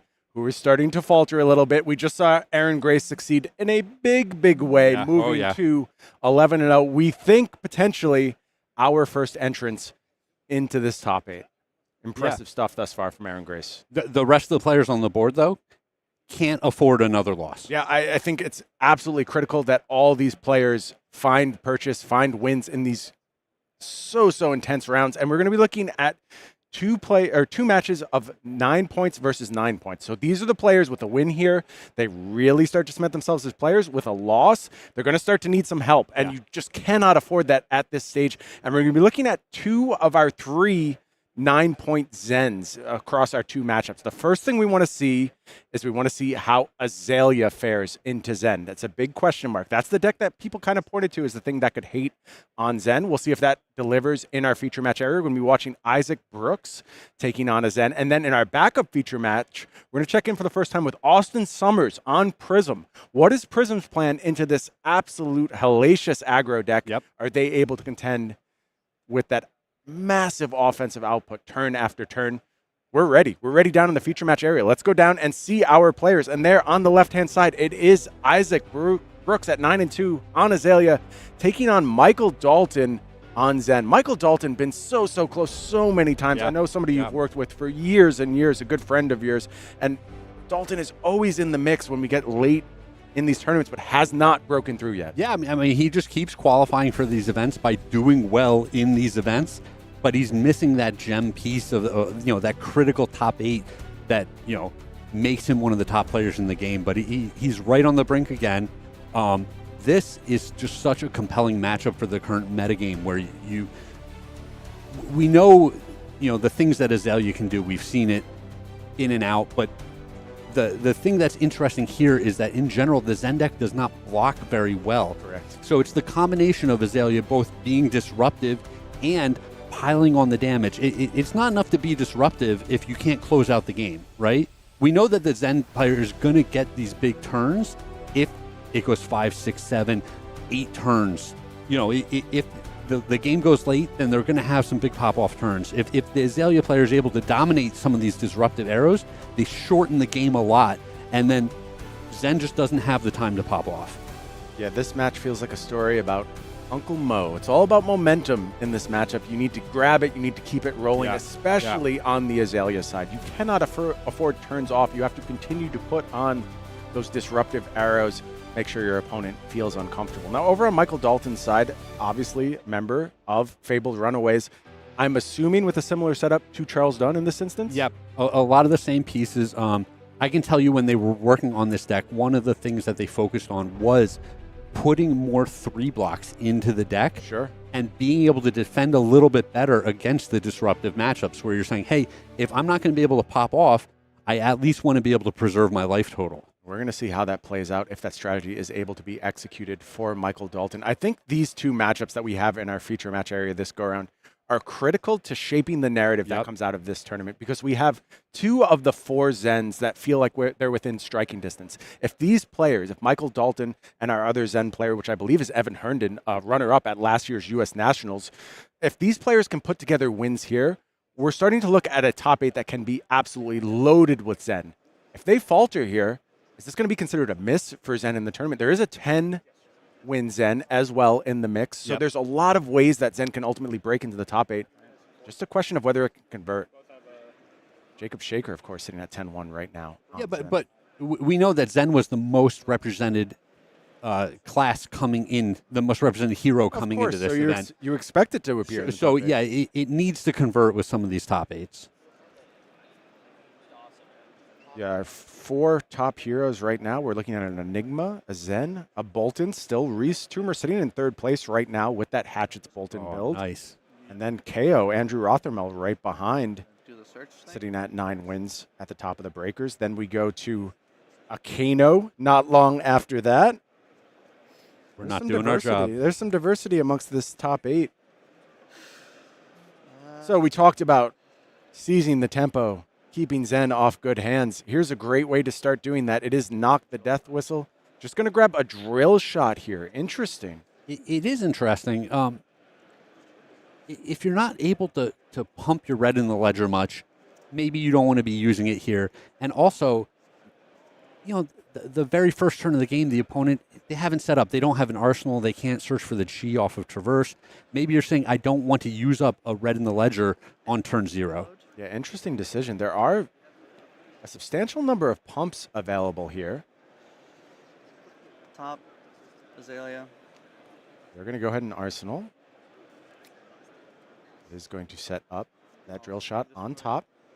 Oh, premeditate is actually perfect here. Yeah, get that ponder on a future turn. Seek and destroy, so you're denying arsenal and whittling down an equipment to make sure a future dominated turn does hit. I actually, now seeing this play out, love the decision from Isaac Brooks. I think it's a future leaning decision. Has the pieces he needs right now for the immediate next couple turns. Play to the long game. Set up to go ahead and chip away at that equipment. Well, and the -1 counter is even like 2 additional damage that you're getting out of this turn. Absolutely. And it makes it harder for the Zen player to cover your red in the ledger attack later in the game. 33.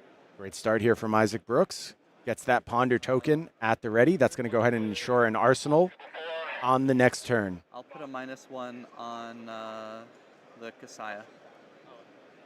-1 moved over to chest. Any Uh, priorities you have there in terms of what you want to -1 early? Arsenal and pass you. I think you want to put the -1 on the equipment. I don't have an answer for you, Craig. That's why I threw the difficult question over to you. I'm not quite sure if I have a spot where I really want to go ahead and get that counter out. So the equipment that they want to keep the most, you don't want the -1 counter on, correct? That makes sense to me. Maybe it was right to put it on the Traverse. No blocks. Interesting. 1. 39. 100 wins kicks things off here. Just an attack for 1. But yeah, but critically. Drop in the ocean at the ready.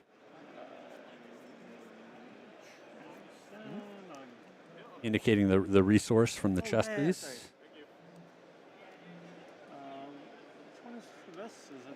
This is going to set up a chi, as well as the resource, as you mentioned.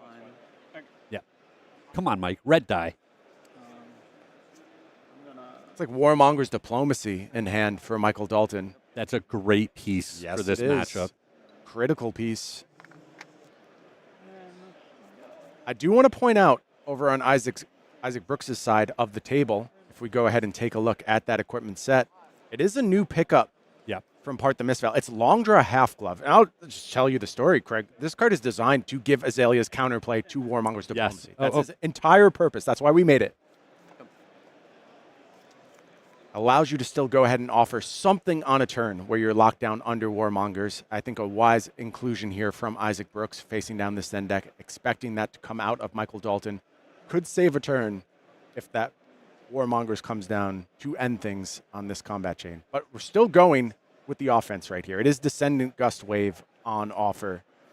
Bonds in hand. Yellow bonds in hand at the ready. No blocks.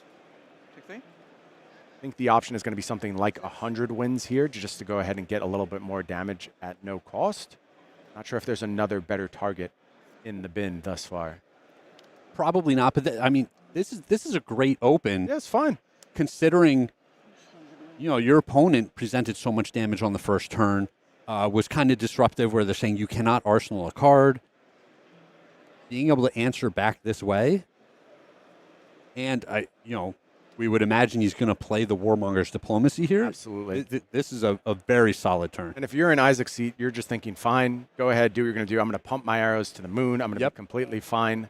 Yep. Critically, a Rain Razor's in hand. That's another nice sidestep when that Warmonger's Diplomacy does come down. So I think Isaac pretty well set up to weather the storm of this Warmonger's Diplomacy the first time. Long Draw Half Glove is one bailout. Yep. What about the next one? That's where things get a little sticky for Isaac. Well, and also, you don't want to be trading too much against the Zen deck if you're not having those disruptive arrows, if you're not limiting their action 100%. points or punishing them for going very wide.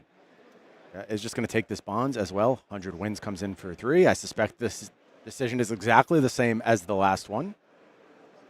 And watching these matchups, this makes me so excited to show up to my armories with Zen and you know, the people who know me are gonna just pack all the hate, right? And I'm just excited for those matchups. Yeah, play the dance. Yeah, play against Azalea with all the red in the ledgers and the remorseless, and just be like, let's see what happens. Crouching Tiger comes down, and it is going to be Warmonger's Diplomacy. I also. Both players choosing to go to war here. Choosing war, unbelievable. Isaac Brooks, very thankful for the printing of Long Draw Half Glove right now, I believe. I mean, you can see how fast these games go. Oh, long draw half glove. Yeah, you don't have a ton of time to play turns locked down under Warmonger's Diplomacy. And Half Glove going to clear out the arsenal as well.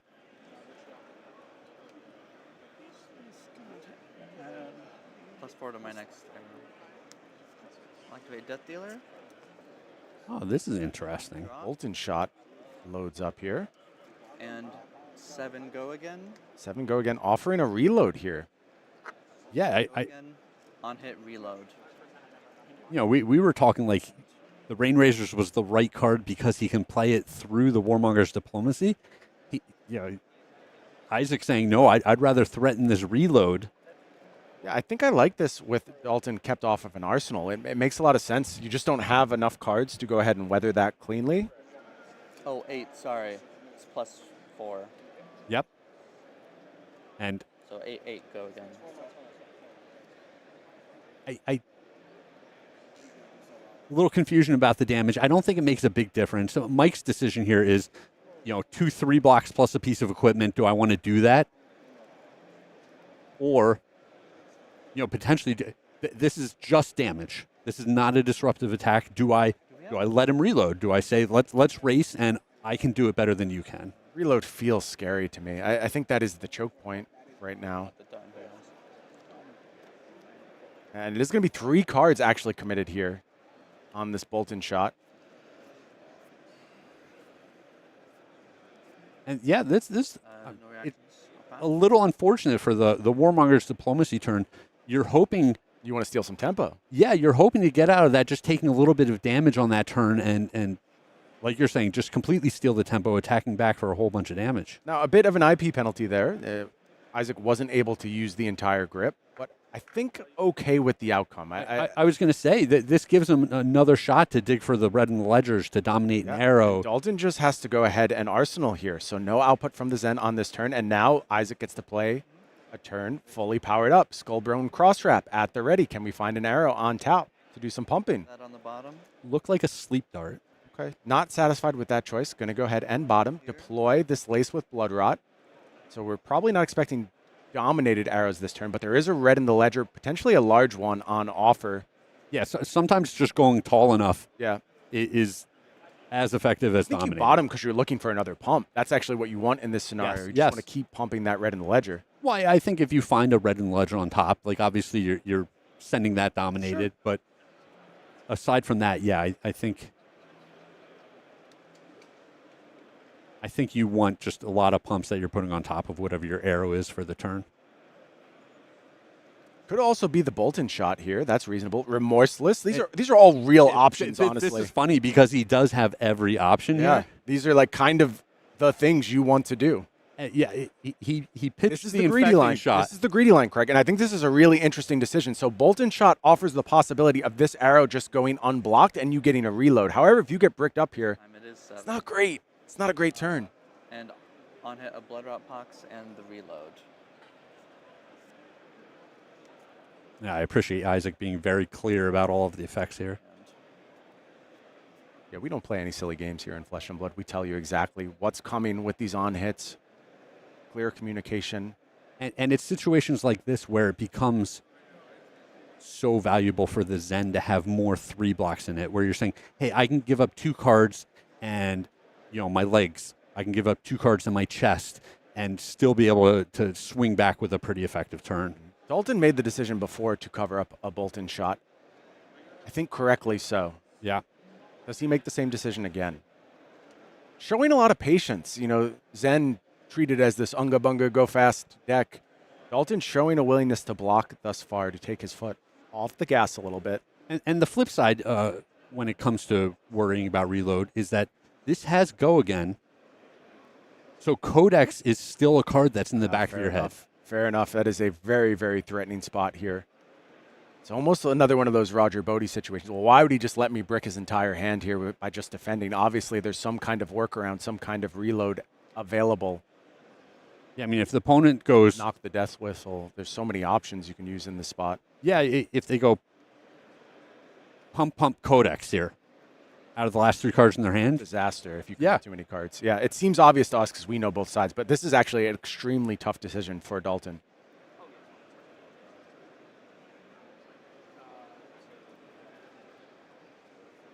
I can tell you, like I said, I was in the team Discord. I was with them through the whole testing process, and the build of this deck was designed to be just a little bit slower, where they can play defensive, they can preserve their life total, and be patient until they've got that big pop-off turn. Some of the more Tiger-oriented builds of the deck, doesn't block as well, and you're just looking to go all gas every single turn.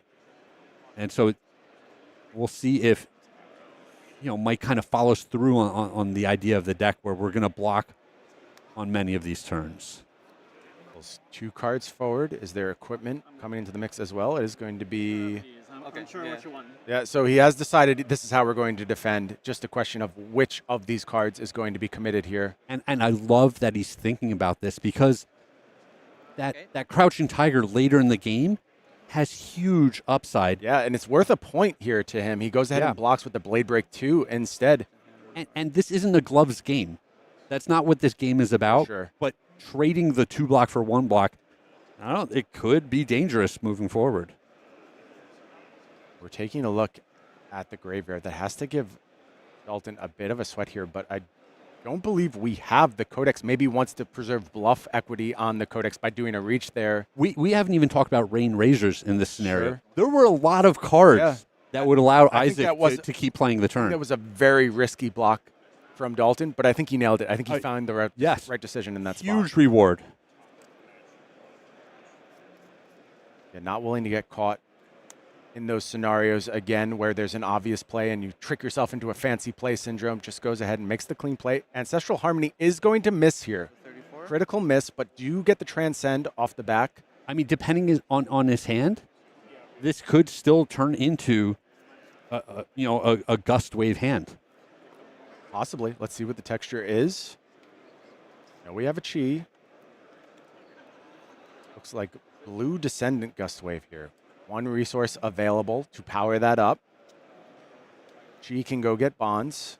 Let's look at targets. If we were to get bonds, what would we end with? I see a Fluster Fist present to just cap off the turn cleanly. Yeah, and all these cards are getting buffed. Do you want to follow through here? Yeah, sure. So despite being a pretty small hand and whiffing on the Ancestry, like this is... It's okay. Yeah, it's okay. This is a very effective turn. Yeah, the problem is no disruption whatsoever offered to Isaac this go-around, playing with a full grip. Now, did have some IP penalty on the last turn, so maybe not able to filter as well. You may not be facing a bunch of pumps. Azalea does have some brick potential, but we see Premeditate. I think there's a Rain Razors there, and there is Red in the Ledger at the ready. So if Isaac is able to set this up, could start out that chain reaction, just locking Dalton out for a few turns in a row. But if it does happen, it makes it all the better that Dalton preserved his life total through the first couple of turns. Absolutely, yeah. 28 to 34. Try and draw out of it. It is just going to be Isaac taking some damage here. And as expected, Zen activation going to go get bonds, I expect. Yep, red bonds. Tiger as well. That's going to be fired off here. Tiger in hand for Dalton. Yeah, I appreciate Isaac making sure that all of these cards get used the way that they're supposed to. Yep. And Fluster Fist, just raw damage here. That's the play. We get raw damage on the end. Probably going to Arsenal that Crouching Tiger. Save it for a future turn. Could have looked for something like a Tiger Swipe, if that's in the build. But that's, I mean, this is going to be a 2 into 5 into 5. Pretty good.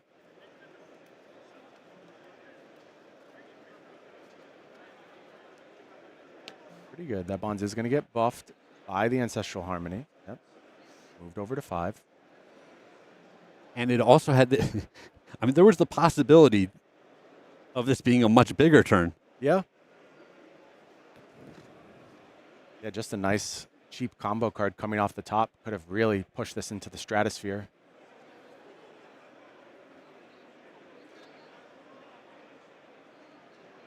Isaac thinking about a block here, maybe finding himself with an extra arrow, wants to preserve a little bit of life total this go around.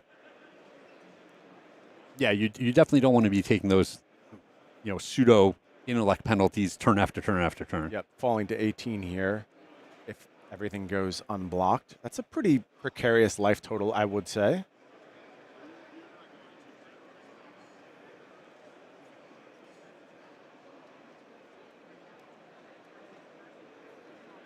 I'm also taking note that the Command and Conquer was the card that Mike lost there. Yeah.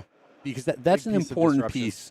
On the turns where you're only allowed to make one action, that's the best one that you can be doing. For sure. Yep. Absolutely. You would like those in the deck if you can keep them around. Yep.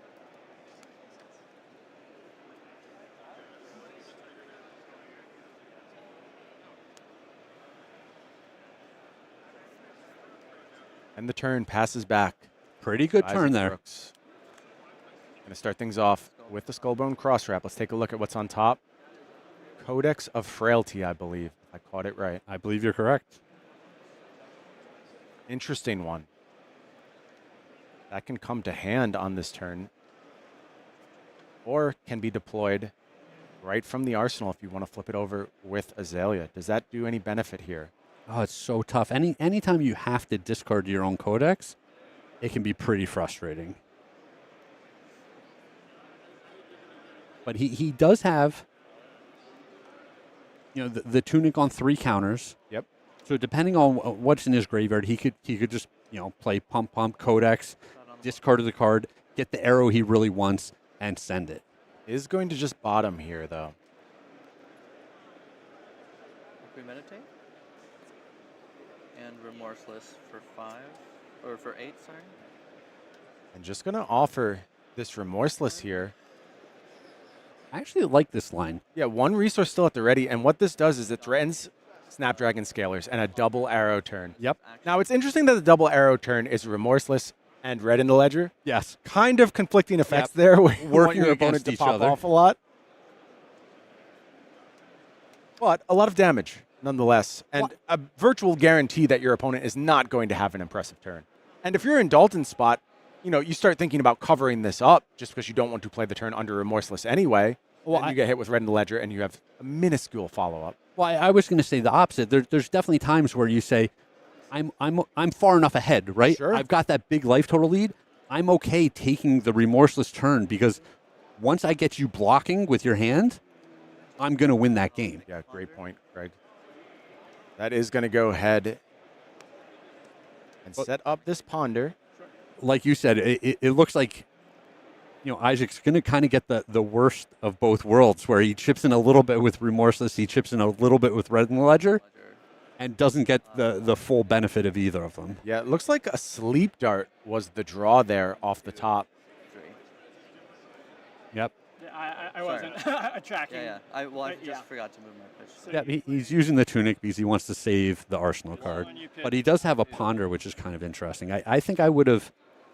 I think I would have saved the Tunic counter and just pitched the card in my hand.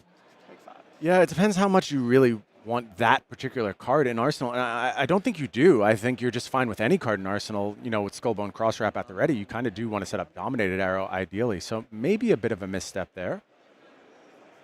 Oh, and interesting. I believe Dalton just took all of that Red in the Ledger, which tells me he's got to have just a big attack, likely the CNC in his hand. Yeah, he's got the perfect one, Craig. Yeah, it might just be lining up perfect for him. Art of War, Command and Conquer, and I think that's exactly what you want in this scenario. Just as you mentioned, when you're under that type of restriction, this is the answer you want. Command and Conquer at a perfect time from Dalton. Mike's going to take one from the Remorseless. Yeah. Yeah. And yeah, this is like the perfect spot to have this card in your hand. There's a lot of hands where you do not want CNC. Interesting options available on this next turn. Codex of Frailty, the draw, Ravenous Rabble on offer. Could be you just let this Command and Conquer go and you play your hand out without an arsenal. This is a hand that functions pretty well minus an arsenal. Yeah, I think you could also just defend a bit here and then recoup the cards with Codex of Frailty down the road. I was going to say the other consideration here for Isaac is the fact that his life total is starting to get in that low point. Sure. And if Mike has another pop-off turn, he'll have to block at that point in the game. And the question is, am I more willing to block with these cards right now and have a medium turn? Yep. The other thing is Mike has that pop-off turn virtually on demand. Traverse and Stride still at the ready. Absolutely. So if you're not under Red in the Ledger, Remorseless, you just get to push the go button at any point. Is going to go ahead and use those 2 arrows to preserve a little bit of life here. I like the decision here from Isaac. I think this is the correct way to approach this turn. Skullbone Crosswrap going to be used. Reveals the Remorseless. Codex of Bloodrot? Bloodrot, I believe you're correct. Yeah, I think so. So all misses thus far. I mean, that's kind of a Skullbone Crosswrap. A spicy one that we don't see real often. I don't think it's great in this matchup. Yeah. 1 card in hand. Oh, yeah, thank you. Ravenous Rabble reveals a Lace with Inertia here. Now you could use the Azalea ability to flip into that. Oh, I really wish Isaac had saved his tunic the last turn, because it potentially is just firing off the Remorseless after this. Yep. Which means he's going to end the turn without an arsenal. You can do that. You can also Codex of Frailty into your Drill Bit, I believe, is your best 0-cost arrow at this point. But it's so different with the resource available. It's very possible you just blind Azaleas here. Yeah, well, it's not blind. He knows it's the Lace with Inertia sure, on yes, the top. yes, So yes. you have a pump effect. Like it is a decent 4 into 7, but I think the disruption is so important in this spot. And you're exactly right, Craig. I think a tunic counter on this turn would have made a world of difference. Oh, you're good. Yeah. I'll activate Azalea. Because you get to do it all in that case. You Yes. get to just Red in the Ledger. Yes. Play out Lace with Inertia, closing the chain. Lace with Inertia, a powerful piece of disruption in and of itself. And Dalton going to play the next turn under Codex of Frailty, or excuse me, a Frailty token and an Inertia token. Ponder guarantees a nice refill here. I do think it's just Drill Bit here, though. Yeah, I was going to say this is just Drill Shot, I'm sorry. Just damage. Yeah. Drill Shot. And also, Mike is like kind of incentivized to block with his Traverse here. I could see it. Art of War in hand as well. Maybe it's the hat and the boots. 100 Winds Descendant in hand, so you get to go ahead and get that tutor for your bonds.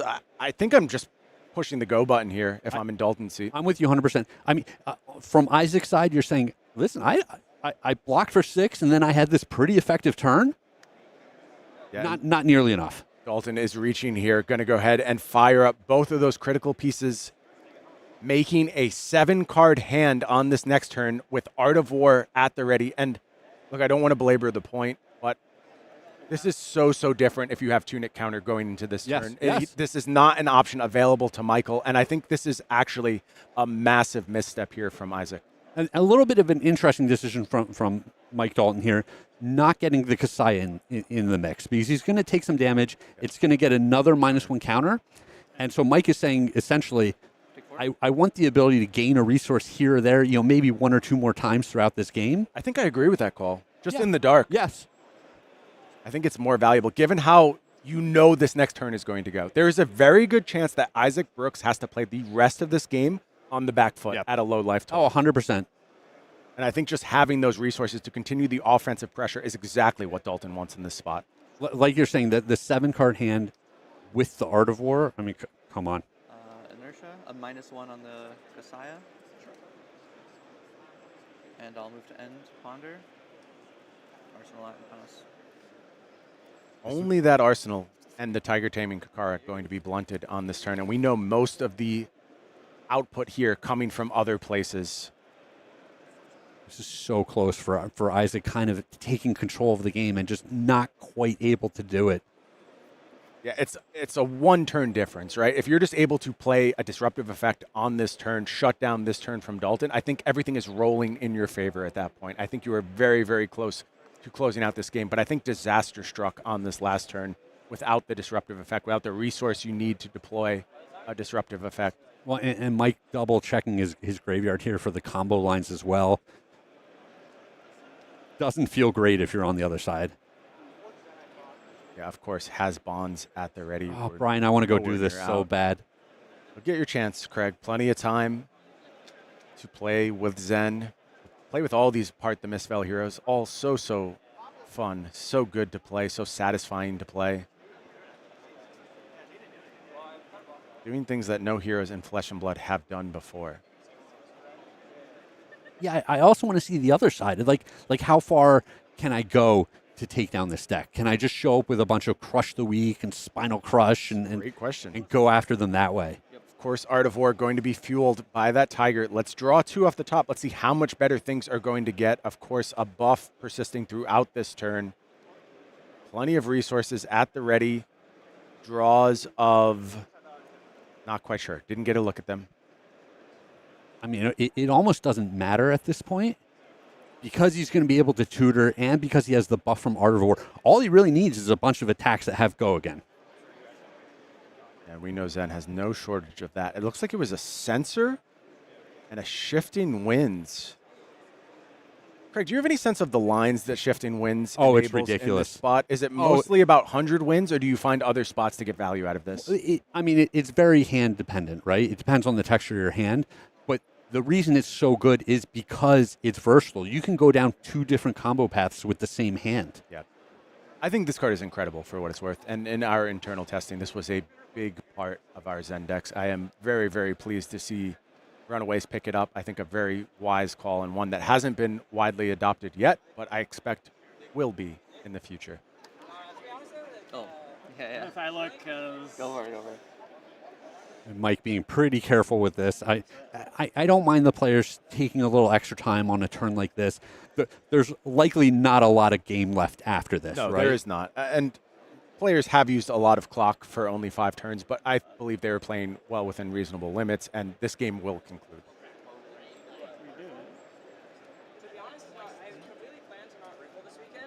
You know, if Mike has bonds in his hand, getting the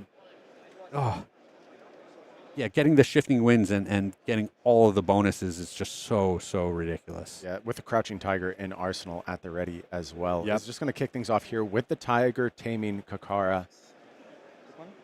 That tells me this Tiger likely to play a role in this turn. 20 to 18. And this attack only for 1. Yep, great point under the Frailty. Yeah, and Shifting Winds is going to be deployed here, and critically deployed with a Chi, and that means it's going to bring 2 Crouching Tigers alongside with it. Those will be benefits of the Art of War buff for sure. And I'm assuming he named 100 wins because now that 100 wins gets to pop off as well, assuming the combo lines are cleaned it's up. every time you attack with one, So you it get gets to name change. it. Absolutely, yes. Yep. But critically, Mike used his 2 floating resources on the weapon so that he is pitching the Chi in order to play the card. Yep, very good administration from Mike. Just making sure you cross your T's, dot your I's. Crouching Tiger. Name's Descendant here, yeah, I believe. Pretty telling. Yep. That means we have that bonds in hand, ready to go. Oh, and with Art of War and all of these tigers floating around, oh, this is ludicrous. Yeah, this hand is going to be absolutely massive. Here comes bonds. That is going to go ahead and get the best piece from the bin here. It could be Descendant again. And no, it's just more bonds. More bonds, sure. Yeah, because your Tigers are already your Descendants. Yep. This is ridiculous. This showing off the power. What we call doing it. Yep, showing off the power of Shifting Winds. Another bonds comes out of the deck. Crouching Tiger at the ready to do its best. Well, and these aren't even Tigers for 0. Yep, Tigers for 1 on the back. They're still damage. 5 on offer here from this Bonds. And saw a pretty big sigh out of Isaac on the other side. I am very sure this turn culminates with a lethal amount of damage offered. I think cards are going to be demanded from Isaac. Now, that does not spell doom for Isaac. If you can survive even at 1 and keep enough cards to go ahead and offer a disruptive arrow like a red in the ledger, you have outs. You can get yourself out of this situation. No. I mean, even 2 turns down the line, you can see the you close the chain. The yeah. 1-card codex. Any way I could do it. Use my tunic. Okay. Lines like this where you start demanding multiple cards out of the opponent's hand. Yeah. Critically, as pointed out by the players here, that Tiger Taming card is only for the combat chain, and chain had to be closed for the shifting winds. So not going to offer a buff here. Tiger for 1. Naming Descendant? Again. One more Descending Gust Wave. Nice impersonation, Tiger. Offering damage as well as enablement for future Bonds. What does this next Bonds find? We do know there is, again, another Tiger available at this point to take up any name it should want.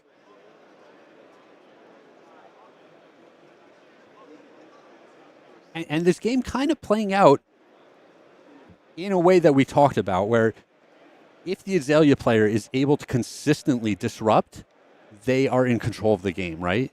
But Isaac had a couple of turns that were only damage. I want to point out an interesting line here, Greg, with that Flusterfist sitting in the bin. Oh, yeah. No. You can make a Tiger open the center. Yes. And just pop off with this Flusterfest. 100%. Offer a ridiculous amount of damage. So keep track of how many attacks hit over the course of this combat chain. It is a very, very relevant statistic at this stage. But let's see if that's the path Dalton wants to go by. Going to do the Bonds line now, and it is going to be another Bonds. So we don't have to do it yet. We still have more Tigers in arsenal. Yeah. And like you're saying, sometimes that Flusterfist comes in for 10, 12 damage for a 0-cost card. Why not? Why not? Just absolutely ridiculous. Bonds of Ancestry coming in for 5 once more. And now Isaac starts pulling cards forward. Cards committed to the defense, possibly.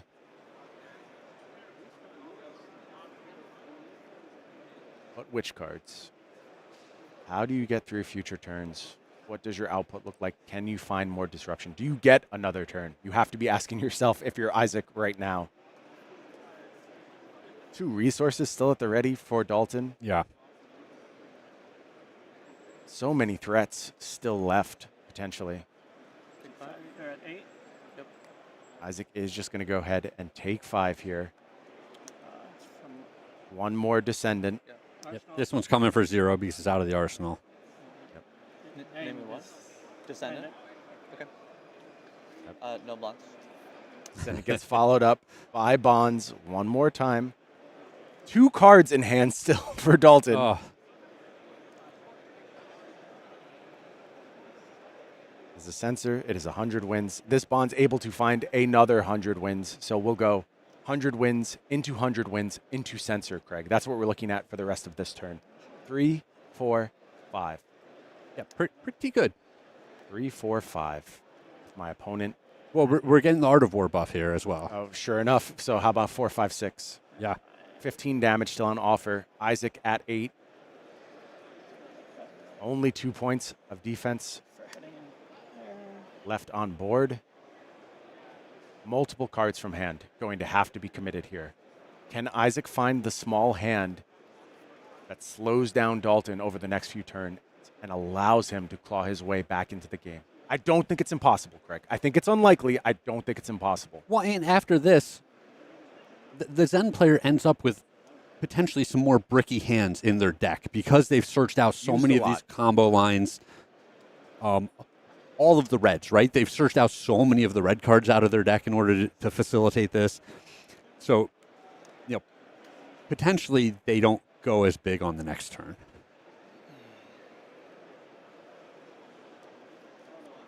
Here's 4 damage on offer. And I think it's setting in for Isaac. I don't get to keep many of these cards. It's just not realistic at this point. Maybe none of them, right? I mean, we know it's none of them. We're running out of board. Can we get the widescreen here? Quick, let's bring in table extenders. Someone shows up with a hammer, some nails, just extends the table out further. It's the type of scenarios you need to be prepared for when you're playing.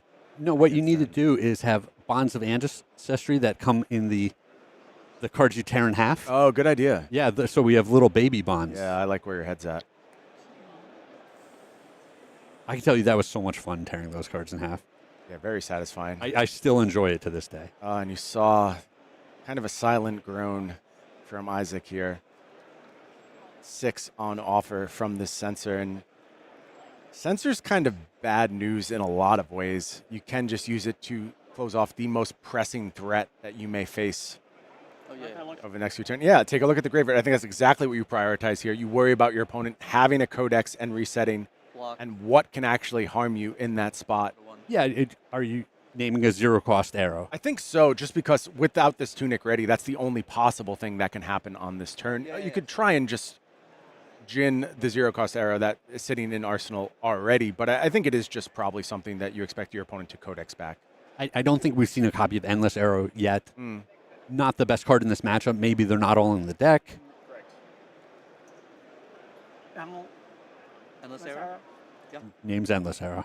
Good choice here from Dalton, and I think dialed in. There's very little that Isaac is going to be able to find from this point. You expect future turns from Dalton to, even if they're not offering this kind of explosive output, because I don't think there will be explosive output like that, again, given the resources that were used, there will be just multiple chain links, and you're at 1. You're just going to have to give so many cards to stay alive, and how do you put together a hand without that Tunic counter? I don't want to keep going back to that missed resource, but it feels like the turning point of this match. With just one more resource, all these things change. I mean, the weapon is now just so effective, demanding a card every single turn.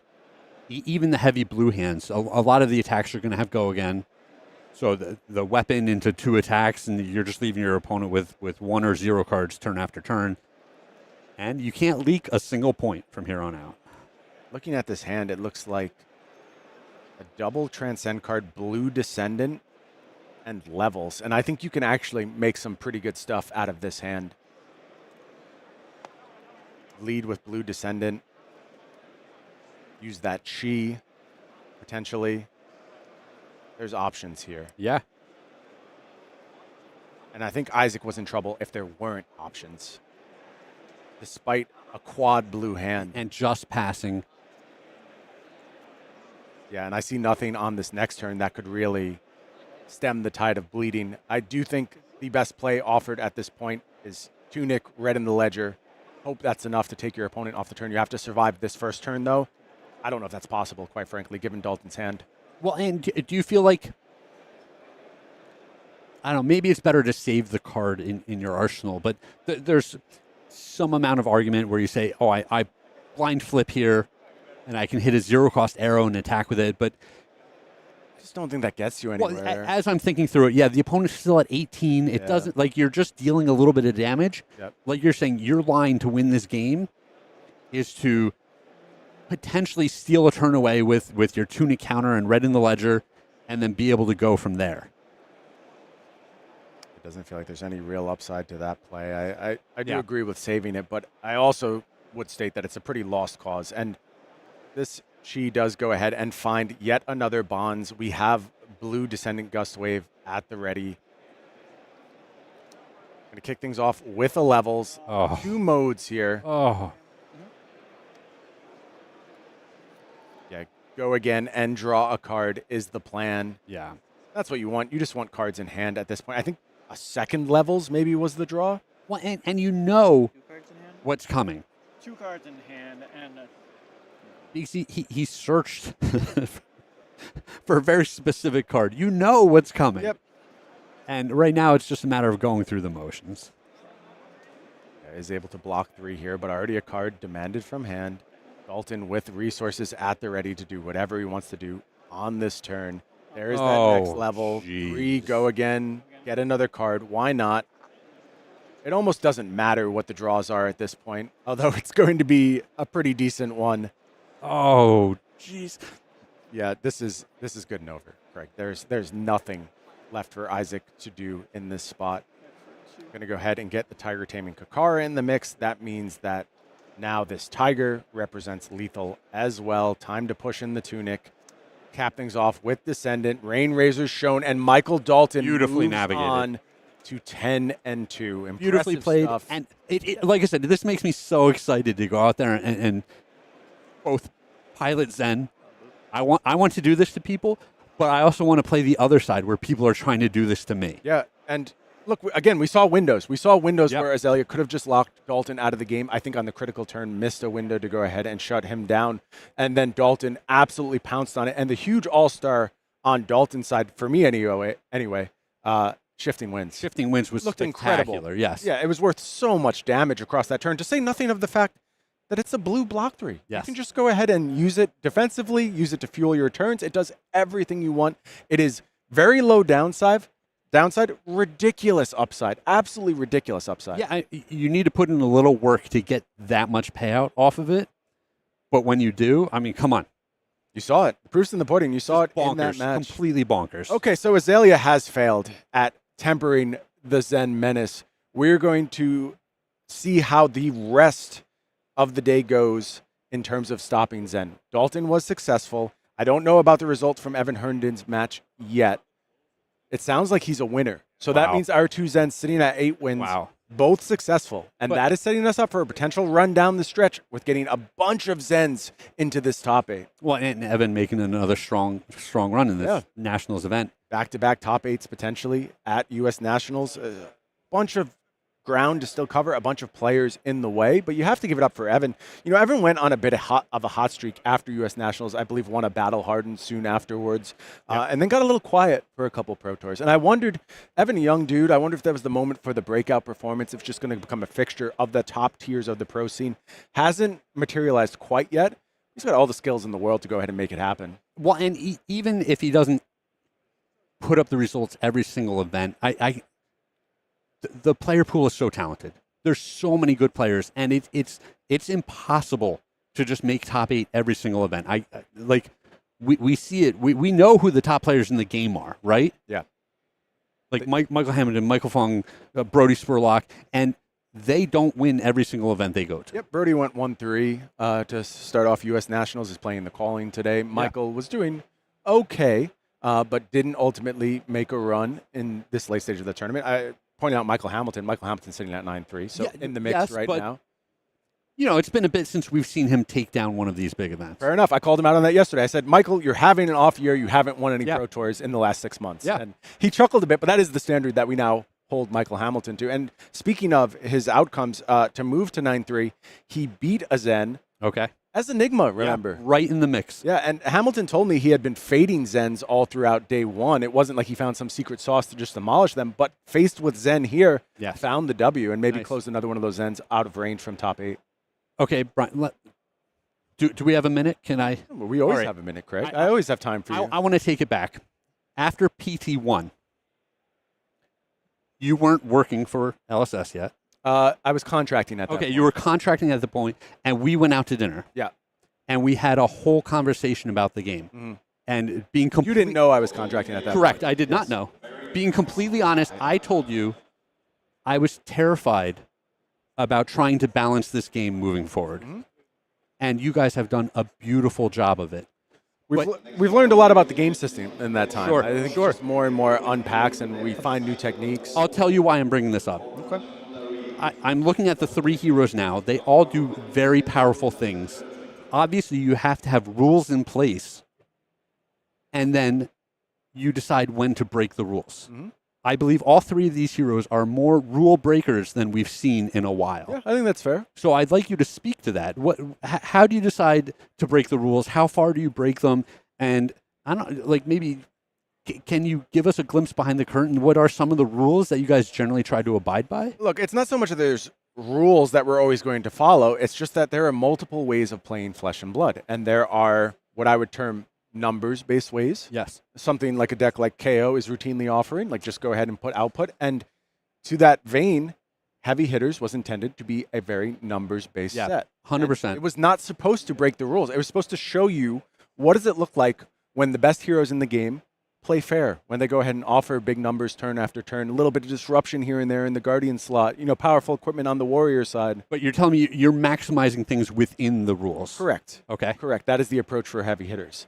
When it comes to Part the Mistveil, it is about breaking the rules. And I think, look, everyone appreciates different things about Flesh and Blood. That's the thing about designing a game is your audience is so broad, and what sings for one person is another person's nightmare. Sure. That's just the reality, and that's why you see such polarized responses to heroes, to cards. This is the best thing ever. This is the worst thing ever. You'll see it sometimes within the same tweet block. You'll see just yes, absolute opposite opinions from people you like and respect and who have valid opinions about the game. The truth is just different things appeal to different folks. And in this instance, we wanted to find a way to get away from that mathy-based approach to allow you to have powerful combinations of cards, to have cards which were extremely modal, work in different ways in different scenarios, and bring those to the game and figure out what happens when the metagame is built around that type of archetype, I would say. Okay, so yeah, I think we all understand that this is a set that's pushing the boundaries in a couple of different directions. Yep. Can you tell us what was something that was too far that you kind of pulled back on a bit? I don't know if you will believe me when I tell you this, but Shifting Winds was much better than it is right now. That is wild to it think offered about. An anthem to those Tigers as well. Okay, at one point. Yeah, that's way too far. And we were just like, nope. No, that's way too far. So that came down sure. a bit. I can't remember if you had to have pitched the chi to get the anthem as well. It may have been tied to the same clause. Okay. But yeah, it was just very clearly that we were already pushing the lines, and you played just a couple of games with this, and you're like, no. And then, I already talked about things like the Transcend cards not being legendary, and that led to very, kind of static gameplay modes. Everything played out the same, and I just really appreciate that about these heroes is they often play in very different ways on a match-to-match basis. Sure, the main goal is the same, especially for a deck like Zen. Zen is designed to be the simpler of these three heroes, for what it's worth. It is designed to play in a very linear fashion. It's numbers, but with hoops and tricks and nonsense tied into we it. Still see some games where a player's waiting for that first Transcend, and they can't do what they really want to do until it's like a little side quest within the game. And you're saying, I need to Transcend and then get this back into my deck, and then I need to wait for the right hand to go search for this with my Traverse the Universe. Yeah, side quest is a great way to put it. And we did very much try and attain that goal of, are you going to go about this quest? Are you going to succeed at it? Can I limit that as your opponent? Can I make it difficult for you to achieve this thing? Because, bear in mind, you do have to go ahead and keep cards defensively. So if you are being disrupted, it can be very, very hard to actually get things rolling. And, we didn't see it in that particular matchup, but clearly you can see the writing on the wall that if Azalea establishes itself and just gets things rolling. It was this close. Very, very close, for sure. Yeah, so, to your point in terms of when to push a little bit harder, I do think power level in TCGs, in my view, an optimal way to address power in TCGs is to be on this roller coaster. I think it's supposed to be ebbs and flows. You're supposed to come up and down. If you just go like this, your game's going to power creep into oblivion. And you and I have been around TCGs, for me, 30 plus years now. It becomes a mess, I know what this looks like. And look, this is not me discounting Part the Mistveil as a powerful set. Extremely powerful set. But we know that. It's not about power creeping the game forever now. It's about going on these rides and going up and down. And one of the beautiful things about Flesh and Blood is we have this living legend system to carry us through this. Absolutely. Of course, we do have things like the ban list that can also manage things like this. A little bit of tinkering here and there. We're happy to go up and down and tinker. But thus far, I would say Part the Mistveil came out exactly where we wanted it to be. It offers three very, very competitive heroes. Frankly, I think top-tier heroes. But it does so in a way where it doesn't feel like it has shut out the rest of the metagame. And you see that with the diversity on display, not only across our top finishes thus far, but also just in terms of the number of different decks that were brought to this tournament. But I also love, three very different heroes. Yeah. Three very different approaches to the game and three very different problems to solve when you're playing against them. Yeah, I think so. No, I'm very proud of what Part the Mistveil has brought to the game, and I know James also extremely proud. You've heard him talk how he feels this is kind of his magnum opus. He feels like this is the peak of TCG design, and I understand why. It really does achieve a lot of very impressive things at the same time, and that's hard. You can really hone in on one goal very well when you're designing a set. It's hard to accomplish a bunch at the same time. I think this set checks those boxes. Sure. I mean, I can tell you, heavy hitters, I had a blast with it. I thought it was just so much fun. And thematically, you're doing exactly what the set says, right? Just haymakers being swung back and forth, turn after turn. This one is a little more scalpel than hammer, right? Where you need the nuance. You need to find the exact right ratios. You need to understand what the opponent is doing a little bit more. Yeah.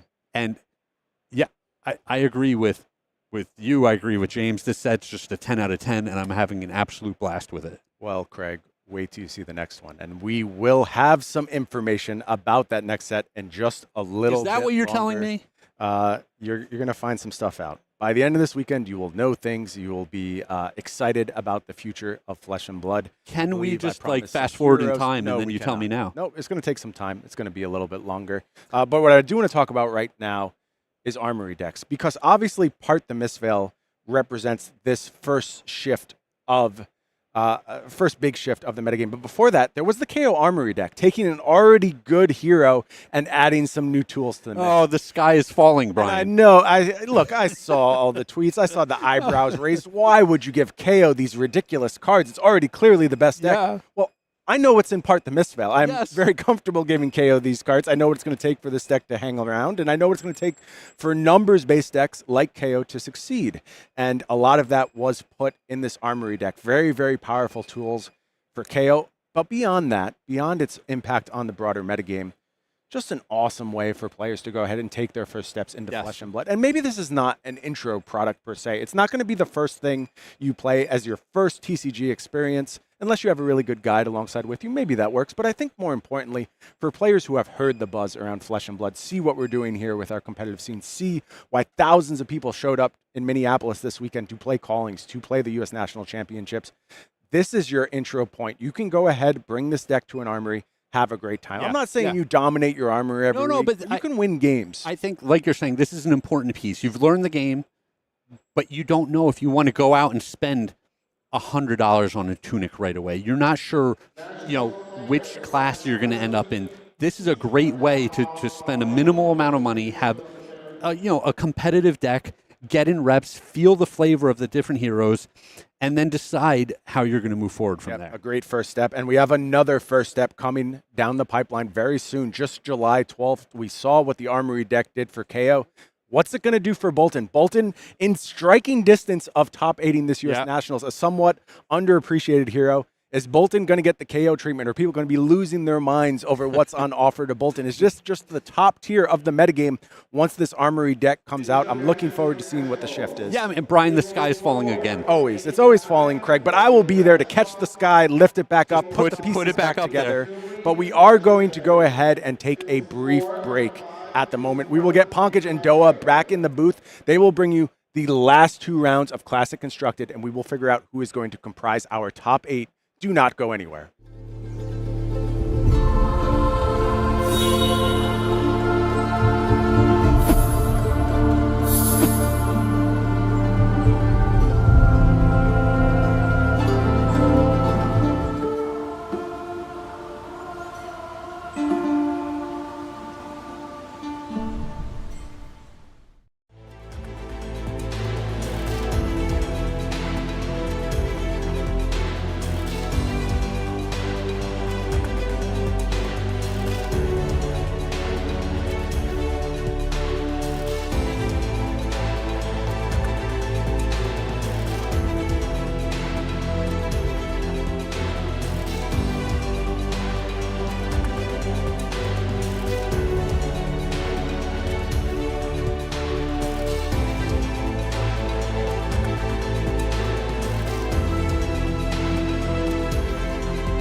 Hey, welcome back to the U.S. Nationals for Flesh and Blood. Doan Pankaj back with you once again for 2 rounds of Classic Constructed. But before we dive into that, we got to dive in to the standings and see how things are shaking up as we get closer and closer to determining our top 8 for tomorrow.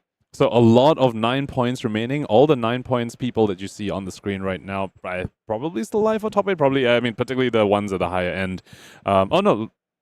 Anyway, so we will be moving into a Boltyn versus Kano match. We're going to finally have a Kano on stream. It'll be Majin Bay piloting that, so that'll be a really, really exciting matchup to watch. Yeah, and I mean, how about that? Like all the Boltyn believers out there, like legit hero in the right hands, and it appears that Reese is the right person to pilot that. So that's going to be exciting. Yeah, so I believe our players are ready, so we can get right into it. Majin Bay on Kano versus Reese on Boltyn. It's going to be super, super exciting. Now, this matchup it's very interesting. So, Kano, you have to put the Kano player on a clock, because if you just give them too much time to set up, they will just kill you eventually. Now, Boltyn can be very, very aggressive in his own right. However, really wants his opponent to block with attack actions, which Kano isn't really famous for, so that can actually damper some of his aggression a little bit. But on the bright side, he also has access to some of this Radiant equipment, which allow him to effectively have Spell Void 2 as long as he has enough cards in Soul to banish to them when he wants to activate those. So it's a fairly even matchup, to be honest, on both sides. So when you're looking at it from the Boltyn perspective, then, rather than just kind of like focusing mainly on the setup for the big Lumina turns, instead you're more kind of trying to put on constant pressure, understanding that, like you said, some of those cards in Soul are going to have to be used to just keep you alive instead of like set up for those big swing turns. Definitely, yes. You need to continuously put on pressure on this Kano, or they will kill you. Now, in this case, Kano these days have pretty much 2 strategies. They have a stacking strategy where they basically set up the bottom of the deck with a whole bunch of tomes, a whole bunch of wildfires, and kill you once they finally reach the stack. Or they have the more tempo-y strategy, also, made stronger by the new card from MST Kindle. It makes those tempo turns extremely strong, because suddenly the wildfire isn't just coming in for 5 or 6, coming in for like 8 or sometimes even 9, because they also started running Cindering Foresights, which also goes ahead and bumps the wildfire even more.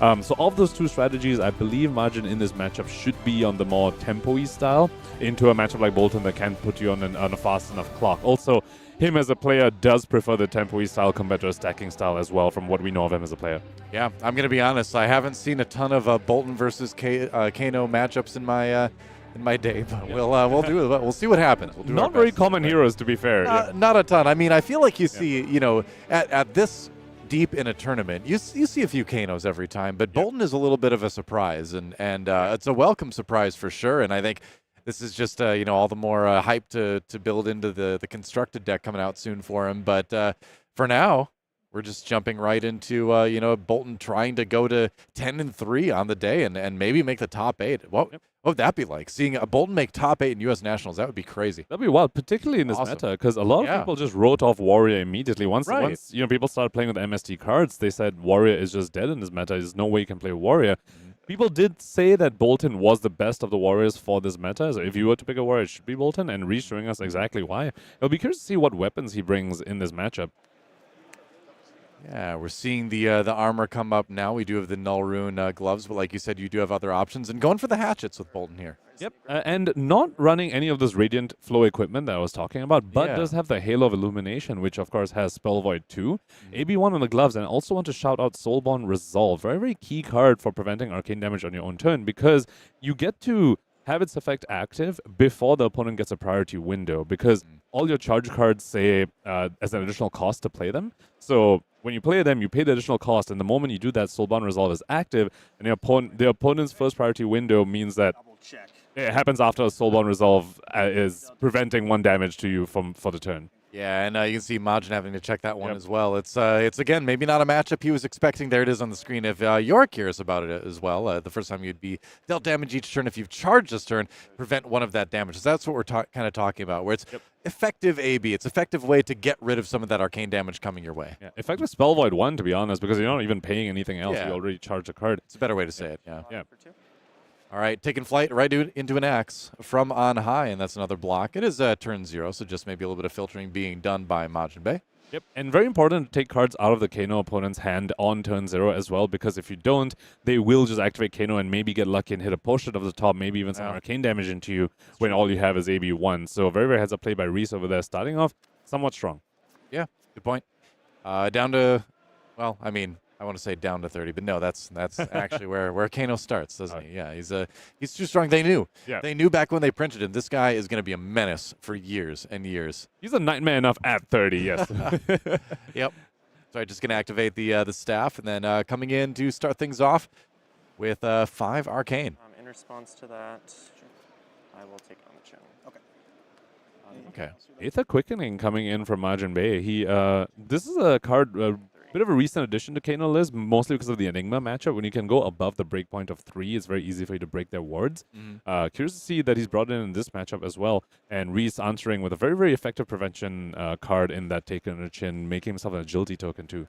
Yeah, and making that agility token helps you, again, like keep the pressure on, which is, again, the key for this, right? That's the name of the game for sure. In this case, however, Reese representing not charging on this turn. So Soulbound Resolve prevention effect won't be active, which means pretty much all he has is the AB1 and the Spell Void too. Still high enough, especially with a life total of 37, to probably feel pretty safe.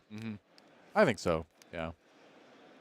Yeah, but that, you'd be, you're always surprised how fast that life total can disappear versus a Kano. You may think you're safe, but even when you get down to around like 30-ish, you're like, I don't feel safe anymore. And even at 37, if you just completely tap out against a Kano, tap out meaning you have no cards in hand and no energy floating, well, Kano can still go off, and maybe they don't kill you since you don't have a Spell Void too, but even if they get you down to like sub 10, they are pretty much very happy to still play a post-combo game and just kill you, because once you're sub 10 with just AB1, they'll get there. They'll get there pretty quickly. So Reese does have to sort of toe the line here and just be very, very careful about how aggressive he wants to be. Yeah, that's right. Though, well, less so when Majin already starts committing blocks. The moment the Kano starts committing blocks, then you can feel safe to just continue going on. And that's kind of what we're going to see. Yeah. Another swing, and ooh. Double Blade Flurry after Majin already committed blocks. That is not what he wants to see. No I'm kidding. Yep. It's a big boost to the initial attack, and then the second one comes in. It's going to demand the rest of Majin Bay's hand. And still leaking a whole bunch of damage. But I believe his arsenal is an energy potion, so it's not all doom and gloom for him. He will still be able to set up a little bit. But currently the start and tempo totally on Reese's side. And that's exactly what you want as a Boltyn player, like you said. Like, you can't be building up for those big combo turns with Boltyn this time around. You just have to keep swinging, Oh, and we see Reese drawing a bit slightly clunky hand. 4 blues in that hand, but 2 hold lines. Probably just brought in this matchup just because they are additional blues, and obviously, you want blues against a wizard, but the effect on the card not really going to be very relevant. So we see him pitch it and charge the other one. Yeah. You might as well. Again, you need more cards in the soul for Boltyn this game, and very fast play being seen right now, but Majin knowing what he wants to throw in front of those axes and just kind of biding his time until he gets what he wants in hand. Yep. Majin is recognizing these Boltyn turns, unless he presents significant damage, he's not getting punished at all, just setting up. Yeah. Just setting up. He had to refill his arsenal again, and he already played a potion. His tunic's up as well. Oh, thank you. Time is on his side, it seems like. Hatchet for 5. All right, Blade Runner into the other hatchet. Activate Sir Boltyn. Sure. CNC. Very nice. Wow, here comes the CNC. So Arsenal under threat right now for Majin Bay. Only 1 card in hand. What an incredible punish by Reese over here, ending with the CNC. I have to point out the synergy between Boltyn's ability and the Blade Runner, and also the hatchet itself, actually, because as long as the attack is higher power than its base, you can activate Boltyn and give it go again. That's exactly what he did. Majin not expecting it, potentially worried of an attack reaction or something, but suddenly gets CNC'd. Is going to lose that Sink Below in his arsenal. Yeah, and that could be big later on. Yeah, so I stand corrected. I thought he was going to go for a more tempo-y style of play in this matchup, but instead he went, seeing the defense reaction means he is going for the more stacking type of play. Yep. Majin's so eager to just go ahead and activate his staff a little bit ahead of things. Yep. Had to let Reese draw first, but there we go. Now Majin drawing back up again, and we're back over to the Boltyn player. Yep. Crucible, very, very strong card for him to, pitch and set up the second cycle with the reds he so critically needs in that stack. It's nice because it feels like you as long as you have something in hand at the end of a turn when you've been blocking, you always have something to do, right? Amnesia. Okay. Oh, interesting. starting with the Amnesia here. So right away, Majin has a choice, right? Yep. So Majin does need to find some tomes to put into his stack. I don't believe we've seen a tome so far in this. Like we did see him pitch a Blazing Aether very, very early, and he's got one potion out. But to pull off the stacking strategy, you need to fill your board with all 3 energy potions and have a whole bunch of tomes in your stack. I don't believe we've seen any of those tomes yet. Yeah. In your experience, do you see Boltyn's teching any sort of like item removal, item destruction, or anything like that in this matchup? Did they really have much access to something? Nah, I mean there's a generic, smashing good time, but I don't really see Boltyn's running much of that. Some Kayos though do bring in smashing performance. I mean they have it in the sideboard, right? For mech, and then sometimes they bring it in this matchup because you can just snipe energy portions. That's the thing. It feels like that'd be an interesting, or not interesting, important thing to get rid of, but it's such a fringe thing. Like, is it worth the spot in your sideboard? Yeah. So Majin going ahead and using Gaze the Ages there on his turn without having casted a wizard spell, so it doesn't go back to his hand. He did opt an Aether Wildfire to the bottom though, and he did draw into a Sink below. So still setting up the stack somewhat and having the defensive pieces, but still critically missing some of those tomes. Hatchet for $7. All right, and another big hatchet swing coming in, this time for 7. And once again, Boltyn's ability just being active right here because his hatchet is above its base. You can totally just activate Boltyn and give it go again. You don't even need the card like Blade Run, although he does have one in his hand. Yeah. Well, the more the merrier, right? Yeah. Yep, the Spill Blood as well. So this will be 7 Dominate too. And yeah, that'll be the Sink below. Yep. From hand, we'll use the Sink effect here, but at least denying 4 of that damage. Looks like he's going to end up taking 3 down to 16. So, the pressure has been applied by the Boltyn, but this is the pace it'll kind of need to stay at, Take 3 more, 13. Hold it. Hatchet? Oh, it does. Yeah, Hatchet should be for 8 over here. Spillblood applies to both axes. Looks like the judge caught that, and we managed to rectify it very, very early, thankfully. Yeah, I'm not I'm at 14. Make the game state accurate, of course. Yep. Yeah, and then going back and reviewing this now, it looks like. 3 to 13, and then I Yep. took 2 So unfortunately for Reese, he did have to pitch away the take it on the chin. That's a card very, very strong to have in your arsenal against someone like Kano. Right. Although given that Majin is trying to stack, it's probably not as relevant. But still a random agility token here and there can really, really help. Because as we see, Reese only just has 1 card in Soul, and that's a resource Boltyn really wants to continue capitalizing on. Okay, so here we have an Aether Spindle coming out from Majin. So at least, finally presenting a little bit of arcane damage towards his opponent. And this is only the 2nd time, really, this game that he's ever thrown any damage at Reese. And again, you are trying to, stack, like you said. But he's down to 11 health. Like, the clock is ticking in a big way. Yeah, down to 11 and critically not ending with an arsenal here. So Reese doesn't even need to be afraid of, going down to 0 resources against Kano without an arsenal. Nice thing about Aether Spindle, though, for Majin is that it does sort of turbo get him to his stack, and that's the additional effect of cards like Sink Billows and Fate Foreseen that these stacking Kanos tend to run, is that it lets you go 1 deeper into your stack. And the faster you can get there, the faster, the fewer turns you need to survive from your opponent, because, when you're stacking, you're not really presenting too much damage. So Aether Spindle getting to opt 3 here, gets to turbo 3 cards sooner to a stack should he wish to. It looks like he left all 3 of them on top, though. I think so. I saw Energy Potion in there. Didn't catch the other 2, but either way, he was happy to leave those up there as he draws into his top 4. Charging. Yep. 4 go again. Thank you. All right. Reese starting with another go again attack and filling a soul as well. Take Flight's been a real MVP card for Reese this game. He's played a couple blues. He's played a red now. And it's just nice to be able to, charge a bit, get ready to continue the chain, Yep. Hatchet for 2. And Majin very quickly getting down to, scary life totals. Remember, Boltyn is a warrior. They do have some attack reactions. We've already seen 2 Blade Flurries, and you have to imagine Beacon of Victory is perhaps somewhere in the list as well. And with a couple of Soul, it means those reaction cards can actually be pretty scary for him. Yeah, I would say so. Sounds good. I'm just trying to stay alive, dedicating another block down to 2 cards in hand now. Again, no arsenal, so just the options for Majin Bay in this game have been minimal at best all game long so far. Gets the 2nd energy pot out. We talked about him seeing that when he was able to opt off the Aether Spindle, but gonna need a little bit more. Maybe I'm underestimating Kano as usual, but I feel like you might need a little bit more in this particular game situation. Looking rough. Spill blood now. Spill blood from Reese. Yet another dominate current. And spill blood, one thing, it just turns on Boltyn's ability. You know, we're looking at his hand and we see a ticket on a chin, which is a bit of an unfortunate draw when your opponent isn't sending attacks at you. But if you can just pump your own attack and give it go again at Boltyn's ability, now you're like, oh, I don't need this agility token. Boltyn just made it for me. I just cashed it on my soul. Pretty much, yeah. So looks like 1 damage got through there, I believe. And then, down to 9. And then, using Boltyn ability to go again. And he has another CNC. Could we see Majin potentially get blown out once again? I think that's got to be the plan, right? Yeah. Although this time, I think he does have 2-3 blocks in his hand. So... Yeah, still though, that's that's more cards from hand. It's but unfortunately, that is another wildfire. Now, he's already blocked 1 wildfire. We did see him bottom 1 wildfire to the Gaze the Ages opt. But if your stack only has 1 wildfire, that could be scary. Depending on how many prevention effects Reese has on that turn, sometimes you do need both wildfires. So it'll be very, very interesting to see whether he chooses to block with this or whether he thinks it's too critical for his stack. I mean, this might end up being one of the quicker games we've seen this weekend here, but... yeah, I mean, any game involving Kano, typically. Yeah. This is long for a Kano game, to be honest.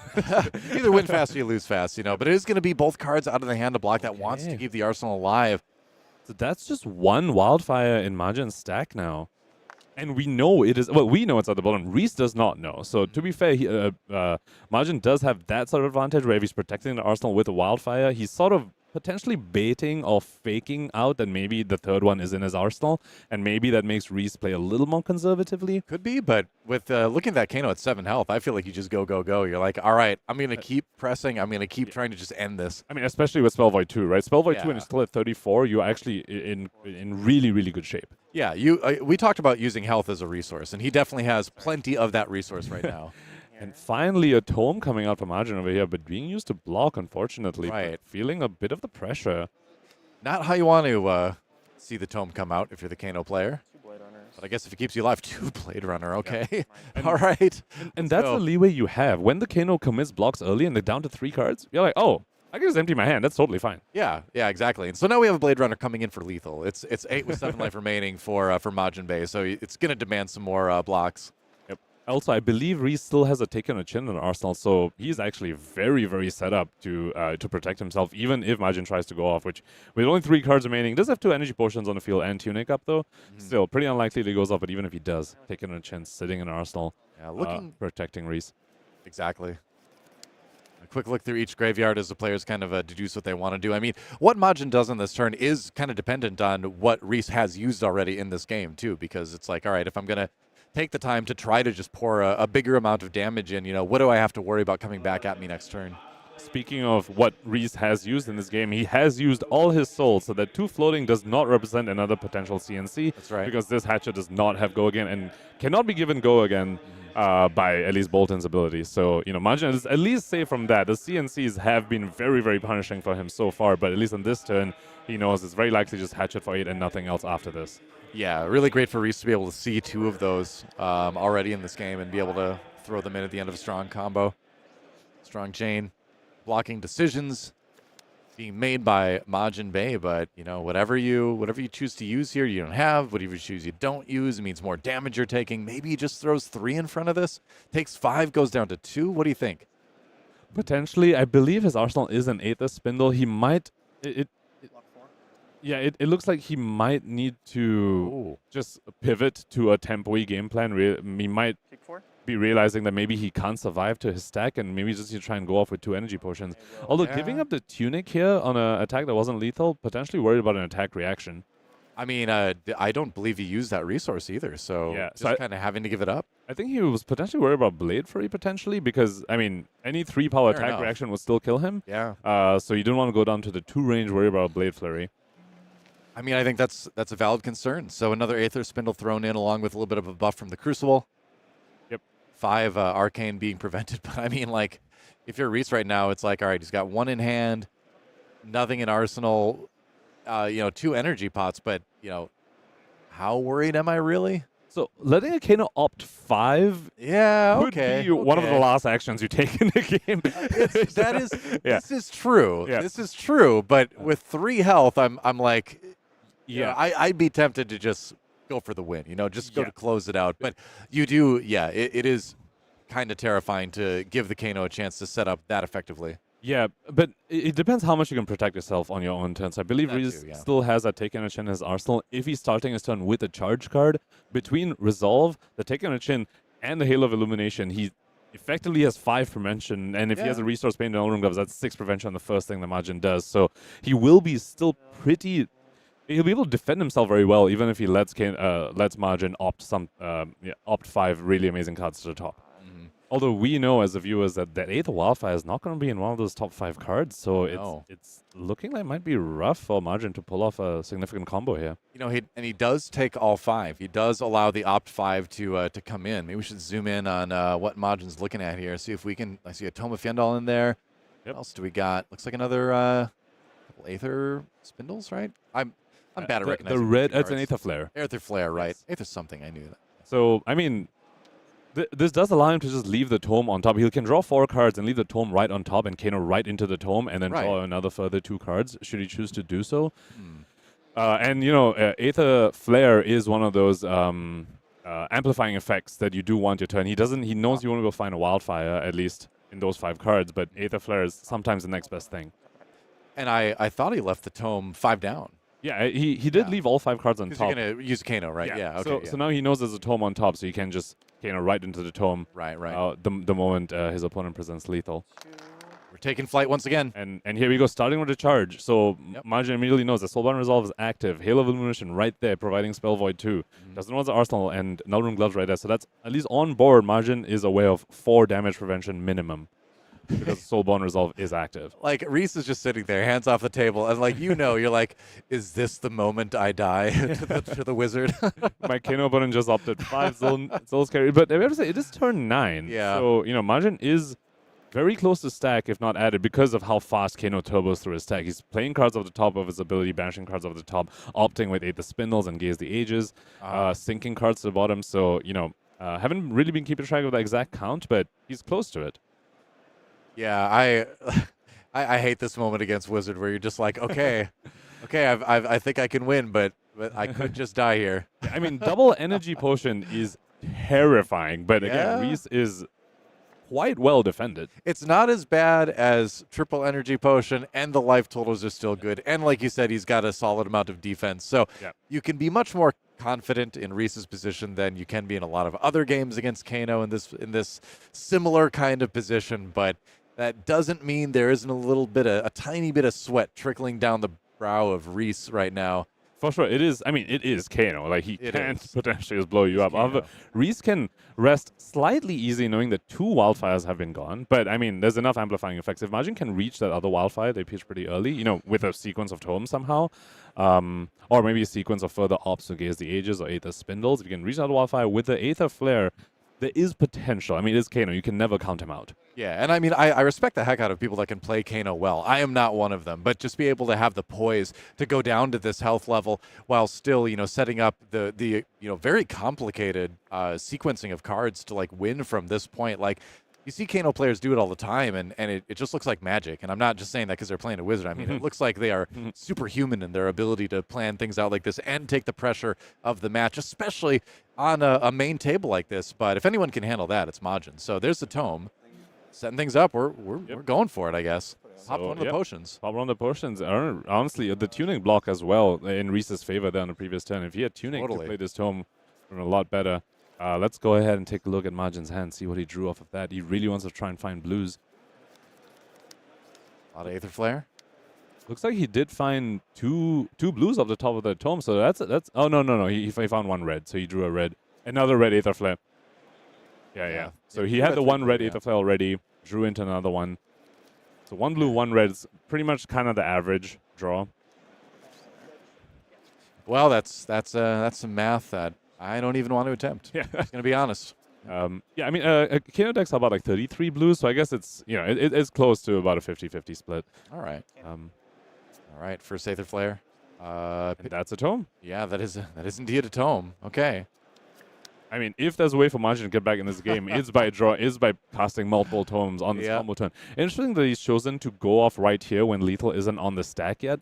Oftentimes, you can just wait for the next attack that's actually lethal, get a few more resources out of your opponent, maybe an extra card before you actually start going off. But he's recognizing, you know what, this is the time to go off anyway. So, yep. Is it just one card in hand, one in arsenal for Reese, or is that just stacked very I believe so, because he put one card in soul from the charge. Yeah, so that's right. Yeah, and then pitched one to play the attack. So yeah, take flight. Yep. So and looks like Majin committed a block. Okay. Yeah. I mean, he still has 4 cards in hand and 1 floating and energy potion still up. So you know, it's not like it's. If we see a block, it must mean he doesn't think he can get there this turn. Yep. Oh, Reese just passing after that, not wanting to commit any more resources to mount an offense. Huh. Okay. This is sort of very interesting sequences you get down to when there's a wizard on the table. Suddenly one player is like, I have an action point and a card and a resource, but that's okay. I'm just going to pass. Yep.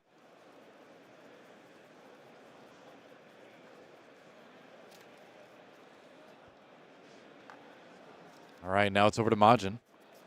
Yep. What is the plan here? He does have a Lesser in Lava. The interesting thing about Lesser in Lava is that you can send as a damage spell, but the tutor effect will just shuffle your entire deck that you've been setting up this entire game. So typically you see Lesser in Lava just come in on the combo turn itself after you reach the stack. Yeah. And when it comes in earlier, sometimes not used for the tutor effect. Let's see. It can come in. You can decline the tutor. So, yeah, because it says you may assert your deck. So let's see. You know, this will almost certainly hit because the Reese probably not going to want to give Spell Void on this. But let's see whether Majin even goes for the tutor. It depends. He might have switched the strategy to not want to try and stack anymore because of the pressure Reese is able to mount. Right. It might end up being sort of more of a tempo-y thing where it's like, all right, I've got, you know, enough fuel now to, you know, burn him down in a few turns and also, you know, block. But that seems like a risky thing to count on at 3 health. Yep. Okay. Looks like he Lesson Lava did hit, and he did manage, and he is choosing to tutor. And I believe when he went all the way to the top card of the deck, that was a sink below. That explains why he just. Oh, was it really? Yeah. Well, that does explain a little bit then. Yep. Yeah. But now that sink below is still in the deck, so if he's forced to randomly Kano off the top, he might just hit that brick again. The deck just got completely shuffled. The sink below could still be somewhere near the top. That would be memorably bad fortune if that was the case. But it is certainly possible. Swell tidings now coming in. Yep, Reese not willing to give up any cards on defense on the opponent's turn. Wants to keep it for defense on his own turn. But this is sort of game state where Wizards can just capitalize on it, because we saw in the previous turn he wanted to keep a card for defense, so he didn't even mount that much of an offense. Majin just had to put 1 card to block. Yeah. And managed to come in. And life totals are, well, Majin's life is the same as the previous turn cycle, but Reese is about 9 life down. Yeah. 3 is still not a very big number, though, so we'll see what he can do now. It's going to be Outland Skirmish, so going to be buffing that axe by quite a bit, actually. Yeah, coming in for 5 now, and that is a threatening amount for Majin to deal with. Yep, and Reese has 2 potential sources of go again here. Can use Soul from Boltyn or the Glint and Quicksilver that's in his hand as well. Should Majin choose to end up blocking here. Right. What's the plan? Another energy potion. Yeah, he's going to go ahead and pitch that, actually, to... it's like... Yeah, that's an Aether Arc. It looks like there's 2 reds in Majin's hand. Is not quite the resources you want when you want to combo off, but there's still an energy potion on the field. Mm-hmm. Yeah, 1 in the pitch zone for Kano, and then 1 on the field from much, much earlier in the game. Tense moment in this one. Majin thinking through his options as hard as he can. Like, you don't want to go to 9-4. That is that might make it a little bit rough to make it on to the final day of U.S. Nationals. So there are, you know, again, like, we're getting to the point in the day where there's major implications for each of these players in the results of games like this. The 2 players at 9-3, like, you're kind of on the bubble, aren't you? A lot on the line here for both these players, and these last 2 matches of the day is where, you know, tensions are at its highest, and for that reason, these players should just absolutely take their time to make sure that they're making the correct play, especially when you're a deck that's as difficult to pilot as something like Kano. Mm-hmm.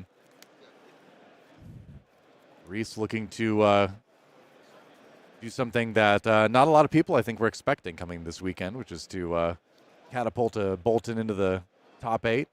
Obviously, one more round to go after this either way, but a win here would keep the dream alive. I love all the little mannerisms that different Kano players have for when they're doing the math. So Majin has this little, he's going to tap around the table, and then Peter has a bit of his own here, will put his hands to his head. I don't know what Alexander Vore's is, but all these like notable Kano players, we see them on stream so much, and they all have their little ways of how they're doing the math, how they're tracking what's in their pitch. Mm-hmm.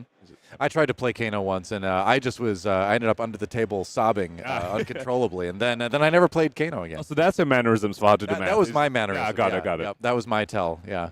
Then I went back to Katsu. Hang on, I need to do combo math that goes under the table. Yeah.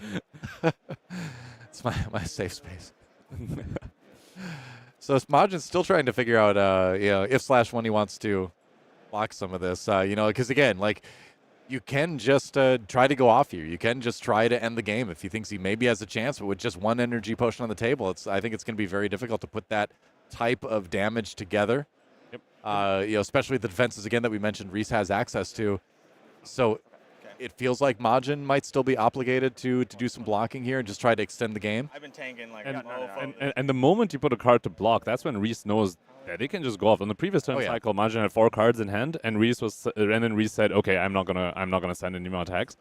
But the moment we put a card to block, Reese is like, "Oh, you just have 2 cards remaining, Aether Arc, and you're banished? Yeah, okay, I can go ahead and use all my resources." Oh, totally, yeah. Also from Kano. Okay. Yep. Majin's doing his thing. Kano again. This is what I needed to see. Oh, that home. Okay. And he said that's what he needed to see. Yeah. So. Pitching a red though. Enjoying the draw too.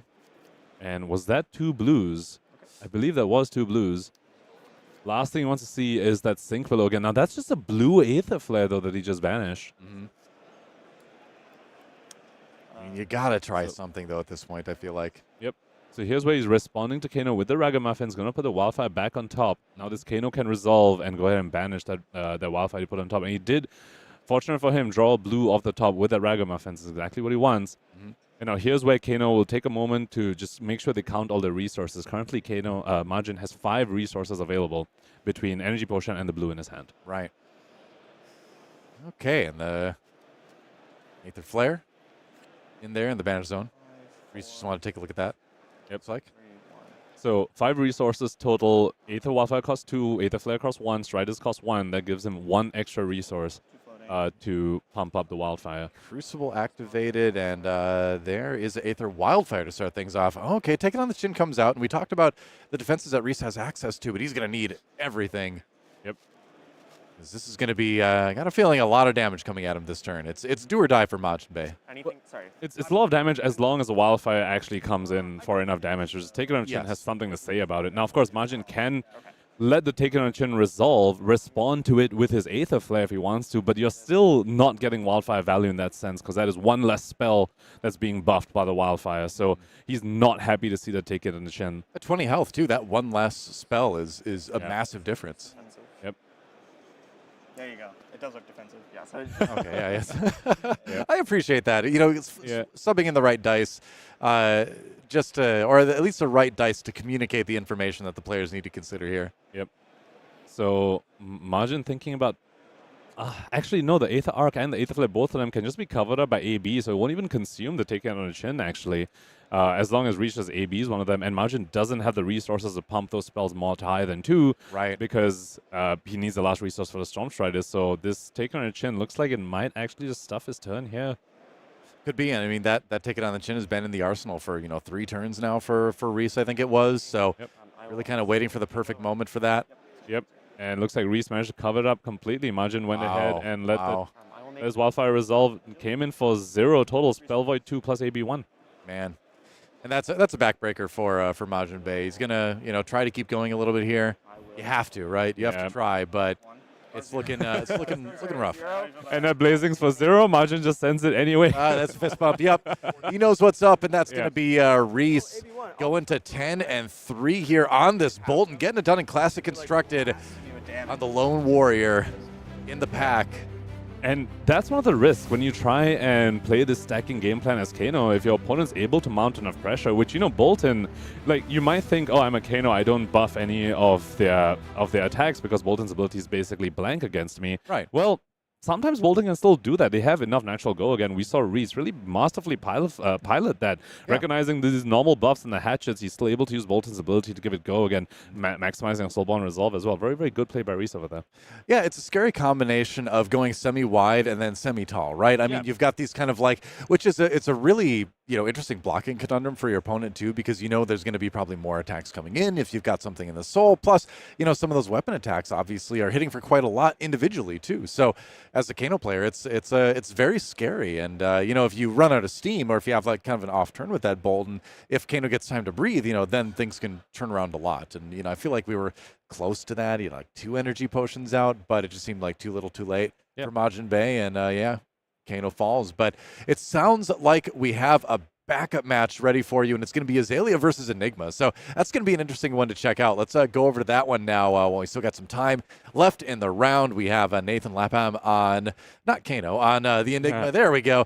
And we have Will Bradshaw over on the Azalea. Both players are 10-2, but again, at this stage in the tournament, Pankaj, the wins are so vital to get. Both incredibly live for top 8, and also, you know, you might be even locked for top 8, but you still want to play for the highest seed. Getting to choose to go first or second in top 8 could absolutely decide whether you win or lose some of those games. So both players still going to be giving it their all in this match over here. We're going fast here too. I love those card sleeves, by the way. Yep. Love it. We're watching this at 2 times speed. We're going to watch it from start to finish. I'm so excited. Azalea versus Enigma. So Enigma, one of the new heroes in MST, it's hard to, you know, and there's also all sorts of different lists going around. Not everyone knows what exactly a matchup spread can be with all the different builds and the fact that she's new, people are playing her differently. Sure, yeah. But mostly, I think a lot of people have come to a consensus that Azalea is a bit of a trickier matchup for the Enigma. Yeah, I would imagine. I mean, you've got all the usual Azalea tricks, but then also just, you know, the large amount of arrows just simply are hard to block out, you know? And a big reason being that Murkmire Grapnel that we just saw being sent to the bottom. So it's a combination of Dominate, a combination of effects that give you Blood Rod tokens, a combination of having Murkmire Grapnel, which you can potentially even dominate. How about an Endless Arrow for 10? Yeah, let's just start with that. Yep. Let's just start with that. Add on the poxes. You know, you lace it with a couple of poisons there, sure. And it's dominated. Why not? That was just Azalea off the top. It's dominated. You know, but Nathan's like, you know what? It's fine. It's fine. I didn't have any auras anyway. Just hit me. Was that a red moon chakra? Nathan covers it up. Red moon chakra, red unmovable from hand, just covers it up completely. Wow. Oh wait, no. Okay, no. Blood Rock Pox is there. I think they just hadn't updated the life totals, and Endless Arrow went back to hand. Okay, I think it was a blue moon chakra, so I think it should be a 38 right now with the Blood Rod. Blood Rod can be really, really annoying because you're trying to sell these ward pieces, but then you have to also pay for Blood Rod, otherwise you'll immediately lose that ward piece. Right. And that Blood Rod should go off at the end of Nathan's turn, right? Yes. Is that correct? So yeah, then that would bring him down to 38, unless he ends up paying for that. Yep. Yep. And then just checking out the hand. Phantasmaclasm coming out from Nathan. Right. This card is so good, by the way. I've had people try to tell me Phantasmaclasm isn't good in Enigma, and I'm like, really? I think it's pretty decent. I think it's good too, but this is one of those times where it actually kind of backfired because that was a hand fair. of 4 arrows from Will, and he wants to swap one of those cards if possible, and Nathan just gave him, you know, it's not a May effect. You have to sink one of the cards. So you see your opponent has an unplayable hand, and you're like, I want you to actually keep all those cards.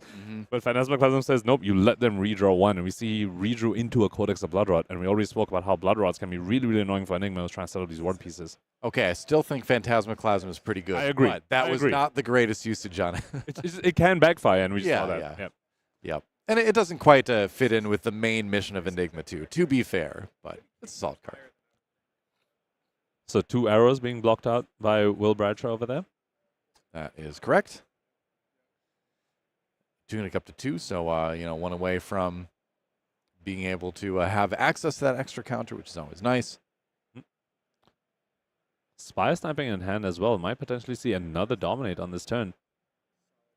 Yeah, I mean, that is kind of the bread and butter, but especially once those auras come out, you know? Yeah, looks like I believe I see Murkmire Grapnel on that now. We don't have hand cams available to us because this is a backup match. But yeah, Murkmire Grapnel, when your opponent doesn't have any ward there, not ideally the best, but of course, when there's a Seek and Destroy on it, it is still could be very relevant, especially since Enigma sometimes will want to cover up your Dominate with ward effects. Milk Grapnel says, no, you're going to need something like that unmovable again. Right. One of those already used. That's kind of nice. Also, with that one floating, went ahead and paid for the aim counter as well from that Crow's Nest. That Milk Grapnel could come from the top, so able to just get a cheeky +1. Yeah.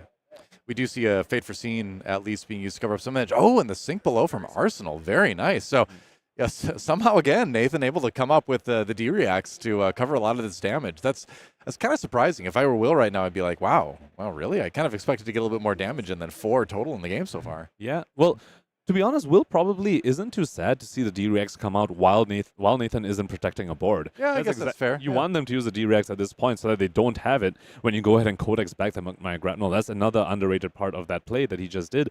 Sending Milkmire when an opponent doesn't have a board state puts it in your graveyard for this very, very pesky card called Codex of Frailty. Mm-hmm.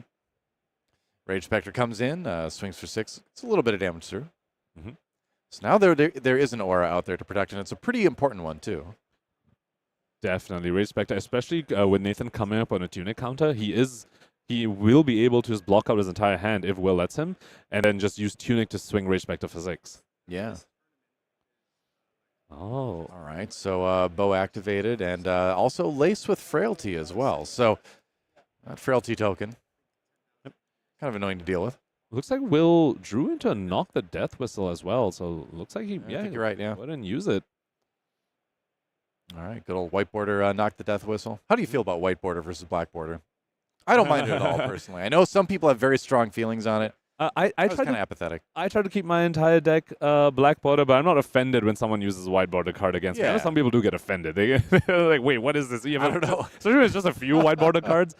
If you're getting offended about that, then you need to find a new hobby, I think. But no, it's I was calling because I feel like back in the day, a lot of card games just had white borders anyway with like entire sets. That was a very common thing. So I was just conditioned early on to just not be bothered by it too much. But this is one of the funniest plays that Azalea sometimes does, where they knock for the same arrow just because they want to give it Dominate, and they want to get a knock off his hand. But that does that gives information, quite a bit of information to Nathan that Will didn't search for something like another Milkmire Grapnel. That tells Nathan that Will really wants that go again from his Boltyn shot, or potentially the reload. So let's see if Nathan's able to make that read. And when you read that, you're thinking, it's probably a Codex.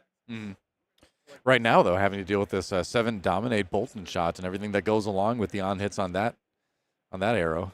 Yep, Lace with Frailty is a relevant card against Enigma because those auras are weapons on the turn. Frailty will reduce their power by 1. That is right. So throwing 1 card in front of that, at least. What's in the arsenal? Maybe not. D-React here. Nope, that Rage Spectre just going to get eliminated.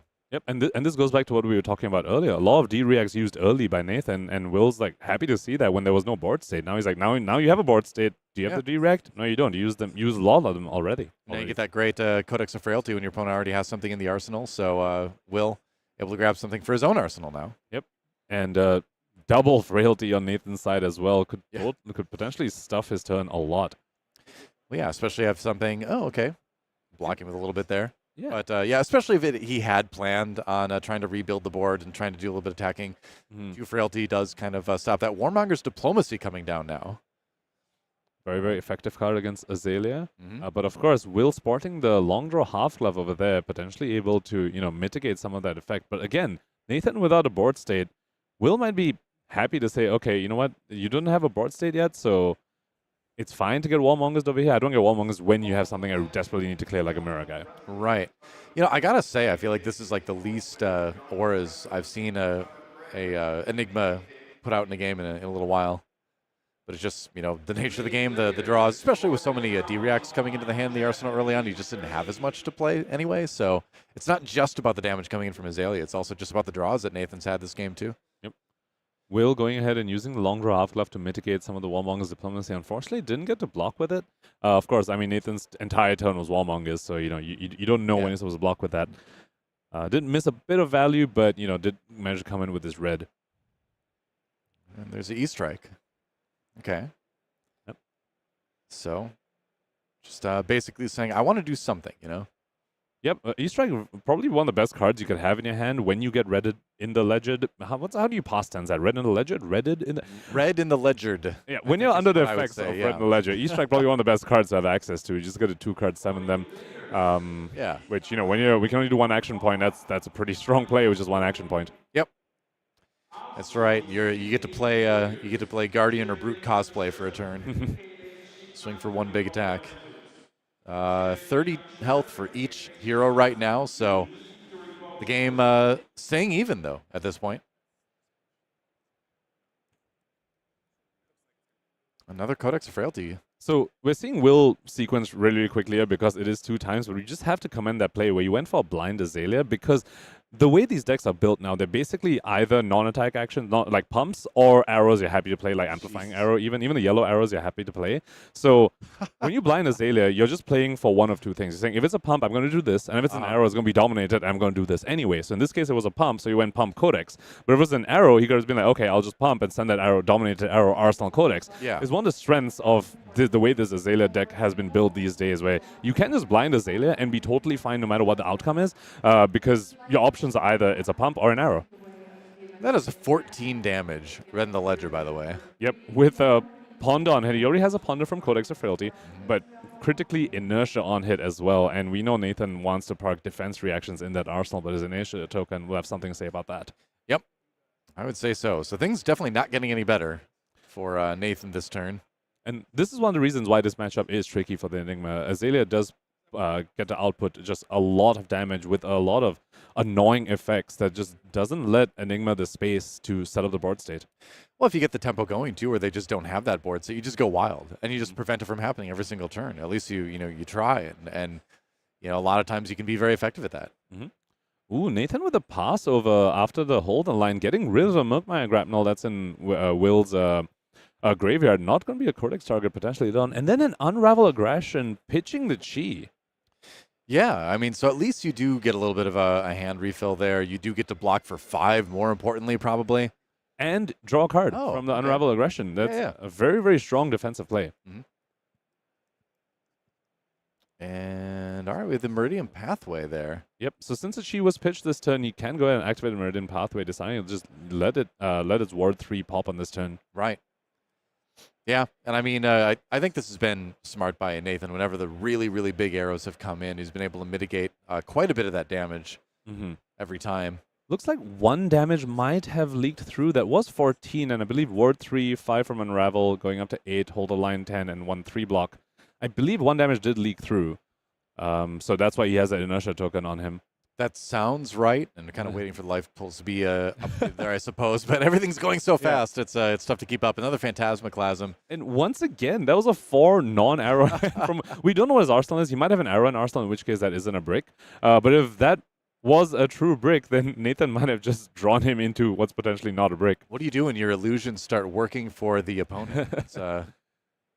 Your illusions are turning against you now. 9 damage, still a hefty number. Mm-hmm. But how much of this do you just take here? I guess it depends on what Will was able to draw. Yeah. So I think he just took 9. It looked like. Did we see any blocks in front of that? Yeah, no, he just took it, and then 9. Yeah. I think he had faith in his deck because he did draw a non-attack again after the after the Phantasmaclasm. He just took faith. He's like, I'll opt into an arrow, or in this case, a Codex, plays 4 pumps, and now is sending a massive aura again. This time, no D-react possible from Nathan. Yep. Yep, it has the Inertia. Well, no D-react from Arsenal, I mean. Yep. Right, yeah. And so I believe Will should be at 21 right now, if I'm reading things correctly. Another Red in the Ledger, I believe, coming in. Yeah. Okay, yeah, just a cool 17 damage. Don't worry about it. This happens all the time. Yeah. Oh, double sync. Yep. All right. So strong defensive plays still from Nathan, still leaking a whole bunch alongside. What effects are there even? It's all the syncs. He took Inertia and Frailty. Oh. Yeah, he took a what? A blocking. Should have taken 9? 9 from that? Yeah. Yep. All right, 9 damage all around, so it should be 21 to 20 here. Yep. Now this Phantasmaclasm, I think those are 2 Frailty tokens, so probably it's coming in for 7. This Phantasmaclasm was what was bought back from the Codex of Frailty. Right. Okay. It's another Phantasmaclasm. How did this one work out, though? Looks like a little bit better this time around. Maybe. Yeah, there's options this time. Yeah. So one thing to saw with Nathan, though, these Phantasmaclasms really been helping him, just keep the life totals even. We've seen Will have explosive turn, like not explosive, but like, really, really strong turn after turn. Life totals pretty even still, despite all that, because of all these 2-card plays Nathan's able to do. Phantasmaclasms, E-strikes. Yeah. Let me see your miraging metamorph do that. Well, it pretty much can actually, but we haven't seen any of those yet. We've seen Phantasmaclasm 3 times, and the damage has been real. So yeah, all right, getting a couple blocks off of that, blocking most of the damage. Especially when one of those Phantasmaclasms was just recurred by your opponent's Codex, gives you a 2-card 7 play. So I think I saw that right. Was it a block 6 and then take 1? Yes. It was 7 overall. Yeah. Yes. Double frailty, one from Codex of Frailty and one from Lace with Frailty. Right. So dead even at 20 apiece right now. And Traverse Universe still available for Nathan too. So still a chance to grab that chi and set up a bigger turn when the opportunity presents a little bit later on. Yep. Oh, looks like you called it. Okay. Puts it right there. Yeah. So it seemed like about time. I mean, this is recorded. Have you pre-watched it without me somehow? I have not, and this game is moving way too fast for me to actually predict things. So, got lucky on that one. Yep. So when you see the Enigma player go and block a Traverse, that makes you scared. That makes you think, oh no, that's a mirror guy, and they're holding all the cards in hand as well. So mirror guy's gonna come in, and that's where the turn cycle. A lot of times, the outcome of the game can just come down to whether you can clear the mirror guy on the following turn. Because oftentimes, if Enigma gets a swing with that twice, it's very hard for you to win the game after that. Oh yeah. Yep. And I mean, it looks, we've seen Azalea be putting on all the pressure this game, but it's still a very, very even game in terms of life total, in terms of Enigma's chance to come back. So there is the mirror guy, just like you were saying here, and that's going to be a big swing. And he still has the arms up as well, the cloaked arms, which, in CC is always going to be uphold tradition. Oh, we saw the Sacred Art as well. So this couldn't be a better. This is like the best turn possible now for Nathan here. This is incredible because it gives you 1 extra counter on the mirror guy as well. And with the uphold tradition as well, it could potentially go up to 6 counters. Now, each counter on the mirror guy is worth an extra 1 because it means the ward goes up as well and the damage gets up by 2. It's the +1 counters, plus you get to do the damage for the ward. So yeah, that's that mirror guy should be swinging for 10, right? Yeah, currently 10, but he does use the arms there, so now it is 12. Yeah. And yeah, you see Will sort of priced into not blocking because he has to. Oh no. Oh no. The last minute Warmonger's diplomacy to really make things difficult for Will here. That is dirty. That's a 6-counter mirror guy ending with the Warmongers as well from Will, and he had already used the gloves. We spoke about this earlier when he used the gloves. Nathan didn't have a board state at that point, but Will still went ahead and used the gloves, and now potentially maybe regretting that decision. However, still has Snapdragons. Yeah, I mean, and you've still got a full grip. You still got your opponent at 15, so you're not out of reach. But it's like, 17 damage red in the ledger. Let me throw back at you with 16 damage from auras next turn. And still has rain raises, so that, and Death Dealer is obviously still activatable. So right. There are outs. Will is not out of this yet, but that was just an amazing crackback by Nathan. I mean, rain razors. There's the call right there. Yeah. Arrows get +2 this turn. It's going to be 6 damage Boltyn shot. Block from Ripple away here, and a couple of the wards getting understandably removed here. Yep. So all 3 of the ward gone now. Yep. Got to try to protect that mirror guy though. Yep. Still has Tunic, which means he can actually just go ahead and block out completely if he wants to, and just swing the mirror guy with the Tunic. That's what you want to do, right? Oh. Okay. Well, what's in the hand then? Yeah, looks like it might just be a few no blocks in the hand, maybe the Wax Inspector or something. He couldn't get rid of it. A Spectral Manifestation. Still a very strong card to build up the board again. I mean, you still swing for 4 this turn. That is lethal. It's going to be blocked out, right? But it's going to suck a few cards out of 2 cards out of Will's hand. I guess you throw some equipment in front of it. Yeah, Tunic. Yeah. It's about time to sacrifice the Tunic to that. I think at this point, Will can potentially read that's likely a Transcend card in Nathan's arsenal because he only has 5 block remaining and then Endless Arrows coming in for 6. Spectral Manifestations and the blue Ripple and the blue card he pitched block 5 total. That's a fair point. So potentially, although still does have Tunic, so curious. I mean, maybe Nathan's made the read. He doesn't need to protect it that bad. Interesting. I believe that's a read the glide path coming out right now. And okay, yeah, there's another mirror guy. All right, no, that's the Spectral Manifestations. My bad. Yeah, I think the player's just will probably just asking what is the card that was just played. Yeah, I think so too. Yeah. Yeah. It's all very blue and blurry. Double checking some things. Yep. Player's just taking a moment. Will did give up the Tunic. Now that's that can be a very critical piece for Azalea. Oftentimes, because of the way Death Dealer works, Tunic can represent just an extra card. Because if you activate Death Dealer off the resource from Tunic, basically just drew an extra card off of Death Dealer's ability. And if you didn't need to pitch that turn, you just get the advantage. Mm-hmm.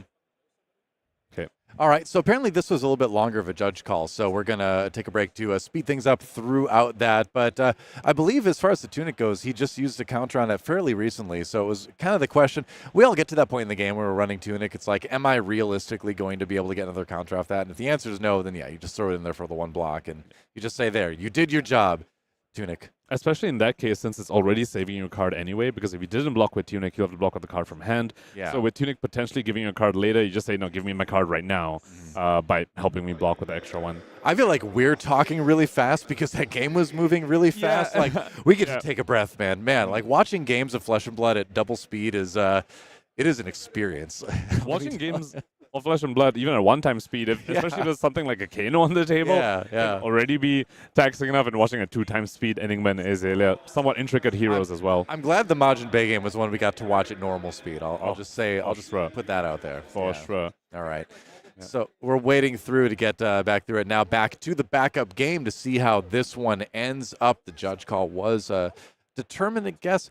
The timer is a little bit off here, we've been told as well, but we'll still have to see how things end up.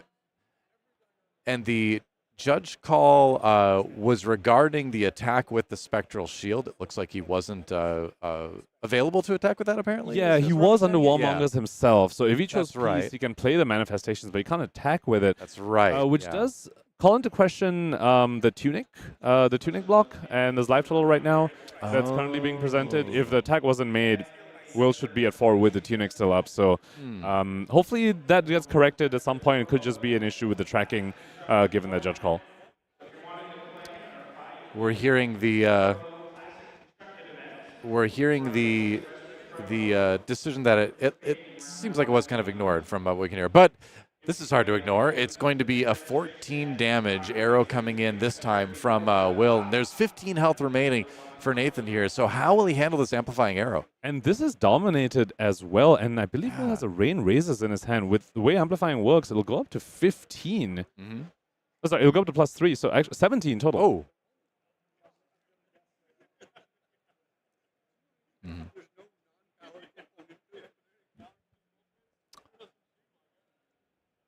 Oh, okay. So we're getting another update that the Enigma received Nathan received an IP2 just because the game state had gone on too far and they couldn't re-resolve everything. It sounds like so that that happened. Okay, yeah. So relaying the information to you. But now let's back to the current state of affairs. The 17 damage arrow coming in, dominated as well. Yeah. So and all Nathan blocked with so far is that Tunic does have the shield there as well as Ward 1, and then gonna need to work at reaction speed over here or instant speed with the wards, and we believe he's only holding 3 cards because of that IP2. Yeah, so it's basically 2 damage being prevented right now out of a 17 damage attack, so that still does present lethal if my math is correct there. I believe 17 minus 2 is 15, but we do have another Manifestations of Mirror guy coming out. Yep. And that will add a little bit of ward and I suppose help Nathan survive the turn at the very least. Yeah, but if this amplifying arrow touches him at all, the Blood Rod will stick and deal an extra 2. And this position is exactly what Will wants. Will wants his opponent to start using ward defensively on Will's turn so that the ward doesn't get to attack. It's just used defensively. And that value is really, really bad. This was 2 cards used defensively to block 4. And just another update, too, on the timer. It's because of the judge call and everything that happened like that, they do have apparently about 15 minutes left in this particular game on their clock, not on the clock that we are seeing. We realize it's all a little bit confusing. We apologize for that. We're kind of, as far as the backup matches go, we kind of try to show you what we can show you, and we're kind of catching up along with you, so apologies for any confusion there. But should be effectively about 15 minutes on the clock for these 2 players yet. Okay, looks like Nathan still had enough cards in his hand to go ahead and come in with his Spears of Surreality. Still has 1 card remaining. Wow. All right. Maybe not something that Will was expecting, I suppose, but able to throw a couple cards out there in front of blocking another one. Huh. Yeah. All right, gonna take the full grip away from Will here. Cool, and And Nathan probably taking 2 further from that Blood Rot. Yeah, again, no, we're not. These life totals are definitely incorrect. Nathan should be at a bit of a lower life total. We're not entirely sure. I believe so, yeah. And perhaps the IP2 only came into effect right now. Yeah, it only came into effect now, and that's why we see the die on that table, on the table. So right. Yep. Nathan going ahead and transcending in response. Yeah, transcending in response to the levels of enlightenment. This is a tricky, a nifty thing you can do, where with the levels on the stack, you go ahead, you play the blue card so you can transcend off of it, and still with it on the stack, you pitch that chi to your Enigma ability so that when levels resolves, you have 2 blues in your pitch zone, and you get to pick 2 modes for the levels of enlightenment. Right. The wording allows you to do that rather than make the choice right when it's played. So that's it's a neat thing. I love that about this card because you can just put together so many little interesting combo plays with it. Yep. So going in for the 5 go again for now. So picking the +2 and getting the go again. I believe draw a card because I believe the transcend card was path well traveled, so it already gave go again. Oh, right. Okay. Yeah. We're all discombobulated at this point in this game. Yeah. It is 1-2 though, so it is a very close health total between these 2 players, and the Boltyn shot thrown in front of there to block as well. Yep. Obviously, Will with no HP real estate to work with here. Yep. All the way down to down to 2 is Nathan and 1 for Will Bradshaw, giving opponent a Blood Rot token. We spoke about this. Could be tricky. It is technically lethal. However, there's still a shield on Nathan's side, so not lethal, but something he'll need to take note of if his offense involves sending ward attacks at will. Mm-hmm. That's the idea. And Will, of course, still has the Snapdragon Scalers. Yeah. Looks like it's the attack with the Spectral Shield to start things off here. It's a little 2 damage swing. That's going to be blocked by the release attention from the hand of Will Bradshaw. Tense game, and again, the day 3 is on the line for these players. Oh, interesting. So getting rid of the arsenal here. Yep. Very, very strong card that illusions have access to. This is all reality.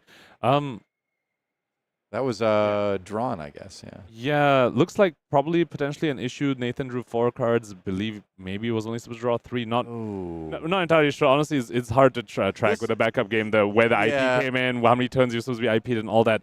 A little bit difficult to track. I'm sure the judges were there to make sure everything was resolved as cleanly as possible. The way he put it down on the board made it look like he was playing it too. It was confusing for us as well. So apparently there's a couple judges over there now taking a look at things. Again, apologies for all the zaniness in this particular game, but in a game like Flesh and Blood and a high stakes match like this, sometimes you just have games like this where the players are getting confused, the game state's getting confused. It's complicated for everybody. We're trying to parse out as much as we can as we watch it, and we're glad to be able to bring a backup game to you. But every once in a while, we get into these kind of like messy situations. So.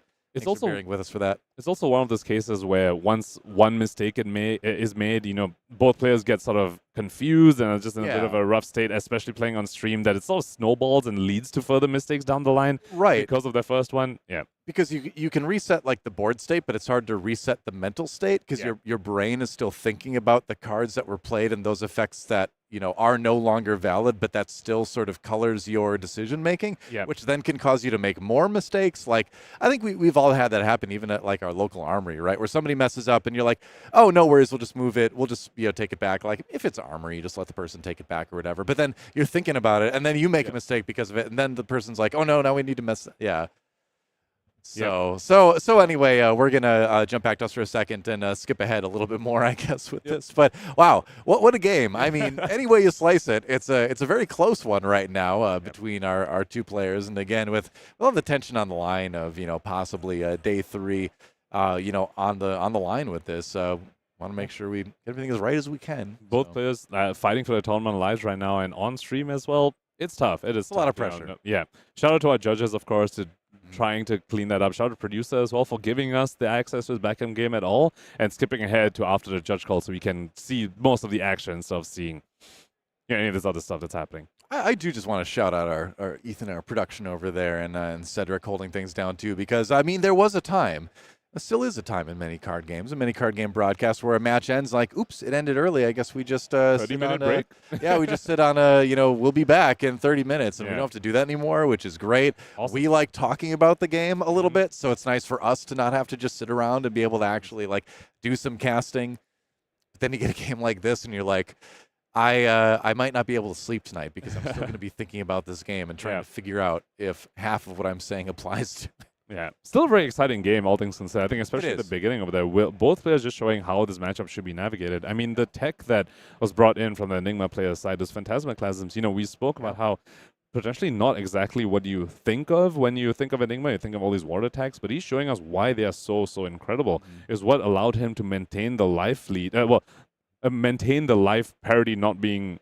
maintain life parity, so that finally when he wanted to pivot with the Traverse, it suddenly swung the other way so hard. Yeah, then we had that mirror guy coming in with 6 counters on it, swinging for 12. That did change the life totals quite a bit. I believe he did something like 16 damage that turn. Sounds like we're ready to jump back into the game. But yeah, like you said, we're certainly seeing some fun stuff in this game. Okay, so it looks like the Enigma player, Nathan, was made to put a card back. He's got a 3-card hand again, and that is where things stand as far as we know. 1 to 2 life total-wise. Remember, we were in the situation where the Spectral Shield was attacking, and also you can't forget that Blood Rot Pox staring Nathan Lapham in the face right now. Has to deal with that by the end of the turn, or just has to take out Will, Yep. Or he could let it just pop and take 1 and lose the shield, but true. The shield has been very, very critical. With Will at 1, that shield is a free way for Nathan to just tell Will, you have to give me 1 card on defense because I don't need to pitch for this. So let's see how much he values keeping a Spectral Shield around. Oh, and another Phantasmaclasm coming in, I believe. And yeah, the hand being shown again, what is going to be sent. Looks like the Boltyn shot. And that's a no block in his hand. Phantasmaclasm coming in for 9. That's might just be it. We'll see if maybe Will has a way. And 1 block on cross trap, not enough. There's the fist bump. Yeah, that's right. And so, it's funny. I saw a little bit of Phantasmaclasm being run in like events like Singapore recently and all that, but Nathan Lapham coming in and getting it done eventually with that Phantasmaclasm. I think he ended up playing that like 3 times during the game. Might have been 4. Like 1 was Codex One back was brought at least, back. So I 3 think or 4 times. Yeah, I think you're right. I think it was 4 times. Yeah, because of the Codex of Frailty. Opponent's Codex giving him an extra Phantasmaclasm. Wow. 2 frailties on it as well. That was still a 2-card 7, which is incredible. Yeah, there you go. So a wild one for sure. And what a way to end the round. Yes, that is going to be another win for Enigma. Another Enigma moving on. He's going to go to, 11-3, I believe? 11-2. On the day. And 11-2 he was on the day right now. Yeah, so could be locked for top 8. Don't quote me on that. I don't pretend to understand tiebreakers in this game. So it's just very, very almost certainly making top 8 of it. Yeah. My brain is scrambled after that game. I'm sure feeling the same way. Let's take a nice easy break with the schedule coming up for Flesh and Blood over the course of the summer. There's a lot to look forward to.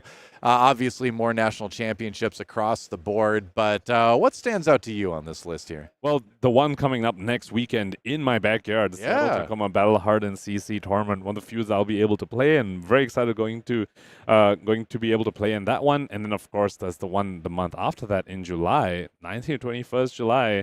Very, very exciting weekend for Flesh and Blood. 3 events happening all over the world. 3 Battle Hardens, 2 Classic Constructed, 1 Blitz. That one happening in New Jersey, and the Classic Constructed ones happening in Bali and Bologna. I'm really excited about the Blitz one, actually. I want to see what the Blitz meta looks like right now. But obviously, Pro Tour Amsterdam is going to be the highlight of the July month. And then early August, we got Gen Con, a Learn to Play event in Indianapolis. And that one might not stand out to you in terms of prestige, right? But it's actually a really important event if you had some friends that you want to try to get into Flesh and Blood. If they're going to be at Gen Con, here's a great opportunity to learn how to play the game in a really fun setting. So absolutely encourage you to encourage the people you want to play the game with you to go and do that if they're in the area. Then jumping into August, we do have another Learn to Play in Seattle, actually. Once again, your backyard. At PAX West as well, so another one to take note of. But just a lot more Battle Hardens coming in and a calling in Manila. So just a ton of Flesh and Blood. And that is only the summer, right? Just the summer. It just ends at the end of August, and we still have, help me with math here, 3 or 4 more months after that? Math. You know what you're talking to? I'm sorry. I misplayed there. 4 months after that for the end of the year for even more Flesh and Blood events. Yep, that's right. So a ton to look forward to for the summer. And then, like you said, I'm sure a lot more coming through throughout the year. We are going to take a quick break, and when we come back, another round of Classic Constructed to close out day 2 Last round here at the U.S. Nationals in Minneapolis. We'll see you in just a few for that one. And it's going to get the fist bump. The Phoenix rises. What an incredible display by. Listen to this room right now. The room is erupting, celebrating our flesh and blood world champion.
Welcome back, one and all, to the Flesh and Blood U.S. Nationals. Doe here along with Pankaj. We are about to move into our final round of Classic constructed for day 2 here at the tournament, and this is a big one. Both our main match and our backup match, if we get to it, are going to be win and ins. Let's take a look at the standings to set the stage. So currently we already have 4 players locked for top 8. That's the top 4 players that we see right there. Aaron Grace on Enigma, Jacob Shaker on Zen, Evan Herndon, finalist of US Nationals last year, also on Zen, locked for top 8. And Nathan Lapham, we just saw him beat Will Bradshaw on Azalea. Also, and Nathan is sporting that Enigma. All these 4 players, the locked for top 8. MST showing really, really strong so far. But the remaining top 4 players, the remaining top 8 players remains to be decided. A whole bunch of win and ins coming up. Tons of win and ins, actually. We're going to see 1, maybe 2 of them if time permits here as we close out the day. The big story in my mind here is Reese Toomre on Boltyn, still with a chance to make the top 8 here at the U.S. Nationals. That is a pretty big victory, not just for Boltyn fans, but also for Warriors in general, who, like you mentioned, a lot of people kind of, writing Warrior off, with Part the Misfail come out, and maybe a little bit too early. Obviously not the greatest Warrior representation, but just an extremely well-piloted Boltyn. We got to see Reese play a little bit earlier in the afternoon, and it was a clinic for sure. I believe the match we're going to move into first is going to be Andrew Rothermel on the Kayo taking on Brian Lorenz on the Enigma, again, for a win and in, and we are ready to go. So I'm ready if you are, man. I don't want to wait anymore. Let's get to it, yeah. Speaking of representation, Kayo was most represented going to day 2, had the largest conversion rate, rather, from day 1 to day 2, and was one of the top 3 represented decks yesterday. Just 1 remaining in contention for top 8. Andrew Rothermel sporting this one-arm brute, which is the mainstay of the heavy hitters meta. Fell off a little in some people's eyes at MST meta, but Andrew is saying, nah, you wrote this guy off too quickly. Yeah, I would say so. And it's still one of those decks that, can just straight up run you over, right? I mean, he only needs 1 arm to do it with. And we are about to get started here. And this is going to be, yet another match that we talk about. Can the player not playing Enigma put enough pressure on the Enigma player to keep that board small, to eliminate the wards before they become a big, big problem? We're going to start with the agile windup. Very, very good start for Andrew over here, allowing him to set up a little bit, but critically not using his action point. We spoke about how critical it is to not use action point turn 0 going into Enigma, because you might get punished by some of those instant speed wards that they're packing. Yeah, and that's why I love Agile Windup as a card, too, because obviously you've got the little attack attached to it, but more about the instant ability, and it's such a great turn 0 play. We're just going to start things off with an Enlightened Strike from Brian, just putting a little bit of, go again into it. Okay, so that's got to give Andrew a little bit to think about then. Yeah, both these Enigma players that we saw this game and the previous game sporting enough of these big physical attacks, telling their opponents, look, I'm not just all about ward, I will also send these big attacks at you, so to put your life at parity with mine, so that when I do set up the ward, you don't have the life total you need to, to just send back enough damage back at me to clear my ward. Whoa, all right. So enlisting the power of Zeus himself and then throwing the Phantasmaclasm at Andrew is Brian Lorenz, and getting to see the hand early on is always nice, send something to the bottom, but that 9 damage too is never something that you want to see coming at you. So Brian Lorenz has 2 options here. He can take the Popper, which is Wrecker Romp, or he can take the only red, which is the Bear Fangs. Ends up choosing to take the Popper over there. The other 2 cards he can block with not Poppers because, they are only 5 attack in hand and on the combat chain. 5 attack on the combat chain because of KO's ability. Now, I do want to point out the card in Brian Lorenz's pitch zone. Now, coming into this event, a lot of Enigma players were tweeting a picture of this blue sea thing. And I finally found out this weekend what they meant. And what they meant was blue sink below. The picture was a blue sinkhole, and saying there's a blue sink below because that's a tech they've come up with for Enigma. I really like that too, because again, it's another Transcend enabler. That's the whole point of it, being able to enable Transcend on your opponent's turn, bring the ward in at the end potentially to have something ready to go with on your turn. So it's a nice little adaptation. I think it's a smart one for Enigma players. It also lets you do some really, really tricky things where you play the sink below, but before it resolves, you Transcend off of it, and then you let the sink below resolve, and you bottom the chi. And then you can also block with your hat later on and get that chi right back in your hand. That's true. That's a really good point, yeah. So let's do some really, really cute, tricky things. Fangs are bared. Coming in from Andrew here, starting things off with a 9 damage swing from that attack. Yep. 9 go again, although with just one resource floating, probably unlikely to be able to use that one resource. We know he has a pulping, but from Brian Lorenz's side, he potentially needs to worry about a run roughshod that could come out. The 1 cost from the Kayo Armory deck. Oh. And look at this. You know, Brian's saying, you know what? I don't have the greatest hand to build a board with next turn, so go ahead and have it. I'm just going to block that damage. Yep. Andrew probably happy to see that. Yeah. And I would say so. Talking about equipment for a little bit, Andrew's sporting the Savage Sash. Sometimes in a matchup that you know that's going to go a little bit longer, you might want to have the Tunic. For example, on that turn itself, if he had an extra resource, he could have played the Pulping in his arsenal or swung with a Mandible Claw. Sure. But he's opting for a Savage Sash here, saying that he wants more of a combo-y turn, wants to have that one strong combo turn to just put Brian Lorenz at too low of a life total to be able to build a board back after that. Yep. That's the plan. So Brian drawing up. And what's the plan going to be now for Andrew? Back over to him. He does have that Might token, which pops at the beginning of the turn, so some things are going to get +1. So Brian Lorenz taking advantage of one sometimes weakness of KO, which is when you recognize they don't have an agility token, they're not always able to go wide when they don't have an agility token, because you know sometimes they have to roll scabs like what we see Andrew's doing here, and without Gambler's Gloves, this can be incredibly risky. A bounce off the arm in the 6. Brian's like, oh, why was my arm there?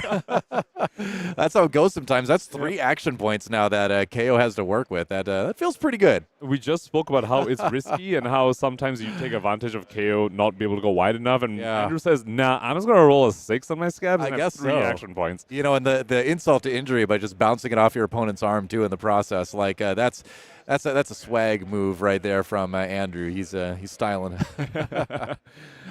Yeah, he put a target in Brian Lorenz's arm there. I think that's how I get the 6. Yep. That's the unofficial aim counter right there. So now you've got the world to work with at this point. There's a CNC in the hand for Andrew too. So can target the arsenal of Brian. That's how we're going to start things off. Yeah, we're going to go for the Command and Conquer. And somehow, ironically, CNC actually one of the best cards against Enigma, despite them being able to play the Arsenal at instant speed. The thing about CNC is that clause that says you can't play defense reactions to this link. And we just saw Brian Lorenz sporting some of those blue sync billows. We know the Enigma deck has a lot of defense reactions, and that line attacks in CNC is more relevant in this matchup than the other one where you destroy the Arsenal. Sometimes that doesn't do anything.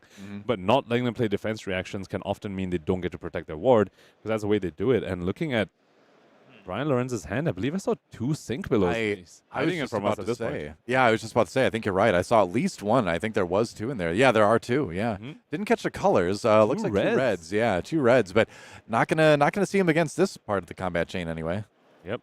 So might be forced to just lose the Arsenal or lose the Tunic. This is turn 2. Oh, okay. I mean, this is where you're really counting on Traverse the Universe to bail you out later on with some surprise resources, and it's that's a lot to give up to the CNC early on.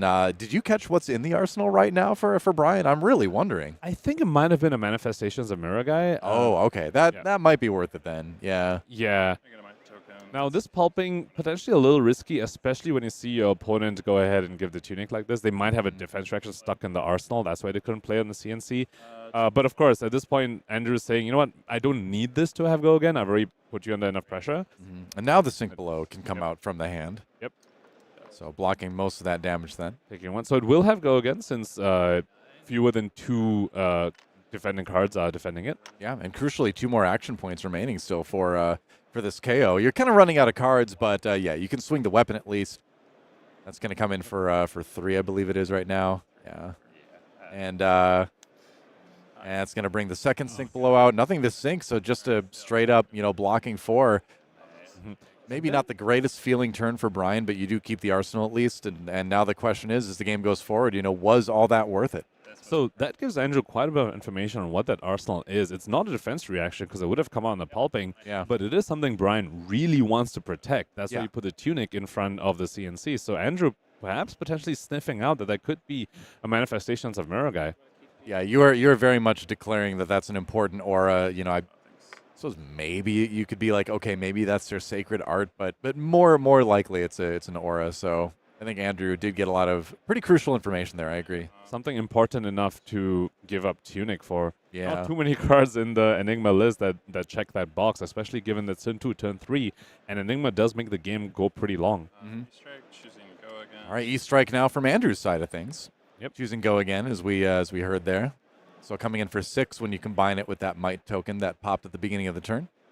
And I believe Andrew just has a Riled Up in his arsenal, so not the strongest arsenal target, but also not the strongest card to have in arsenal when you want to pop off with his Blood Rush that he's drawn. So he's saying, you know what, might have a bit of a middling turn right now, just send his Riled Up, arsenal Blood Rush, and be prepared to pop off, especially if you set up a bit of ward now. I think you definitely do that. And the full hand being given by Brian to the blocks this turn, just not wanting to take any damage quite yet, just biding his time. And the Enigma player is the player that can afford to have the game go longer. You know, Kayo does run out of steam. Especially when they're discarding a lot of cards here and there. One thing that people might not realize about Kayo is that sometimes he can be quite fatigable because he's just discarding cards to Blood Rush, discarding cards to Pulping and Bare Fangs and Wild Rides.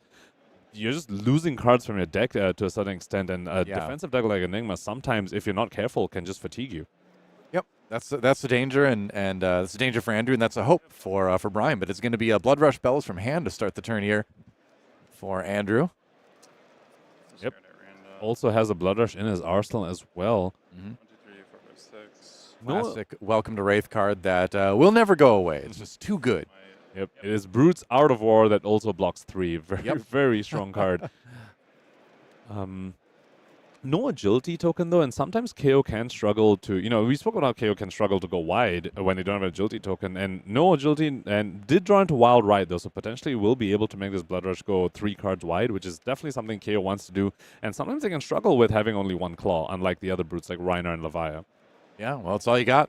So gonna swing with 5 and just get things started with a decent chunk of damage, but you know more is coming if you're Brian. You don't see just a single attack on a Blood Rush Bell's turn unless things have gone horribly wrong.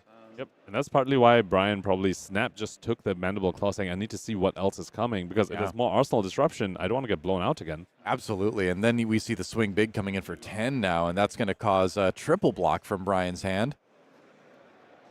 So still taking 1, I believe, at the end of the day with that one. To some extent, this is still very, very okay for Brian Lorenz. It looks like he's just in a defensive posture, but that was a Blood Rush used, and life totals are still the same right now. Yeah, it really worked out well for Brian, and I think he's happy. You might look at this and be like, oh man, the Enigma hasn't gotten to do anything, and it's like, well, you really have to think of it more as like the Brute hasn't gotten to do much of anything here. Even though they're the ones who've been trying. Enigma wants this game to go longer. Yeah, the longer the game goes, the better it is for an Enigma play. I mean, they still have that Traverse up. I think Brian is just trying to find his opening to play that Mirror Guy. Starting things off with the Mandible Claw. There'll be 4 with the Might token. I believe I see 2 Transcend cards in Brian's hand. He might be forced to go off here, or... Yeah, maybe. Drop in the Ocean was one. I didn't catch what the other one was. Grain that tips the scale. Grain that tips the scales. Okay. So you could play both of them fine, just be net even. You can play both of them when your opponent's attacking, be like, okay, net even. I guess so. Always feels a little bit weird, but I guess so. And here's the CNC. Okay, so threatening that Arsenal card that's been sitting there for Brian for like 3 turns now, 4 turns now almost. And, is he going to be able to defend it this time? I would like to play this, target this attack, play this, target this attack. Oh, Brian Lorenz taking advantage of the fact that Andrew did not close the chain after the claw. It's a very, very minor optimization that you can do. If you just close the chain, Brian wouldn't have been able to drop in the Ocean the claw. But since he didn't close the chain, he could drop the claw, and then he could drop the CNC and grains the claw. So Andrew's sort of getting duped out of 1 point of value over there. Yeah, that's like it's a really kind of little fringe situation that I think a lot of players aren't prepared to play into anymore, because it's only been a situation for a few weeks since Part the Mistveil's come out. But Brian, piloting that moment masterfully, has access to 2 chi now. Still, facing down that Command and Conquer, but it is coming in for 5, a little bit easier to deal with potentially, but still quite scary. One thing to shout out as well is the Meridian Pathway that's sitting there in Brian Learns' side. If he can potentially play the Mirror Guy and just have the boots soak up 3 damage, looks like he might be responding to the CNC trigger here. Yeah, you might need that. Okay, yeah, there's the Mirror Guy. He's just going to go ahead and play it from Arsenal. Yep. So responding to a trigger of the CNC by just playing the Mirror Guy, doesn't need to give up boots, doesn't need to give up any cards to block, just using his life total as a resource over there. Now going to his turn with a juiced up Mirror Guy. And very, very critically, didn't need to use Traverse to make that happen. This is a Mirror Guy for 4, and Traverse is still up. Mm-hmm. So it's going to be swinging for 8 when he decides to do that. Going to start things off by creating the Spectral Shield token.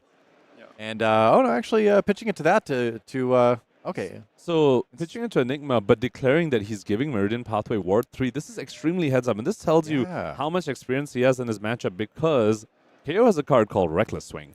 And if you just don't have enough protection when you swing your big Mirror Guy, Reckless Swing could just kill it in the reaction step right here. But Brian Lorenz very, very heads up saying, I'm going to declare Ward 3 on this, so if you Reckless Swing me, this will die instead of the Mirror Guy. Yeah, Reckless Swing, one of those few defensive reacts out there, along with the one that Warrior has access to that does damage to the opponent. So, yeah, like you said, very heads-up play. I didn't even think about that when he first did it. And I'm like, yep, that is smart. So now the 8 go again coming in from Manifestation of Mirror Guy.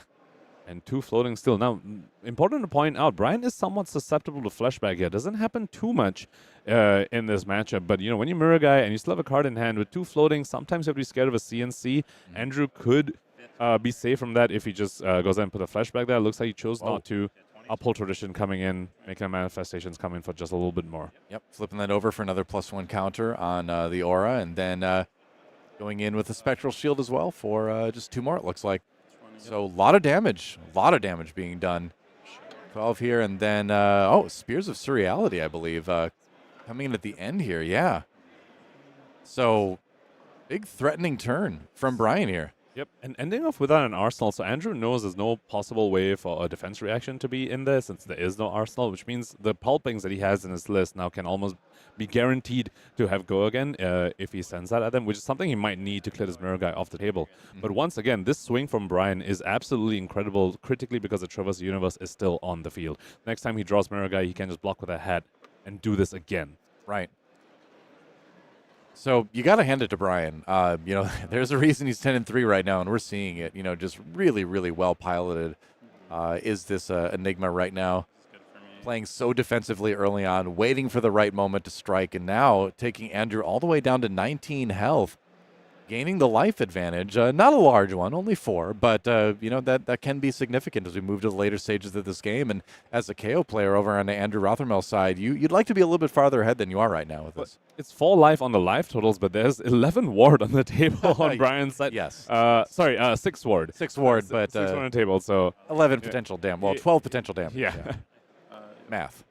And Lightning Strike being played by Andrew here. He's gonna hit for 5, so he picked probably go again. Yeah, there's a go again counter. Draw a card because he already had the agility token. So. Oh, you're right. Yeah, I think you're right. Draw a card. Yeah. Yeah, and then drew into another Blood Rush Bellow. And that's a Blood Rush in his arsenal as well. We could potentially see a double Blood Rush.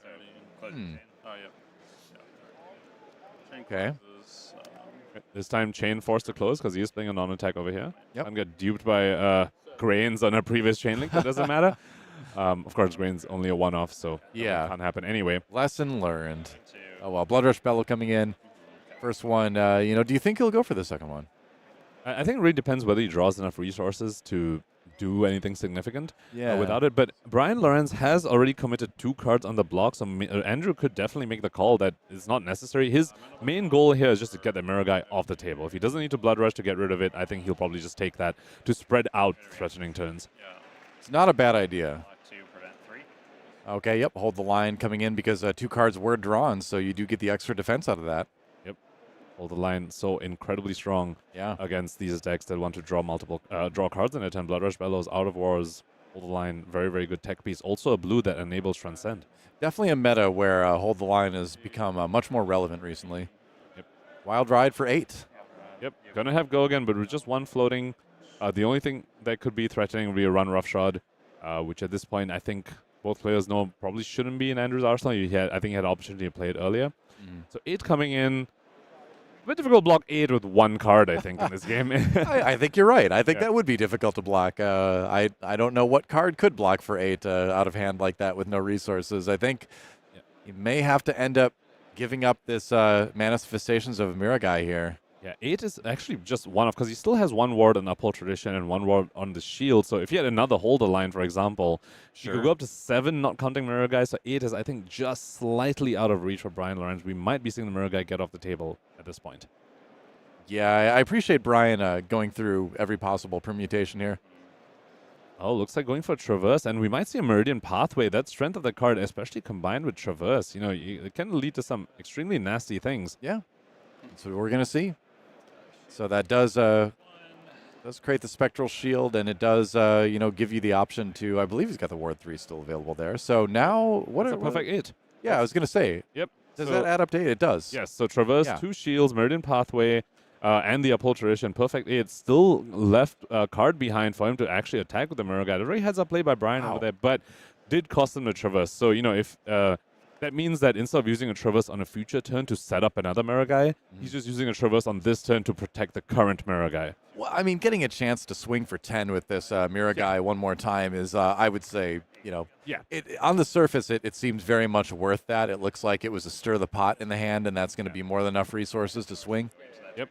Critically could have used that, could have transcended of the stir the pot since he did play the Hold the Line, so he could be pitching a Chi at this point. Perhaps wants a transcend effect potentially for something later on in the game. Or maybe wants a shuffle later on in the game and doesn't want to shuffle the deck at this point.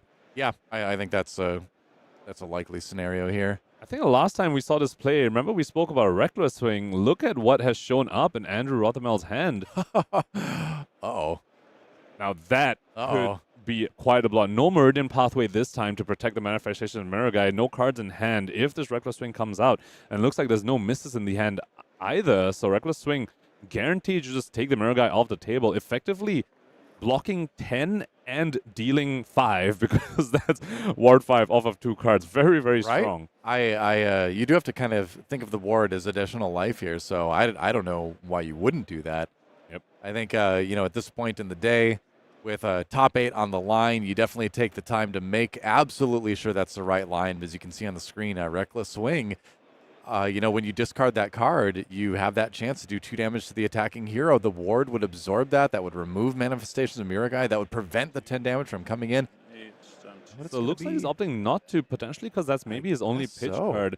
Possibly just did the permutation in his hand, saying, if I discard the wrong card, I just don't have a turn. So looks like he's making the call that that's simply not worth it for him. Let's see if he regrets that decision later on. That is a bold call, and now the pressure is really on Andrew to make good on this hand. Yeah, he does have a Blood Rush in Arsenal. Yes, that is right. He does have that Blood Rush from much earlier in the game in the Arsenal still, but yeah, that doesn't change too much in that you really need this turn to be fantastic to be worth taking that much damage.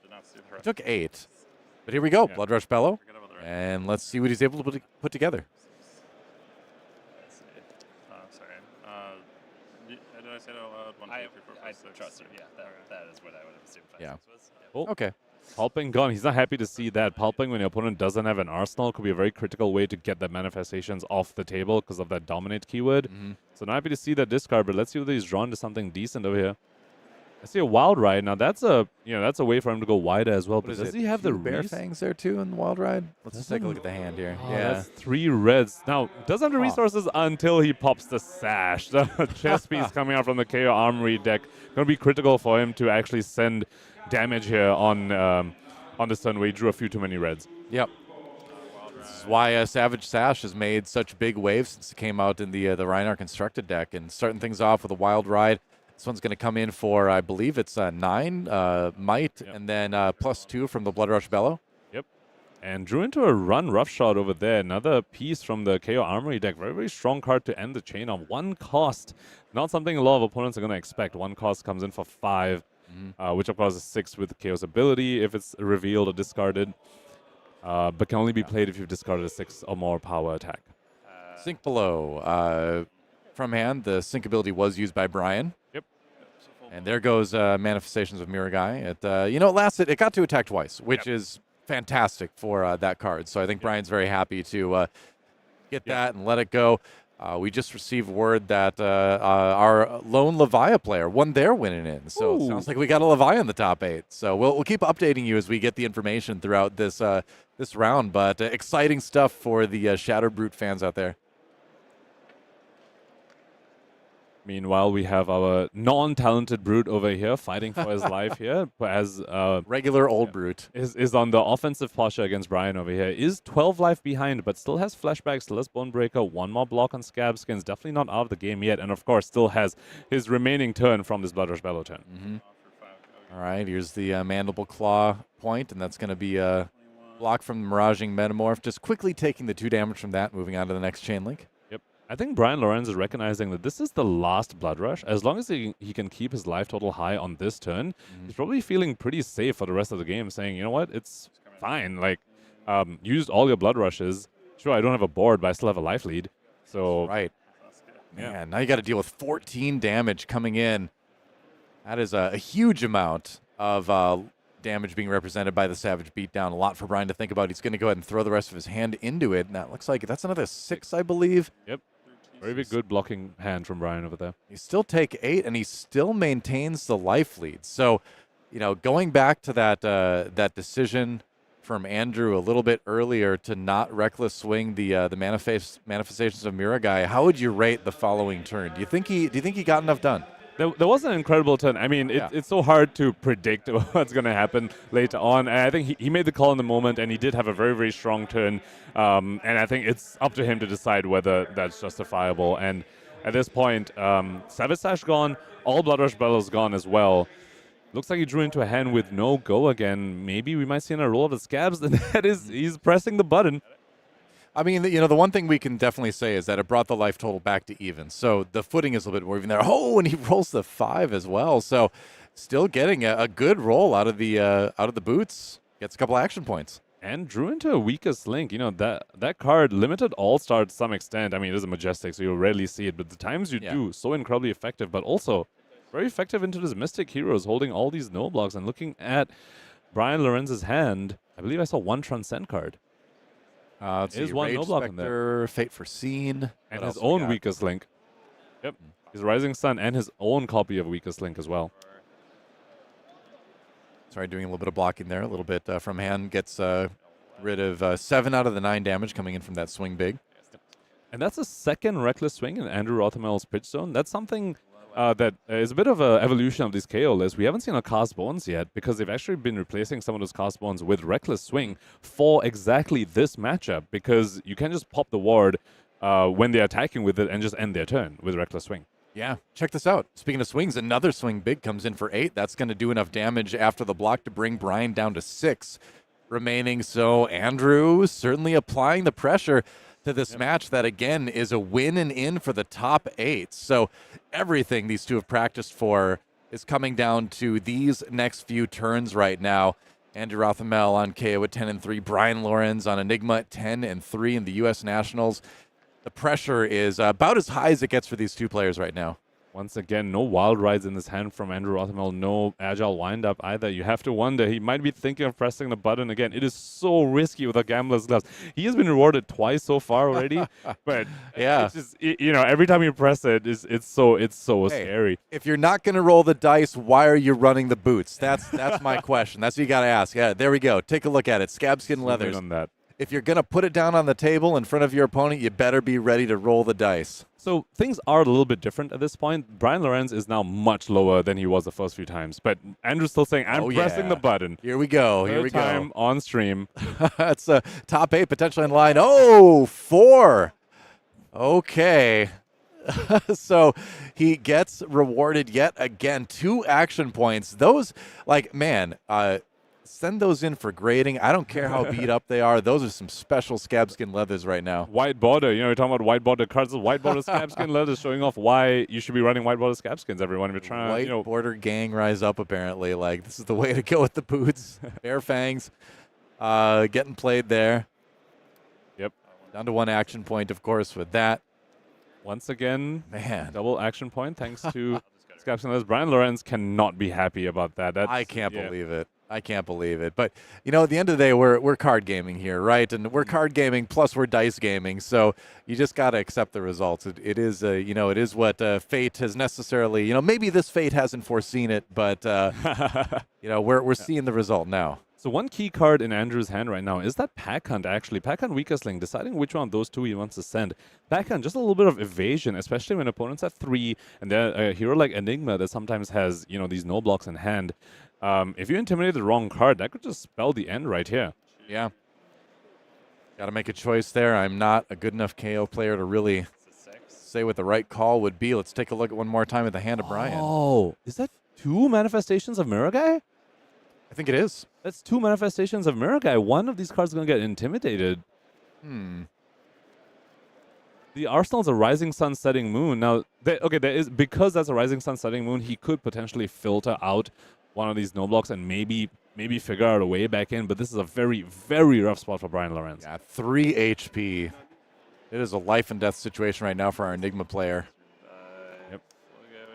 Yeah, going to pitch. He's actually going to play one of the manifestations of Mirror Guy, just get a little ward out on the field, and then Rising Sun, Setting Moon, Transcend, and so just draw one, just puts it right back on the bottom. All right, yeah, we're just going to go ahead and use the chi to play the second one. Yep, and then Intimidate has no effect. Yep. But they both manifestations down. So, you know, we spoke about Andrew losing all 3 Blood Rush Bellows. That's also all 3 manifestations of Mirror Guys out of Brian Lorenz's deck, and that is tempo and the lead firmly on Andrew's side at this point. Yeah, and Brian just simply doing what he needed to stay alive. You know, there's nothing more to it. Clever play to be able to figure that out, deduce a way to remain in the game. But it is just a drop and pass for Brian now in his turn. Andrew, once again, like you said, firmly in the driver's seat. Yep. And now here's where it'll be very curious to see whether he chooses to roll the scabs. You know, sometimes when you are behind, when you feel behind, sometimes you're saying, this is my only out. If I roll a 1, or I don't roll the extra action, but I'm going to lose anyway, so I might as well roll it because I might win if I get the extra action points. At this point, though, well, Andrew needs to make the call whether he's still in the position. If he makes the call that he isn't, we might see him just send the Bare Fangs instead of trying to get lucky. Yeah, now I'm a little bit afraid. If he rolls it now, you know, it's like 4 times in a row. Okay, now you're really starting to push it here. Don't get conditioned by the positive luck here. I mean, that's the way statistics work, right? I mean, he got lucky earlier. It means he can't get lucky again. I mean, of course not. I mean, there's the math. You know, at some point, the universe catches up with you. It's going to be a weakest link coming through here. Yep. No Scapskins roll this time. This time, Andrew's saying, I've got enough of a lead. Now, if I roll a 1, I lose the game, and I don't need the extra action points to win, potentially. Yeah. You definitely don't want to do that. I think it's better to just strip the cards out of hand. It looks like it's going to be a CNC thrown back by Brian on his turn. Yep. Convenient 3 block remaining between Bonebreaker and Scapskin Leathers on Andrew's side. So you could block this with just 1 card in hand without even giving up the flashback. Question is, can he use those action points? I mean, you know, man, that's actually like a huge thing to bring up, that the Scowling Fleshbike hasn't even been used at this game. That could end up being, you know, game deciding if it comes at a crucial moment in Brian's play on his turn. Wow. Yep.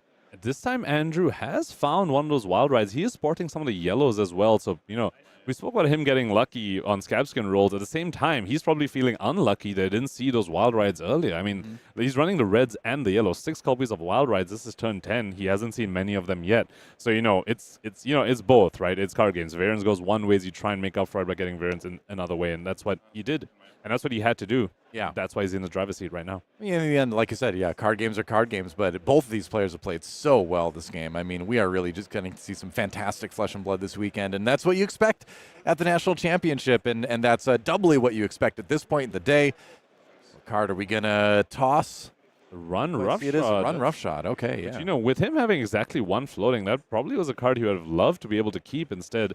Yeah. Force to discard it to the Wild Ride. Let's see. I don't remember what his Arsenal is, because he could potentially go 3 wide here. The Arsenal's a 2 cost. We could be seeing a game right here. Yeah, it could be 1 more block, 1 card in hand. Is that going to do it? It looks like it probably is going to be enough, and that's it. The fist bump, and Andrew Rothermel moves to 11-3, gets into the top 8 on Kayo. The Brute is still beating people down, and it will go right to Sunday. We have to speak about representation over here. KO, highest conversion rate going to day 2, but Andrew was the only one who actually managed to bring him all the way to the top 8.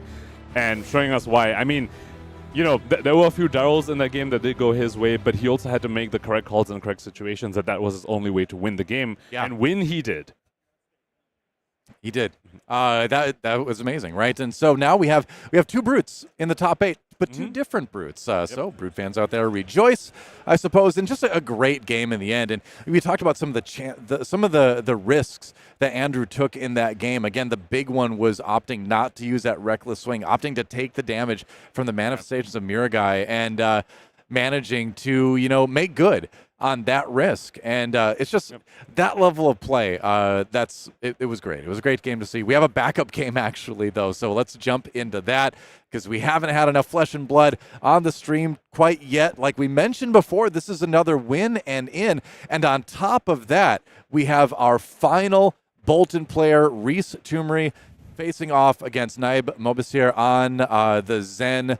So we got the new Ninja Hotness in what looks to be a full cold foil setup. Oh, beautiful. I'm assuming the boots and the Shuko are, because we got the extended art cold foil Kasaya and Traverse. Yeah, looking like potentially a Marvel Zen as well. Yeah, that's right. Yeah, so I mean, we can't do cold foil with the weapon yet, not yet anyway. But still, like a lot of bling over on that side, and that'll only get you so far. It won't get you to 10-3 in nationals, but the skill obviously there to get him this far. And will we see another Zen in the top 8, or will we see our lone Boltyn make it through?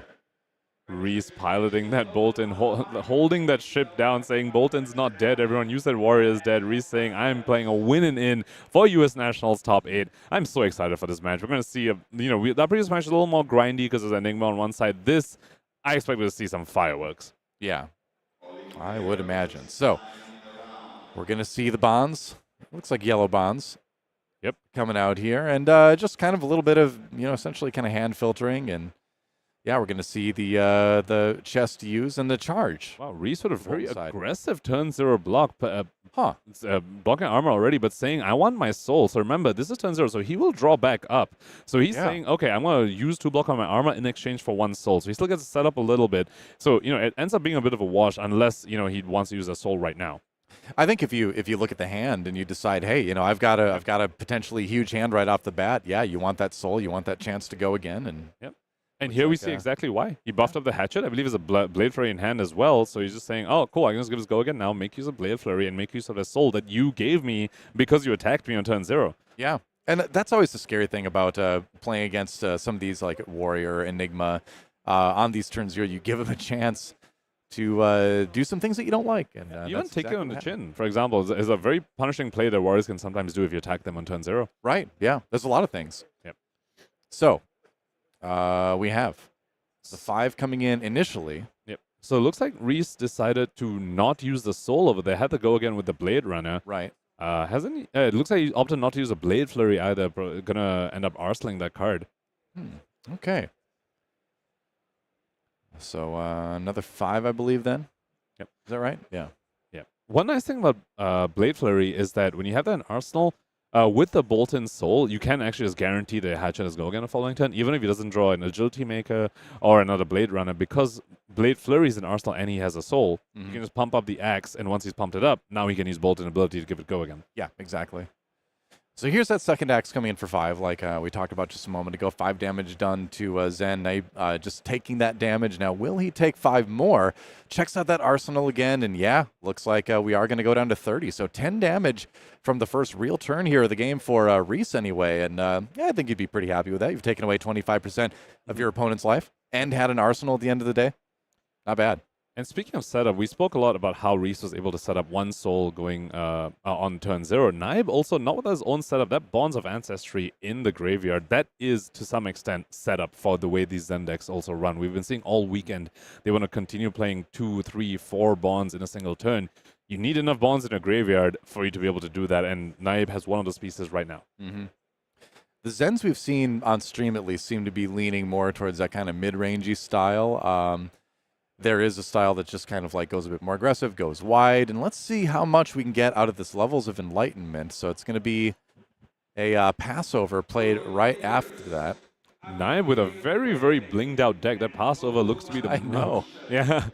I know. One as well. And he's doing the little nifty trick we spoke about earlier where you respond to the levels with a Transcend card since you have played a blue, and now you can get in the pitch zone before levels resolves so that when it does resolve, you get to pick 2 modes because you have 2 blues in the pitch zone. Right, so a lot going on there. Gains the resource from the 12-petal Kasaya, of course, for transcending. Grabs the Crouching Tiger. Marvel, by the way, filling with the theme of a totally blinged out deck. That goes into the hand, and then you get to search your deck for a card with combo. So this could potentially be quite a large turn here, and 2 modes available on the levels of Enlightenment, because that first pitch was the Ancestral Harmony, another blue card. What's he going to grab here? He's got access to Tiger Shenanigans, might have access to Bond Shenanigans. He's got the 1 yellow bonds in the graveyard, so kind of the world is his oyster right now. And that's really the power of this Zen deck. A lot of times before this, the ninja that we would see do multiple bonds in a turn was Katsu, but Katsu really needs to hit. Get a Katsu ability, get a Mask on the Pouncing Links, and then you get triple bonds did. Yeah. But Zen just saying, nah, you don't need to do... It doesn't matter how you block me or not. I'm going to transcend and get the bonds off anyway. This time, though, looking for a spinning wheel kick instead. I like grabbing the spinning wheel kick early in the game like this. It's just a straight up pay 1 for a 4, go again. The combo on it usually doesn't end up mattering that much unless he's maybe got another spinning wheel kick in hand, right, to get a little bit of a buff. But it's just there's nothing wrong with just another 4, go again, right? Mm-hmm. Yeah. Looks like he drew a card off the top, so makes me think he picked go again, draw a card on the levels. Believe you're right. Yep. Which is a common choice there. You don't mind doing 3 with that. The extra card is going to probably do much more than like a +2 a go again would. And Reese with even more setup, blocking again with Soulbound Resolve and charging a Banneret of Gallantry, getting that Quicken token on the opponent's turn. I think this is really smart by Reese, regardless of how the rest of the game turns out, because you need to kind of match the pace of Zen as much as you possibly can. And so being as charged as possible, as early as possible, makes a lot of sense. Reese is on the clock over here because Naib's combo is going to blow anything when Reese wants to out of the water. So Reese is saying, I need to hit you as hard as I can before you find the out of war, before you find those combo pieces that you need, before you fill your graveyard up enough. Currently just 1 bonds, not enough to do the 4 bonds lines and that Zen wants to do. So Reese saying, really recognizing that he's on the clock here. Yeah. That is correct. Would you believe a second levels of Enlightenment? And then we follow up with a spinning wheel kick. It's going to get blocked out, but this is a lot of damage being sent Reese's way here. Yep. 4 goes through so far. Make that 5 after the 3 block into the 4 here. All right, here's our Tiger. 1 Tiger and 2 unknown cards still in Naib's hand. Yep, Tiger for 0, but then Tiger Swipe coming in for 4, and this does get buffed by the Shuko because it starts out at base 2, so this actually will come in for 5. Critically doesn't quite have an on hit because there's currently no buff effect for all the Tigers. Yeah. So that's something that, sometimes people can get baited by Tiger Swipe. They're like, oh no, it's Tiger Swipe, I have to block this. But yeah, an extra Tiger doesn't do much unless there's something like a Mauling Chi to end it. Yeah, okay, and a Fluster Fist to end that. So another 4 damage on the end of it. He's going to throw the boots in front of that. But I see some Zen players be hesitant to use the Tiger Swipe unless it can really benefit from the on hit, and it's like, no, really, if you think about it, a lot of times you can get that to benefit from the Shuko. So having just a 5 go again, that's perfectly fine. Yep. Yeah, seeing Naib use it that way. So Reese went for a little more of a defensive play on that front, had the Spillblood with the Quicken token setup already, and the Blade Flurry that we know is still in Arsenal, saying, you know what, I'm going to block a little bit, get my Dynamo value as well, blocked with it, and then now we'll be refreshing at the end of this turn as well, thanks to the Quicken, which you got from charging the Banneret of Gallantry. Right. So the Axe come in for 2, initially. 2, and then the Quicken giving it go again. Yep. So definitely going to be a quieter turn for Reese no matter what because of the amount of blocking that was done. But, being able to present any damage is fine. Being able to maintain the life lead in any way in this matchup, I think, is important. Now, there is an on-hit for this Hatchet over here in that it'll allow Reese to pay 1 into Braveforge Braces because Braveforge Braces, you need to have hit, otherwise you can't activate it. And we see Reese do exactly that. It did hit, so now this Axe comes in for 4 instead of coming in for 3. So really the block on the first Axe, if had Naib chose to do it, would actually have effectively blocked 3. But Naib saying, nah, I'm Zen, I'm a ninja, I don't know what blocking means. Exactly. I mean, I think you block, you block pretty often with Katsu here and there, but Zen, nah, not unless I absolutely have to will I throw down a card in front of one of their attacks. It's like, no, I just want to see what the biggest turn I can make is. And his big turn this time around is going to start off with a blue Descendant Gust Wave, great Transcend Enabler, native go again. You set things up for the Shuko benefiting a Tiger where it wouldn't have been buffed otherwise. There's going to be the bonds coming in after that. And what is he going to grab? He has access to stuff like Tiger Swipe, another bonds. Yeah. Or that's spinning wheel kick. Yeah. Naib saying didn't even need to transcend, just drew the combo naturally, which of course when you're running so many bonds and so many descendants, you can just draw it naturally. Kazu does that all the time as well. Yeah. Of course, that was a blue descendant, so he's not too happy about sending that and not transcending off of it. But still, a bonds line is still a bonds line. A combo starter is a combo starter, and you know, it seems to me like this Zen list is a little bit closer to like the list we saw from Ivan Teo that got second in the Battle Hardened in Singapore, or Calling in Singapore. I forget which one it was, but either way, it's it's a Battle Hardened. It's a little bit more about getting just consistent damage in there every turn, doing an average of, you know, like trying to get at least 8 to 10 in every turn, and then you have like a couple pop-off turns where you try to go like 30 plus, you know, and those are the ones where you set up to use your Traverse, use the boots to get the Tiger, and really go crazy. So Reese, once again, a bit more of a defensive posture. He'll be curious to see if he's able to actually refresh the Dynamos. I believe I saw a ticket on the chin in his hand, but I don't think he has the resources to actually swing double hatchet. Express Lightning, I believe it's a red one, so won't be able to refresh the Dynamos, but he has already committed it to blocks. All right. And then the Mauling Key coming down for the combo ender from Naib, and oh, take it on the chin. Yep.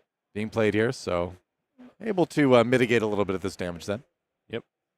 Mauling Key is another card, honestly, kind of like Tiger Swipe, where it's nice if you have a crouching tiger before it, but if you don't, it's still 5 damage to end the chain. Yeah. So there's nothing wrong with just throwing that out there either way. Oh, looks like the Express Lightning was a blue one, not a red one, so he is able to make use of the agility and able to refresh the Dynamos. And once again, this hatchet has an on-hit, which is you activate the Brave Forge braces. So Reese with is very, very effective. I mean, this is, you pitch 1 blue and you get effectively 7 points of value, 6 points on offense and 1 point off the Valen Dynamo as life gain as well. Of course, it means that he had to block effectively only 2 with a take it on chin previously, but still very, very efficient. Just 2-card plays coming out from our Boltyn player. Yeah, it's a really interesting dynamic where he's blocking heavily from hand, but then able to respond with the weapons each turn. And what that, you know, I think what the idea of that is going to be long term is that when the big pop-off Zen turn happens, you will have prevented enough damage earlier that the damage you take on the big pop-off turn won't kill you, you know? That's the hope anyway. That is no the guarantees. Yep. He's below 30, and we've seen this deck do 50 plus. Yep. So no promises, but I think he's putting himself in the best position he can. A block with the Tiger Stripe Shuko. Okay, so yeah. I mean, we spoke about this. Letting that hit is effectively preventing an extra damage because it prevents the Brave Forge braces from being activated. So now I'm saying, you know what? I'm just going to cash in my Tiger Stripe Shuko for effectively 3 block instead of just the normal 2 that I would get. Mm-hmm. Yeah, you do give up on some of the damage you'd get later in the game with the Shuko. So that's, you know, a number you have to sort of like estimate into your plan to block with it. But it's going to start this turn off with the Tiger Taming Kakara, and then into, I believe that's a red 100 Twins. Of course, full art. Mm-hmm. We'd expect nothing less from Naib here. And another, yeah, it's I'm blanking, but it's 3 go again, make a tiger. Yeah, aspect of body, tiger. Yeah, or aspect of tiger body. Yep, and then Tiger is buffed. Been a long weekend. Tiger is buffed up by 1 because of the Tiger Taming Kakara that started the chain. So just another mid-rangey turn from Zen over here. And, you know, this sort of playstyle, in a sense, favors the Zen because they have the much bigger combo turn. No, it's totally fine. Actually, yeah. Yeah, I like this style of Zen deck because, again, yeah, you're presenting like 8 to 10 at least every single turn. That's a scary amount of damage by itself, but you're also, you know, filling your graveyard with good bonds targets. You're setting yourself up to, you know, hopefully transcend at some point and then, you know, find your big turn where you give them the helm and the boots and really go crazy. And I believe Reese is holding on to a Sharpened Steel. So here's where you might finally see that Blade run, that Blade Flurry that's in Arsenal come out to be able to give this hatchet go again. You know, after it's pumped, you activate Boltyn, use a soul, and then you can give it go again. And then curious to see where the Sharpened Steel will end up going. Once again, if you just Arsenal a Sharpened Steel, it means you can guarantee go again on the following turn again because it pumps up your first axe. Yeah, I mean, this reminds me of like a turn-based RPG or something like where like they're each doing about equal damage to each other each attack. You know, Zen runs in, hits, Boltyn runs in and hits. Life totals gradually going down at about even levels. That's going to be a spinning wheel kick blocking the hatchet. That's notably the last spinning wheel kick, so it's not going to be a target for bonds anymore this game. And once again, Reese, the Blade Flurry going up above Naib's blocks, able to activate Brave Forge braces. Huh, so blocking with 2 Chase the Tail. That's usually a very important card for Zen. That said, I don't believe has he transcended yet this game even? Yes. Maybe once. Okay, because a lot of times you'll need to be able to grab a chi from earlier to, make enough tigers to end up using that. So if he doesn't think he can really produce a 2-tiger turn anytime soon, then that's a pretty valid block. Yeah, he transcended off the levels turn quite a while back at this point. That's true, yeah. But I think critically that hand, he just had 4 reds, and then we have a spinning wheel kick, 2 chase the tails, and 100 wins. Yeah, you're not gonna be able to put those to good use. Can't do much. Agility being created by Reese over there, being able to use a tick and a chin. Now curious to see whether he wants to send the CNC over here, something we didn't quite talk about. Naib did get an extra point of value from blocking with a Tiger Stripe Shuko on the hatchet, but it means he no longer can block 7 with his equipment. He can only block 5, which means if Reese chooses to send that CNC over here, Naib has to give up a card from hand or lose the arsenal. It's a very good point. That is one of those things you have to think about. It's the long-term effects of giving up something like the Tiger Stripe Shuko earlier. And there is the CNC, so what is the plan? Yep, CNC. So Naib potentially at this point regretting that he doesn't have his armor to just full block, because I believe he drew into an Art of War as well. Yeah. Hand over the boots. So, depending on the hand, depending on what he can block with here, and he blocks with his own CNC, and this may be the turn that he decides he can go off, because remember, he can use Zen to grab, theoretically his 3rd chase the tail, because he's going to have 2 tigers, one from the Zen ability, one from the boots. Obviously, he needs to use the chi from the traverse to get the Zen ability, to get the tiger, but this is kind of the assumption based on a lot of, Zen turns we've seen. So will he be able to have the big pop-off turn after this? And very importantly, going to be able to banish the tiger created to Art of War, which is one of the reasons Zen is such a powerhouse in the metagame over here. Art of War, normally you have to banish a real card from your hand to draw 2 more. But Zen just says, no, Art of War just says draw 2 for me because I just banished this tiger I created off my boots. Yeah. He's kind of holding his hand just to where it's a little bit tougher to see. And remember, this is our backup match, so we don't have the hand cam on this one like we do on our main table. Yep. But we do see the Art of War, at least, peeking out at the edge of his hand there. What else is in there besides the inner chi? It's a little bit difficult to see at the moment. But here's the turn. Art of War started, of course. Yep. Once you see a Zen opponent go ahead and block with the boots, you can expect an Art of War coming up. Marvel Homage, of course. Mm-hmm. Of course. What else would he have in his deck? And indeed banishing the tiger to draw 2. Yep.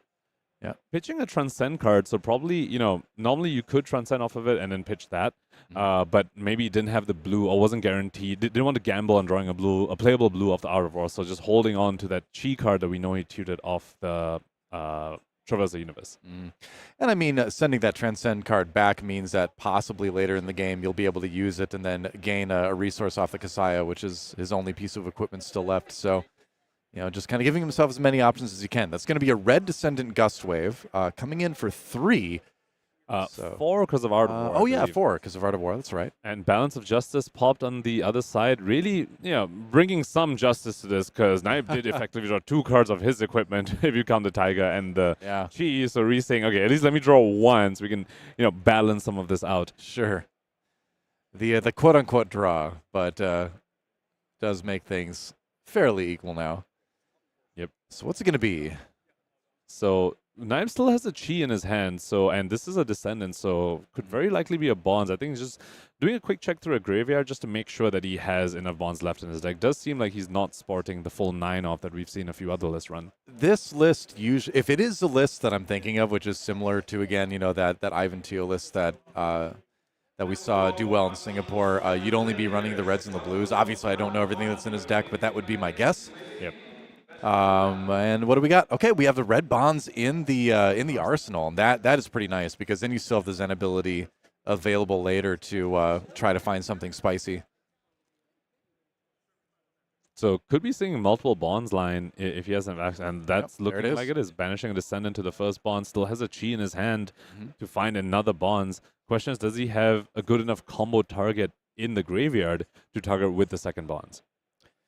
Yeah, he should have some stuff. There's always a question, if he can make another tiger, then, you could grab that third chase the tail.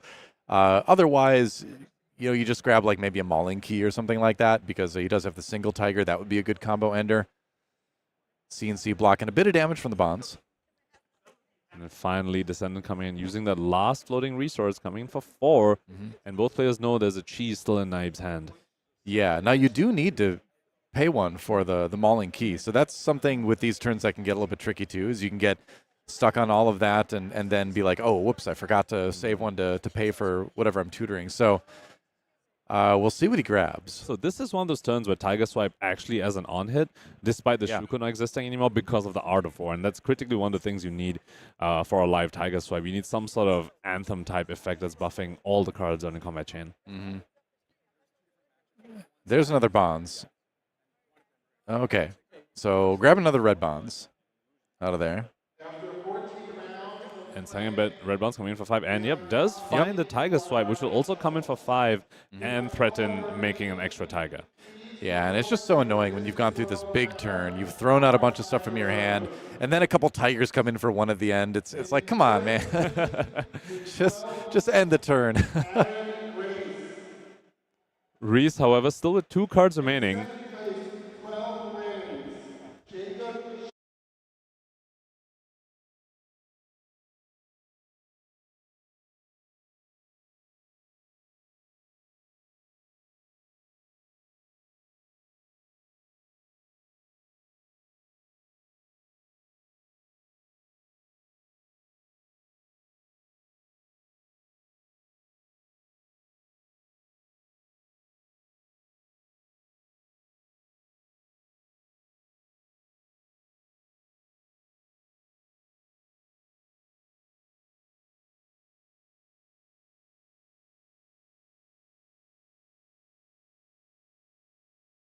All right, there we go. We had a lot of some announcements in the venue here, so we had to mute a little bit.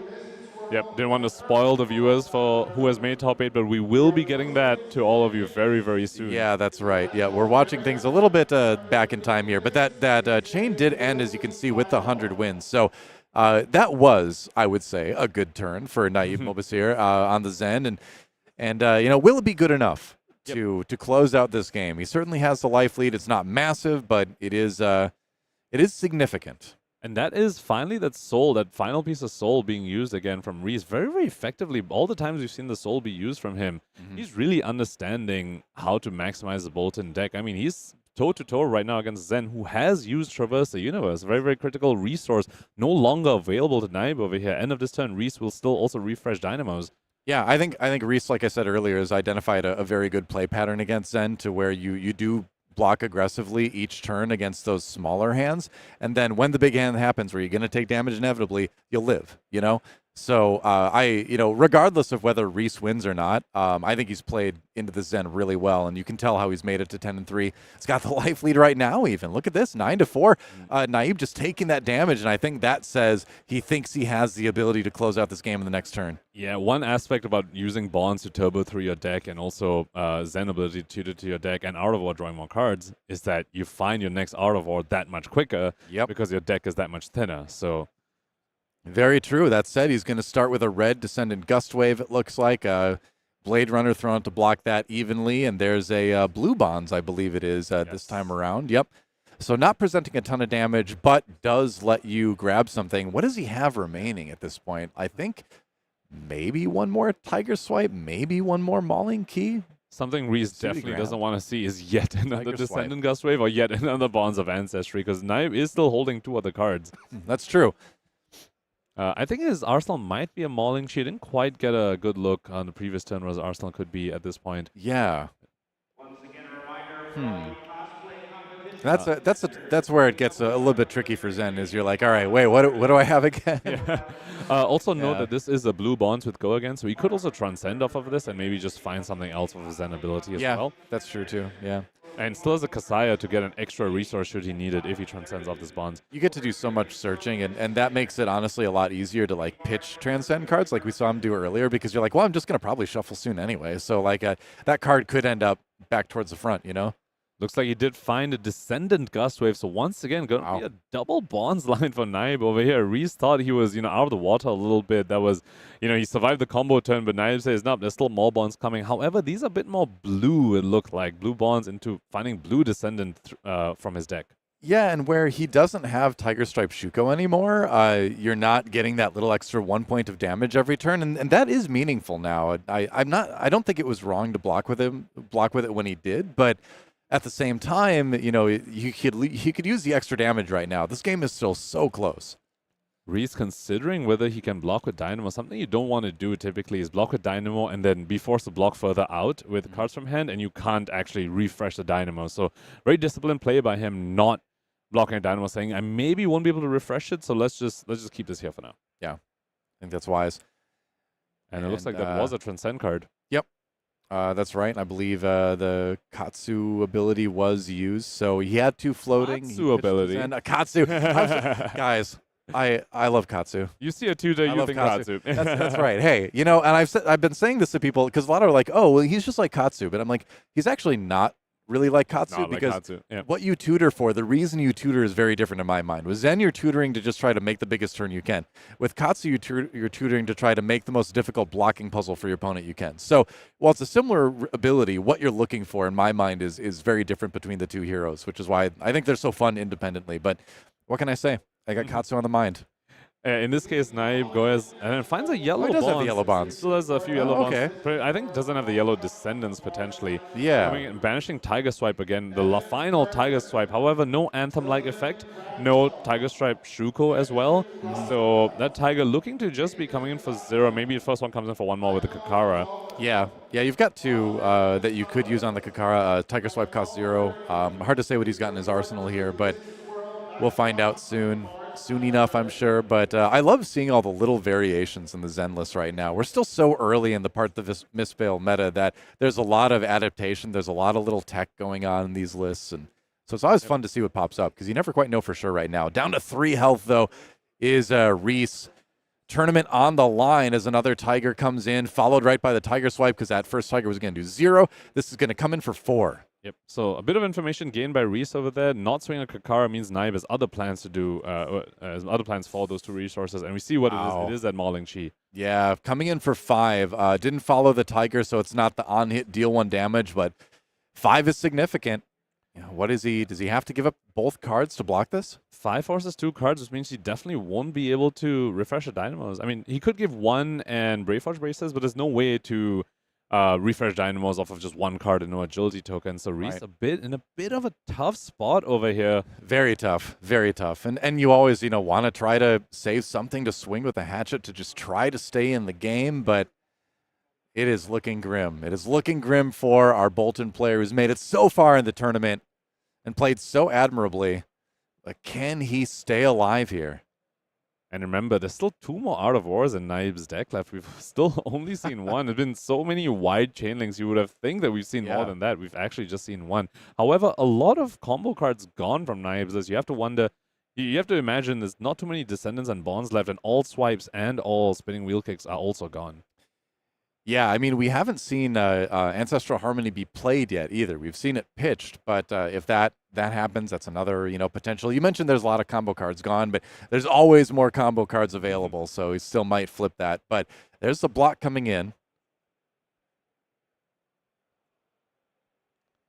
So Reese going all the way down to 1, looking to just arsenal a final card, saying my only way back in is if you let me keep 1 card in following turn and let me do a go again hatchet turn. That's his only way out. Let's see if it pays off for him.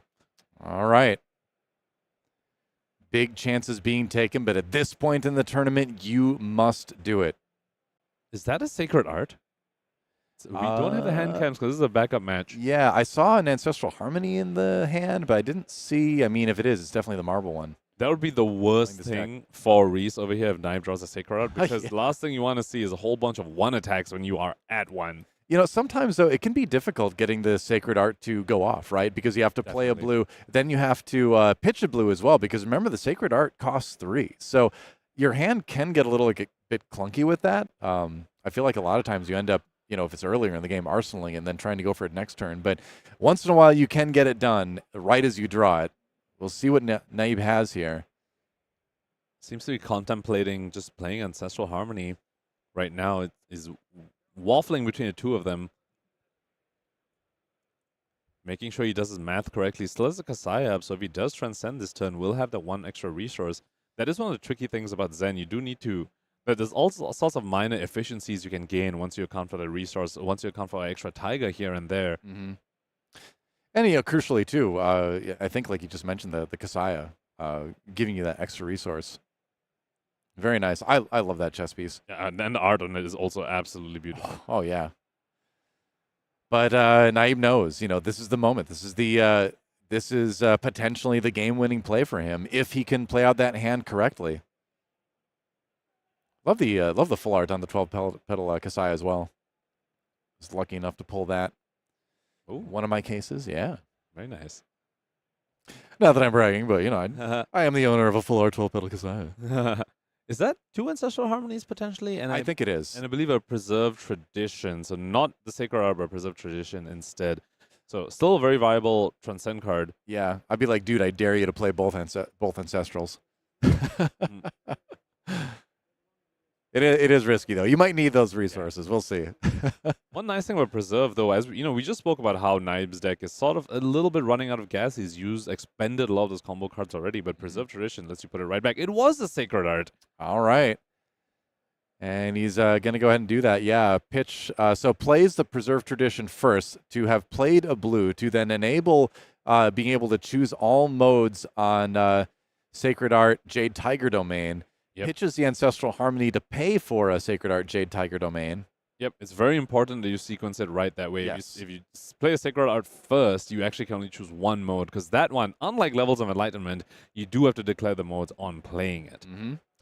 That's right. So you get both modes. That gives you 2 tigers in the hand and also gives all your crouching tigers +1. And it transcends and goes back to hand as a chi, and then the Preserved Tradition resolves. Yep. Because it was the first one he played, and gets to put a red bonds right back in. We were speaking about, yeah, gas running out, but he's like, here's a red bonds right back into the deck. And you get the resource from the Kasaya. In fact, you get 2 resources from the Kasaya as you transcend with the Preserved Tradition as well. So really well sequenced, done perfectly. Spends the 2 on the Tiger Tame and Kakara because that's going to buff one of his tigers in his hand. Yep. Okay. And that's a minimum of 3 tigers. 2 tigers in hand already from Sacred Art, and oh my god, this is now a lot of tigers. Okay, many tigers. So Zen really coming alive here by the shifting winds of the Mythic Beast being played.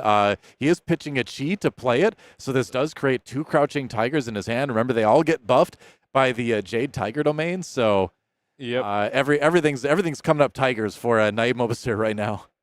And this is another Zen activation, so that's yet another tiger, which are all Marvel, by the way, somehow. Of course. But that's 5 tigers that are all coming for 1 when Reese is at 1. Everything foil, everything Marvel. This is like the Fort Knox of Flesh and Blood decks right now. Yep. He also named that Tiger Descendant Gustwave since, the Shifting Winds of the Mystic Beast was played. Yep. So now playing that Bonds of Ancestry, banishing another Bonds.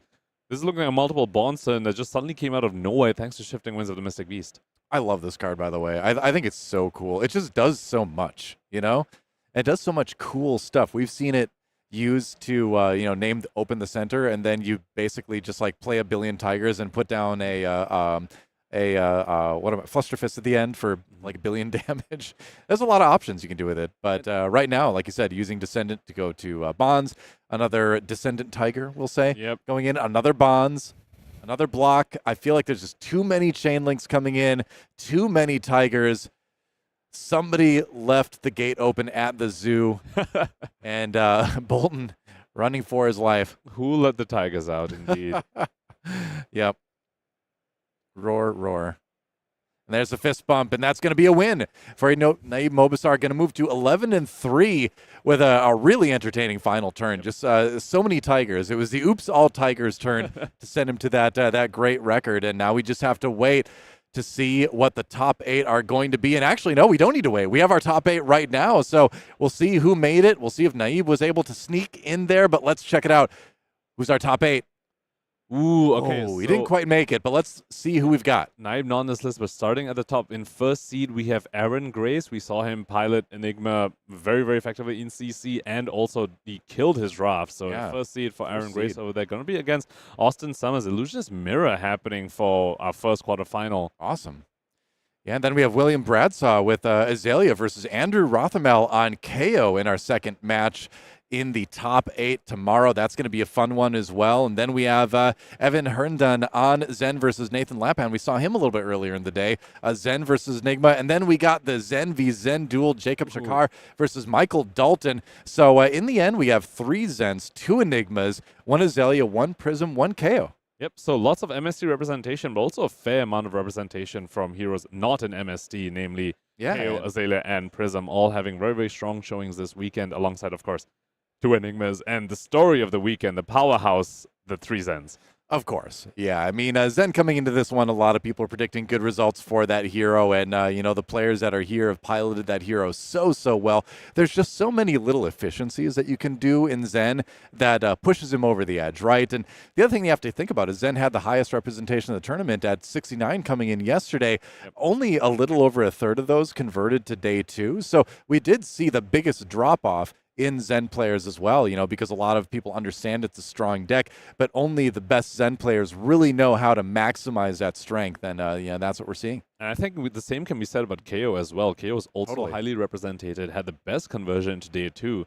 but only one made it all the way to the top 8. Andrew Rothermel putting on a masterclass in his game against the Enigma, against Brian Lorenz as well, for his win and then showing us why he is able to make top 8. And when we talk about skillful heroes, I think Prism has to be right up there for one of the most difficult heroes to play in Flesh and Blood right now, right up there next to Kano, and Austin Summers saying he is one of those Prism players that is able to pilot this hero all the way to top 8 of the U.S. Nationals.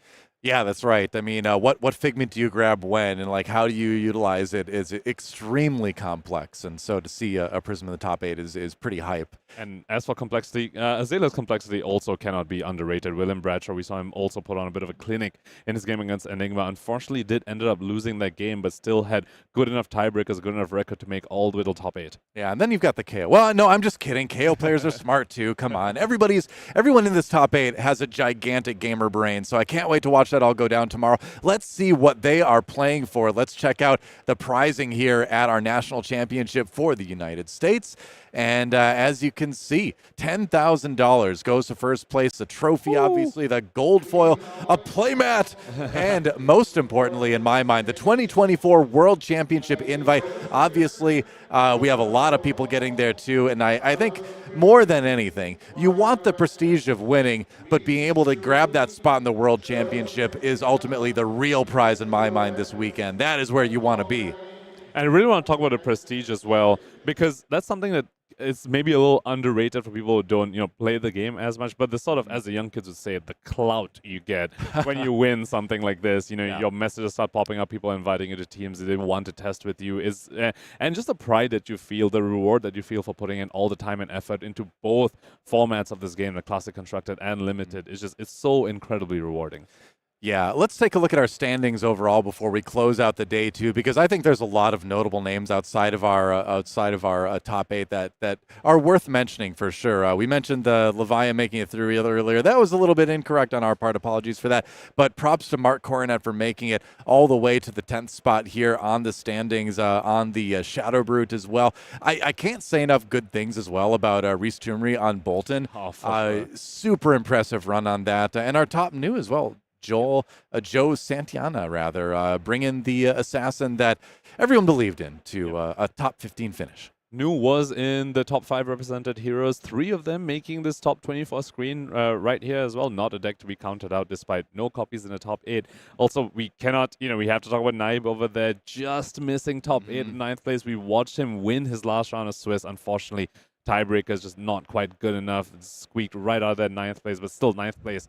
Very, very strong. Still has an invite to Worlds 2024. Yeah, that's right. And again, that's really, again, in my mind, the main prize here. Obviously, you want to win the tournament, but if you can just get that spot in Worlds, you've got that other chance to prove yourself on an even bigger stage, too. So as much fun and as big as this weekend has been, the World Championships is coming later this year. That is going to be absolutely hyped. It's going to go down in Osaka. But on that note, that brings us to the close of day number 2 at the U.S. National Championships. And don't forget, tomorrow we are going to see every single game. You are not going to miss a single one here on the broadcast. We're going to check out the deck list as well. So you are going to be as in the know as you could possibly be as you watch these games, as you prepare for your own armories, maybe your own tournaments coming out. And, again, don't forget, after the broadcast tomorrow, there's going to be a very special announcement. We don't even know all the details on that. You'd think we would. Brian's Come on. been teasing it all weekend long, even to us, and it is extremely annoying, so I'm going to be tuned in for sure tomorrow. He keeps looking at us with this sly smile. He's like, ooh, I know something, but he won't share, so we're going to have to do that too. So you don't want to miss it either.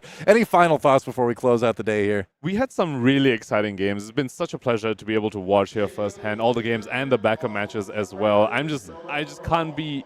I thought I was hyped for this weekend, but I'm somehow even more hyped for tomorrow. Dude, it is going to be an incredible top 8. It's been a ton of fun casting with you. Can't wait to get some games in tomorrow as well. Thanks to Ethan for pushing the buttons back there, Cedric for putting everything together, the players for playing great games, you at home for watching, and obviously LSS out there for making a pretty good card game, I would say. That's going to do it for us here from Minneapolis at the U.S. National Championships for the day. Tomorrow, don't miss the top 8 and that special announcement afterwards. We'll see you then. 3 days of competitive play, 14 rounds of Swiss, and one of the most compelling top 8s flesh and blood play has ever seen have led us to one final match.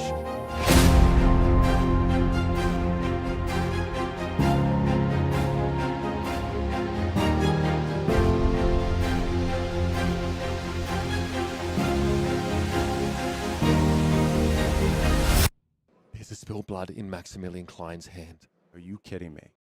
We would have to find exactly Sigil of Solace. It's the only out at this point. What a call out. Sigil of Solace to keep him in the game. Here's the sink. Off the top. You can't be serious! You cannot be serious! 5 is offered here, block 3. What's the last card? What's the last card in Max's hand? It's Sigil of Solace. Game 3. Maximilian reaches.